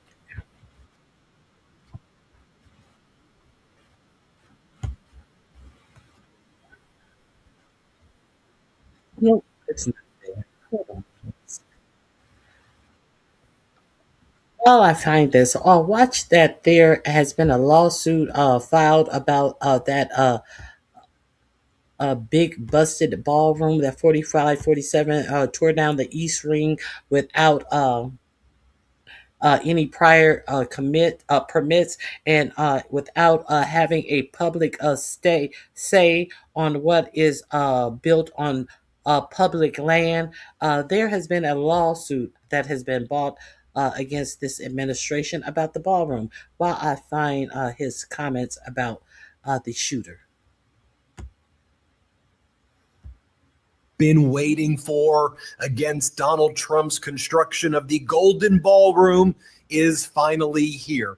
Perhaps a little late in terms of preventing the demolition of the East Wing of the White House, but in terms of stopping the construction of the ballroom, this lawsuit that was just filed just may do it. There's an emergency hearing that has now been set for Monday before a federal judge by the name of Judge Richard Leon. This TRO hearing is actually set for 3:30 p.m. on Tuesday of next week, not Monday, it's Tuesday of next week. And this would stop the White House ballroom construction. Now, this lawsuit was filed by a very serious group. It's why this is really important. It was filed by the National Trust for Historic Preservation. That's a nonprofit chartered by Congress itself to support the preservation of historic U.S. buildings and neighborhoods. So pause right there. This isn't just some outside group or some nonprofit or some random group of individuals. This is the group that Congress chartered to do the analysis of these types of demolitions, constructions, alterations, and they're asking the U.S. District Court for the District of Columbia block the ongoing construction until such time as the administration seeks congressional approval and consults the federal commissions and the public. Quote, no president is legally allowed to tear down portions of the White House without any review whatsoever. Not Trump, not Biden, not anyone else, the group wrote in the lawsuit. And no president is legally allowed to construct a ballroom on public property without giving the public an opportunity to weigh in. So in terms of what the causes of action are, this may sound familiar to you because I've done multiple videos suggesting that this exact type of lawsuit needs to be brought. They're citing violations of the Administrative Procedures Act, violations of the National Environmental Policy Act, and they're citing other processes that were not followed here in terms of going through the appropriate boards and the appropriate approvals. You pull up the lawsuit right here and you can see it's the National Trust for Historic Preservation in the U.S., and you'll see it was filed against the National Park Service, against Donald Trump, against the acting director of the National Park Service. You'll see the Department of the Interior, Doug Burgum, who is the Secretary of the Interior, the General Services Administration. Folks, this lawsuit was done right with pros who really understand this area of the law, and it really warms my heart that a lawsuit's finally been filed. I wanted one to be filed to block the demolition of the East Wing to begin with, but I guess better late than never, because if we can stop this East Golden Ballroom thing that does 90,000 square foot, it may even be bigger now, right? Whatever it is, then after Trump leaves office, we can just rebuild the East Wing, make this White House look normal, not have this ridiculous ballroom. And I think the fact that you'll see this demolition site right there for the next 3 years will also be a reminder of how horrific this regime has been. Let's just take a look at this lawsuit a little bit more, and it says the following. With its modest neoclassical design, the White House has served as a symbol of the United States for over 200 years. In late October 2025, at the direction of Donald J. Trump, the defendant in this action demolished the East Wing of the White House in order to build a 90,000 square foot ballroom on its site. They did so without seeking approval from Congress, without requesting review and approval from the federal commissions charged with oversight of development in the nation's capital, without conducting the required environmental studies, and without allowing the public any opportunity for input. Within days, the East Wing and its colonnade, a version of which was first built on the site during the presidency of Thomas Jefferson, was completely destroyed. The defendants did not stop with the demolition of the East Wing. Recent reporting describes the former location of the East Wing as a bustling construction site with dozens of workers driving piles, stockpiling materials, and amassing heavy machinery. Just last week, a towering construction crane was erected on the White House grounds, and Trump recounted that work on the ballroom was audible all night. Yet the defendants still have not sought review of the ballroom project or obtained the necessary approvals. And the American public, to whom the White House belongs, still has had no chance to provide input. No president is legally allowed to tear down portions of the White House without any review whatsoever. Not Trump, not Biden, not anyone else. And no president is legally allowed to construct a ballroom on public property without giving the public the opportunity to weigh in. Trump's efforts to do so should be immediately halted, and work on the ballroom project should be paused until the defendants complete the required reviews. Reviews that should have taken place before defendants demolished the East Wing and before they began construction of the ballroom and secured the necessary approvals. Plaintiff, the National Trust for Historic Preservation in the United States, is a private charitable educational nonprofit corporation chartered by Congress in 1949. The purpose of the National Trust is to further the historic preservation policy of the United States and to promote the public's awareness of and ability to comment on any activity that might damage or destroy our nation's architectural heritage. The trust is obligated by its charter to facilitate public participation in the preservation of sites, buildings, and objects of national significance or interest. In furtherance of those goals, the trust has brought historic preservation suits across and against numerous presidential administrations. And it goes on to talk about how upon learning of defendants' sudden, unilateral, and unlawful decision to destroy the East Wing of the White House, the National Trust immediately wrote to the National Park Service, the National Planning Commission, and the Commission of Fine Arts on October 21, 2025, urging the cessation of demolition and initiation of the review procedures for the plans for the ballroom project. The National Trust received no response. The National Trust brings this action to compel defendants to comply with procedural requirements that inform the public and protect the public's opportunity to comment on the ballroom. And it goes on in this lawsuit to talk about how even during Donald Trump's first administration, when there were issues like fixing the fencing, that would have to go through all of these processes. So Trump knew that he had to go through these things. And now when it comes to demolishing the East Wing, they just do a complete runaround. I want to bring in Harry Littman from the Talking Feds YouTube channel, Talking Feds podcast, and Talking Feds Substack. And Harry, one of the things that's also mentioned in this lawsuit by the National Trust for Historic Preservation in the United States is that Trump defrauded them and the public by making it seem like first he was never going to touch the structure of the White House with the ballroom. And then the statements from the White House was that they would get the necessary approvals, but then they didn't. And then they suddenly just tore it down. And what they're saying in this lawsuit is we went through all these steps to try to get people to respond, and no one even talked to us. So we have no choice but to bring this lawsuit now. An emergency hearing is scheduled on Tuesday. Harry, this is big. You know, it is big, and Ben, you and I really take it as our charge to lay out the intricacies of the law and first explain.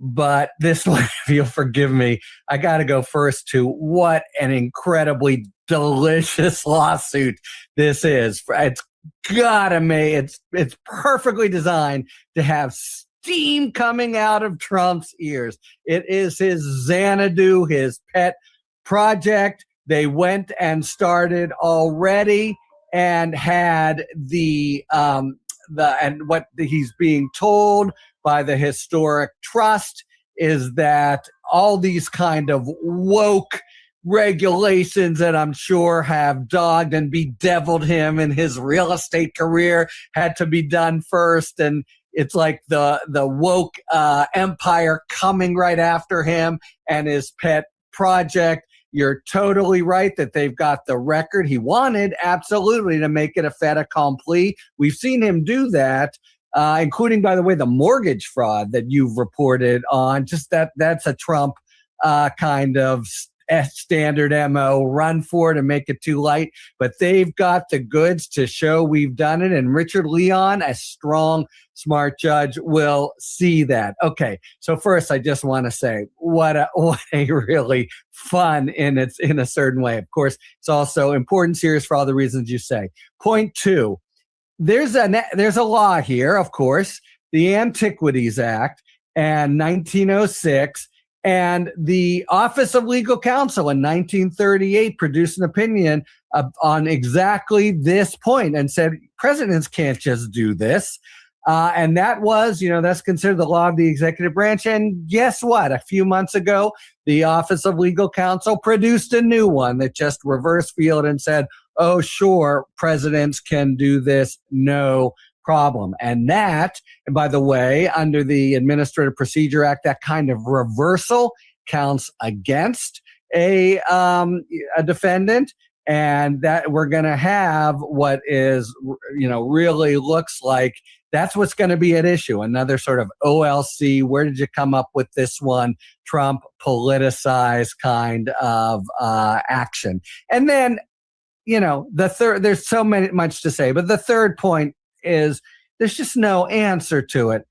This is a decision for the people in one form or another. Maybe, a president can legitimately kind of, try to tune up public opinion, et cetera. But it's the White House. It's the people's house. Who the hell does he think he is? And, it's such a kind of monument, including the hole in the ground, to Trump's arrogance and complete indifference to the public whose house this is. It is not his. So, and there's more, but basically, man, oh man, it's just perfect. And they're going to be arguing too late in front of Leon. And, this is the very entity. And then, of course, the fourth, what did he do? The same thing they always do. Just tell Congress, forget about it. We don't care, and bring the cranes on that night. So it's going to be good in terms of the overall legal themes of what he's doing. But I just love that it goes right to the heart of his dream project as the former failed bankrupt, multi-time bankrupt real estate developer that he was. I don't like to do reports like this if I think it's hopium and it's going to fail and it's not worth our coverage. The thing about this lawsuit is, I've read every page of it and it is impeccably done. It's the right group to bring it in terms of standing. The group cites all of the laws that it's familiar with because, as I noted in my intro, it is responsible for helping the public bring input on these very laws. They were the ones who were ignored throughout the process. And, talk to us, Harry, about Judge Leon. He's a George W. Bush appointed judge from 2002, but he's demonstrated himself on cases like this. And all the DC judges, frankly, have been pretty good in terms of law and order. You may ideologically disagree with them, but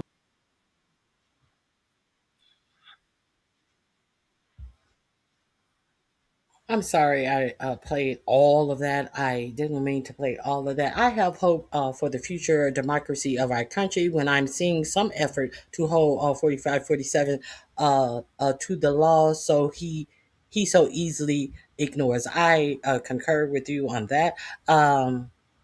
I didn't mean to play that much of the video, but something came up.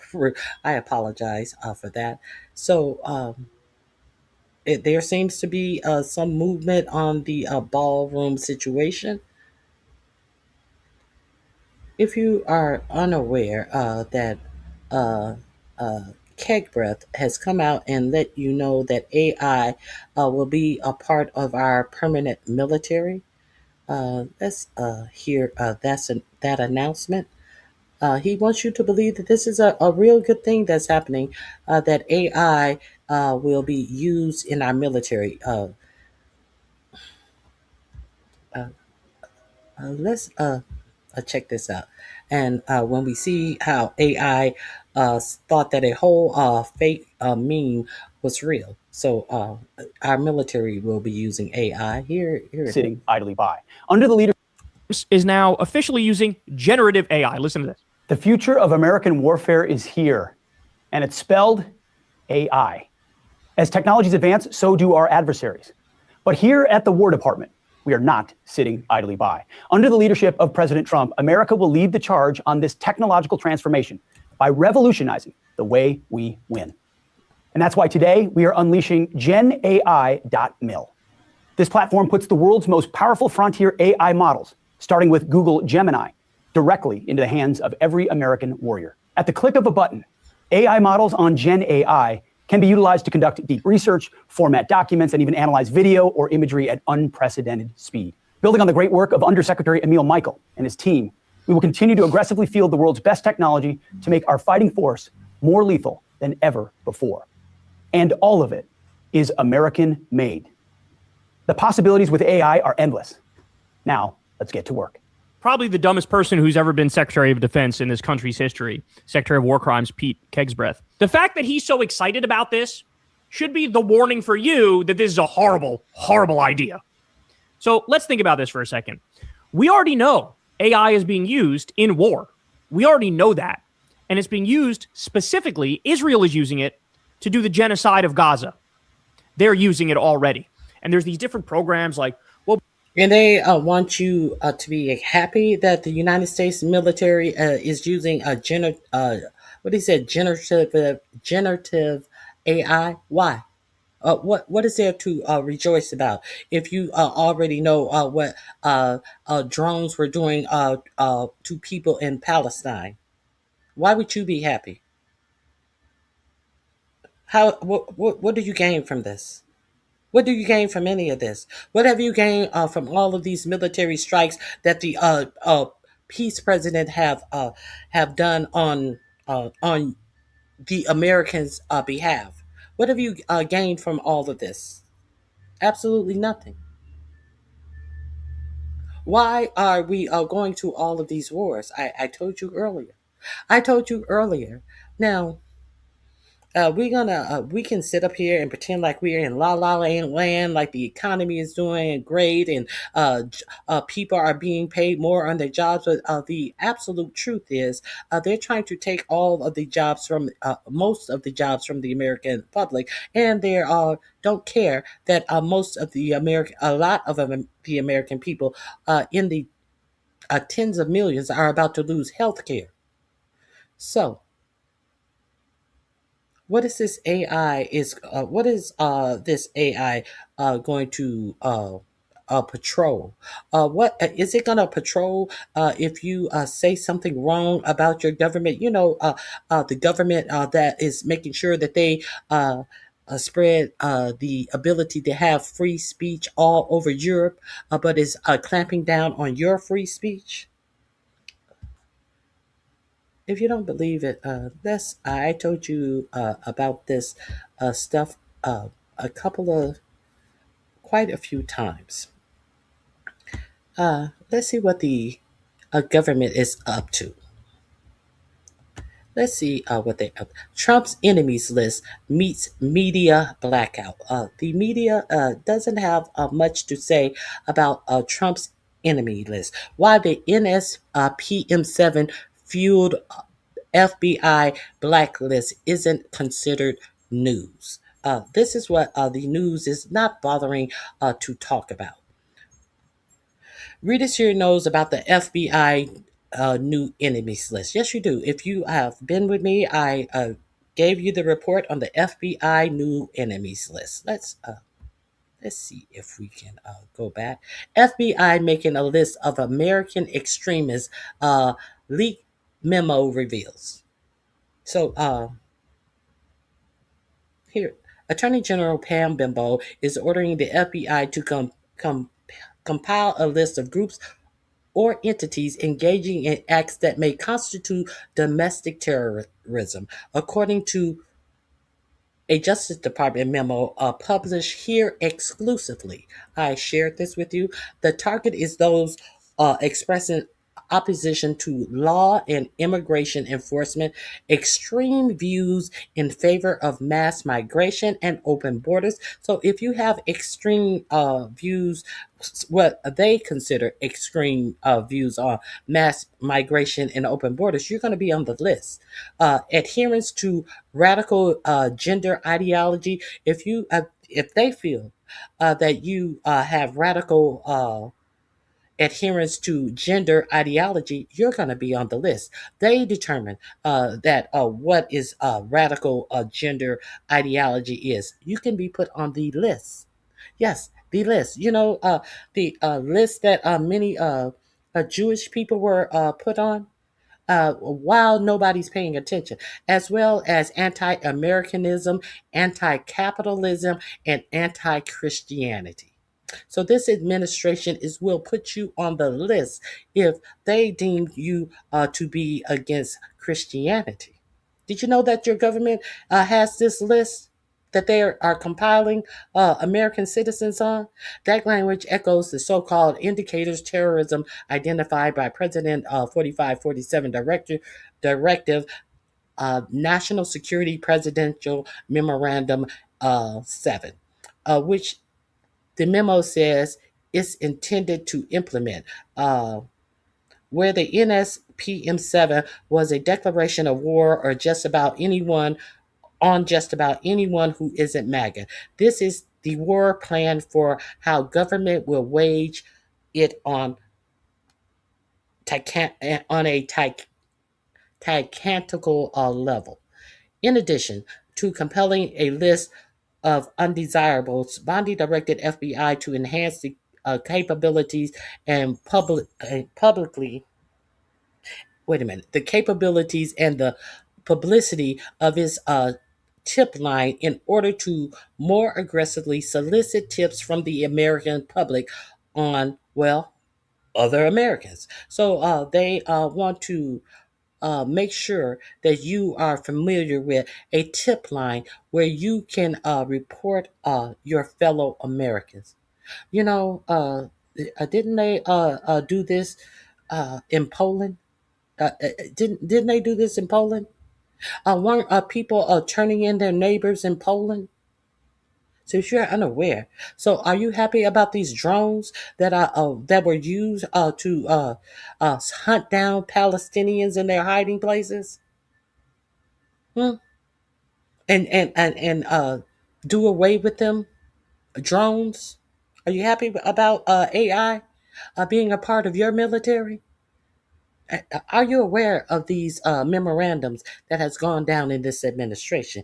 In addition to compiling a list of undesirables, Bondi directed the FBI to enhance the capabilities and the publicity of its tip line in order to more aggressively solicit tips from the American people on, well, the other Americans.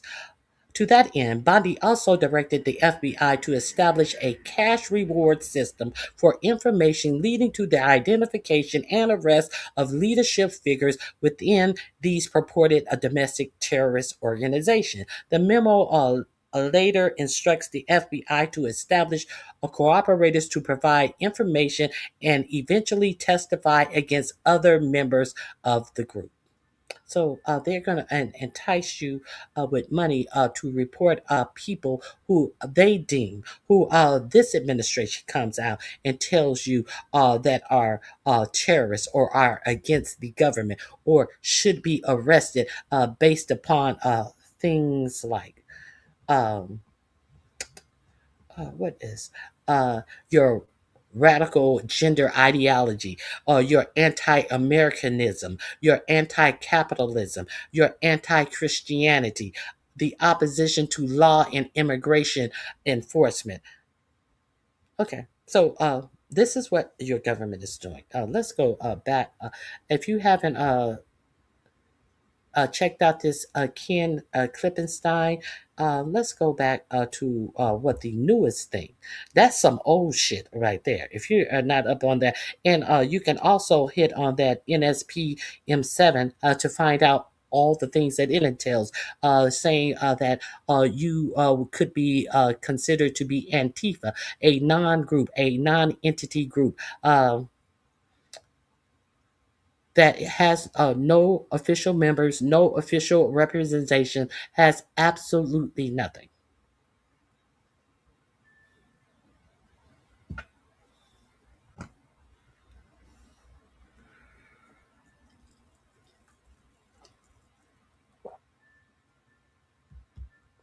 Okay, readers here know about the FBI news enemies list.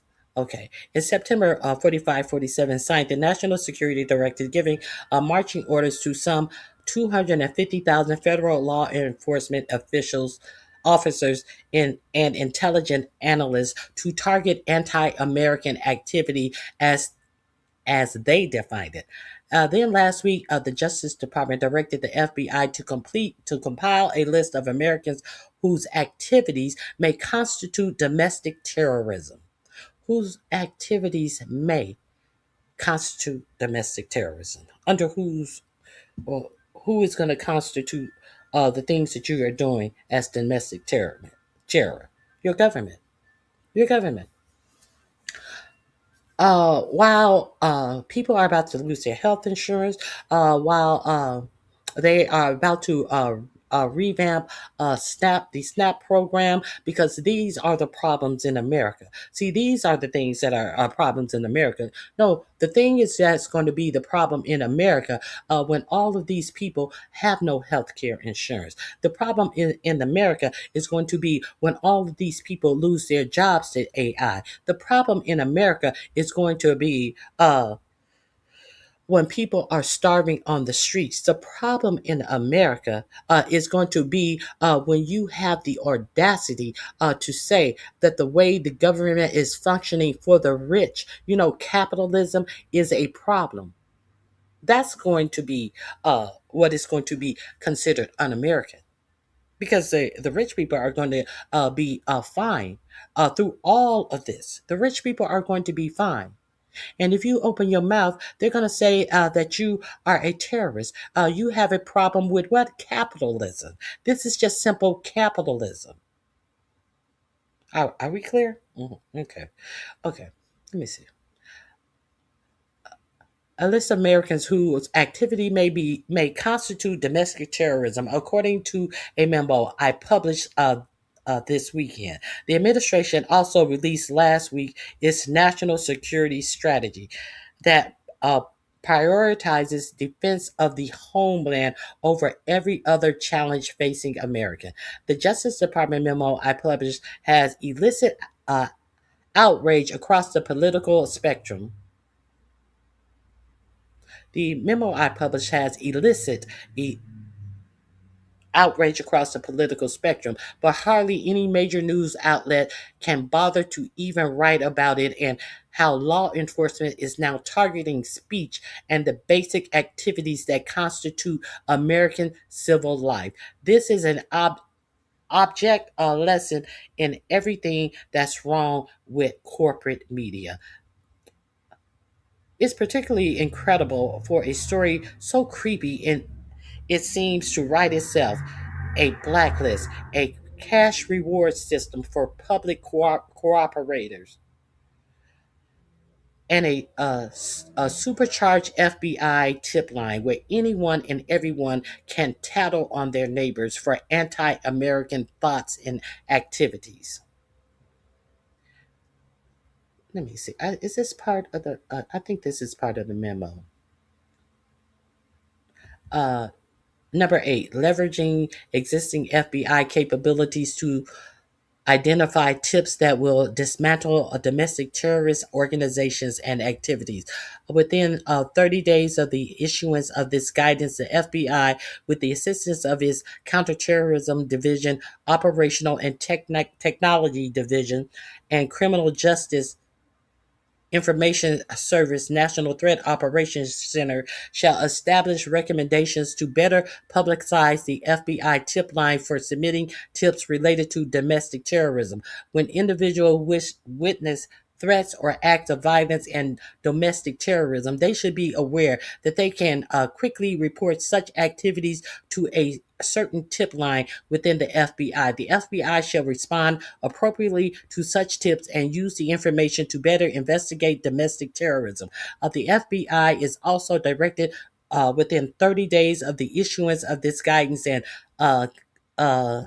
consistent with the applicable law to review and update the capabilities of its digital media tip line in compliance with FBI policy and statutory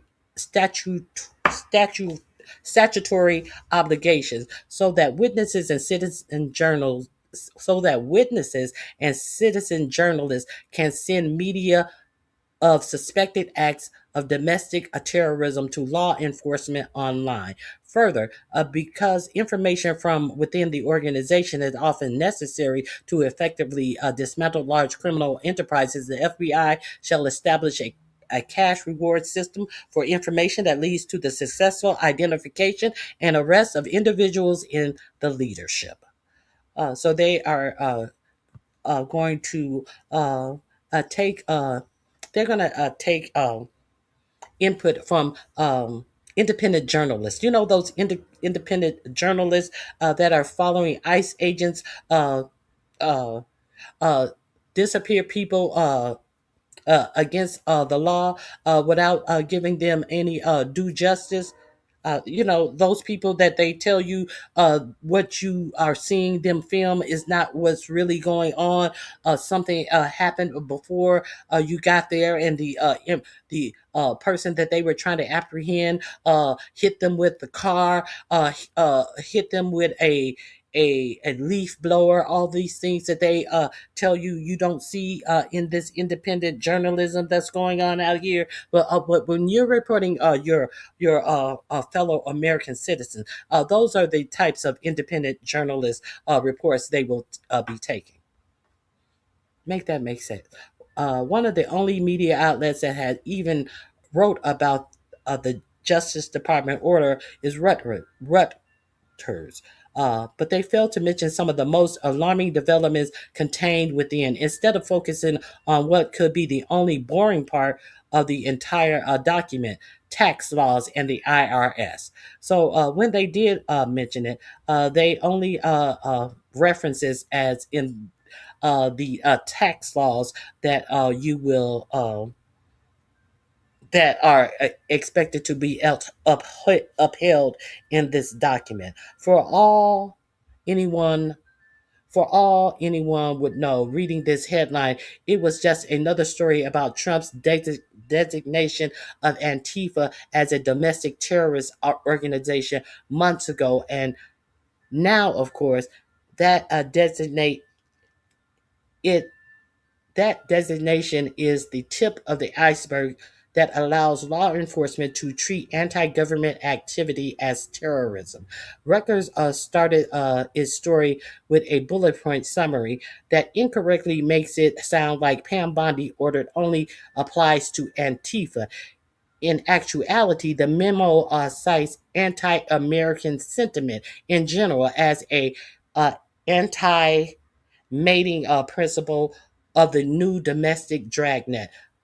Other targets include those motivated by opposition to law and immigration enforcement, which could describe half the country, according to recent polling. And since Rutgers adheres to the media practice and of refusing to publish the actual document it is quoting from, any news consumer would be none the wiser. If you think I'm exaggerating, take a look at the now Rutgers stories. Bondi orders FBI to prioritize domestic terrorism investigation. Memo targets Antifa and similar groups. FBI to develop strategies to disrupt criminal networks. DOJ calls for prosecuting extremist groups for tax crimes.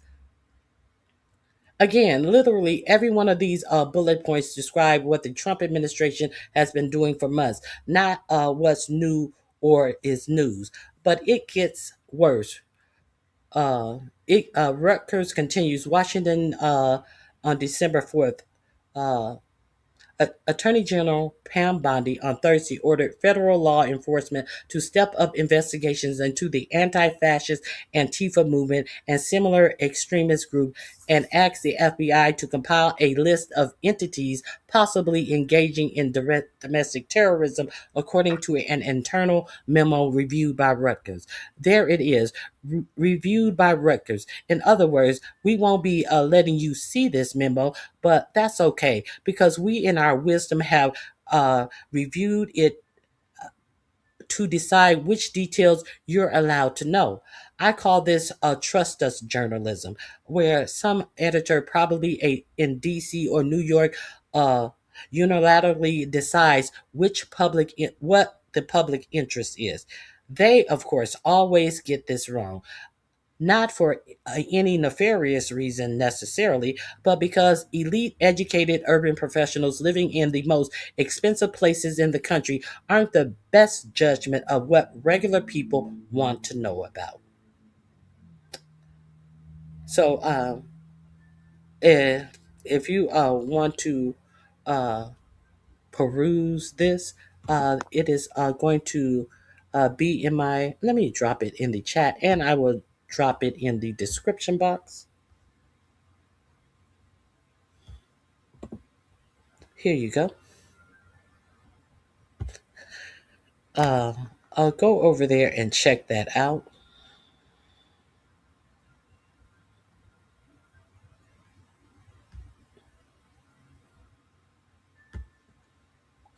There is the list. Let me see. The list. This will be in my description box under the list.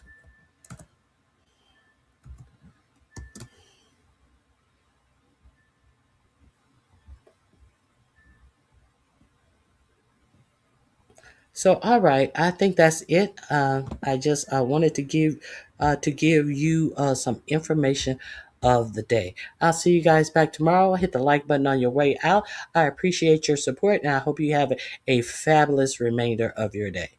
All right, I'm out of here. Bye-bye.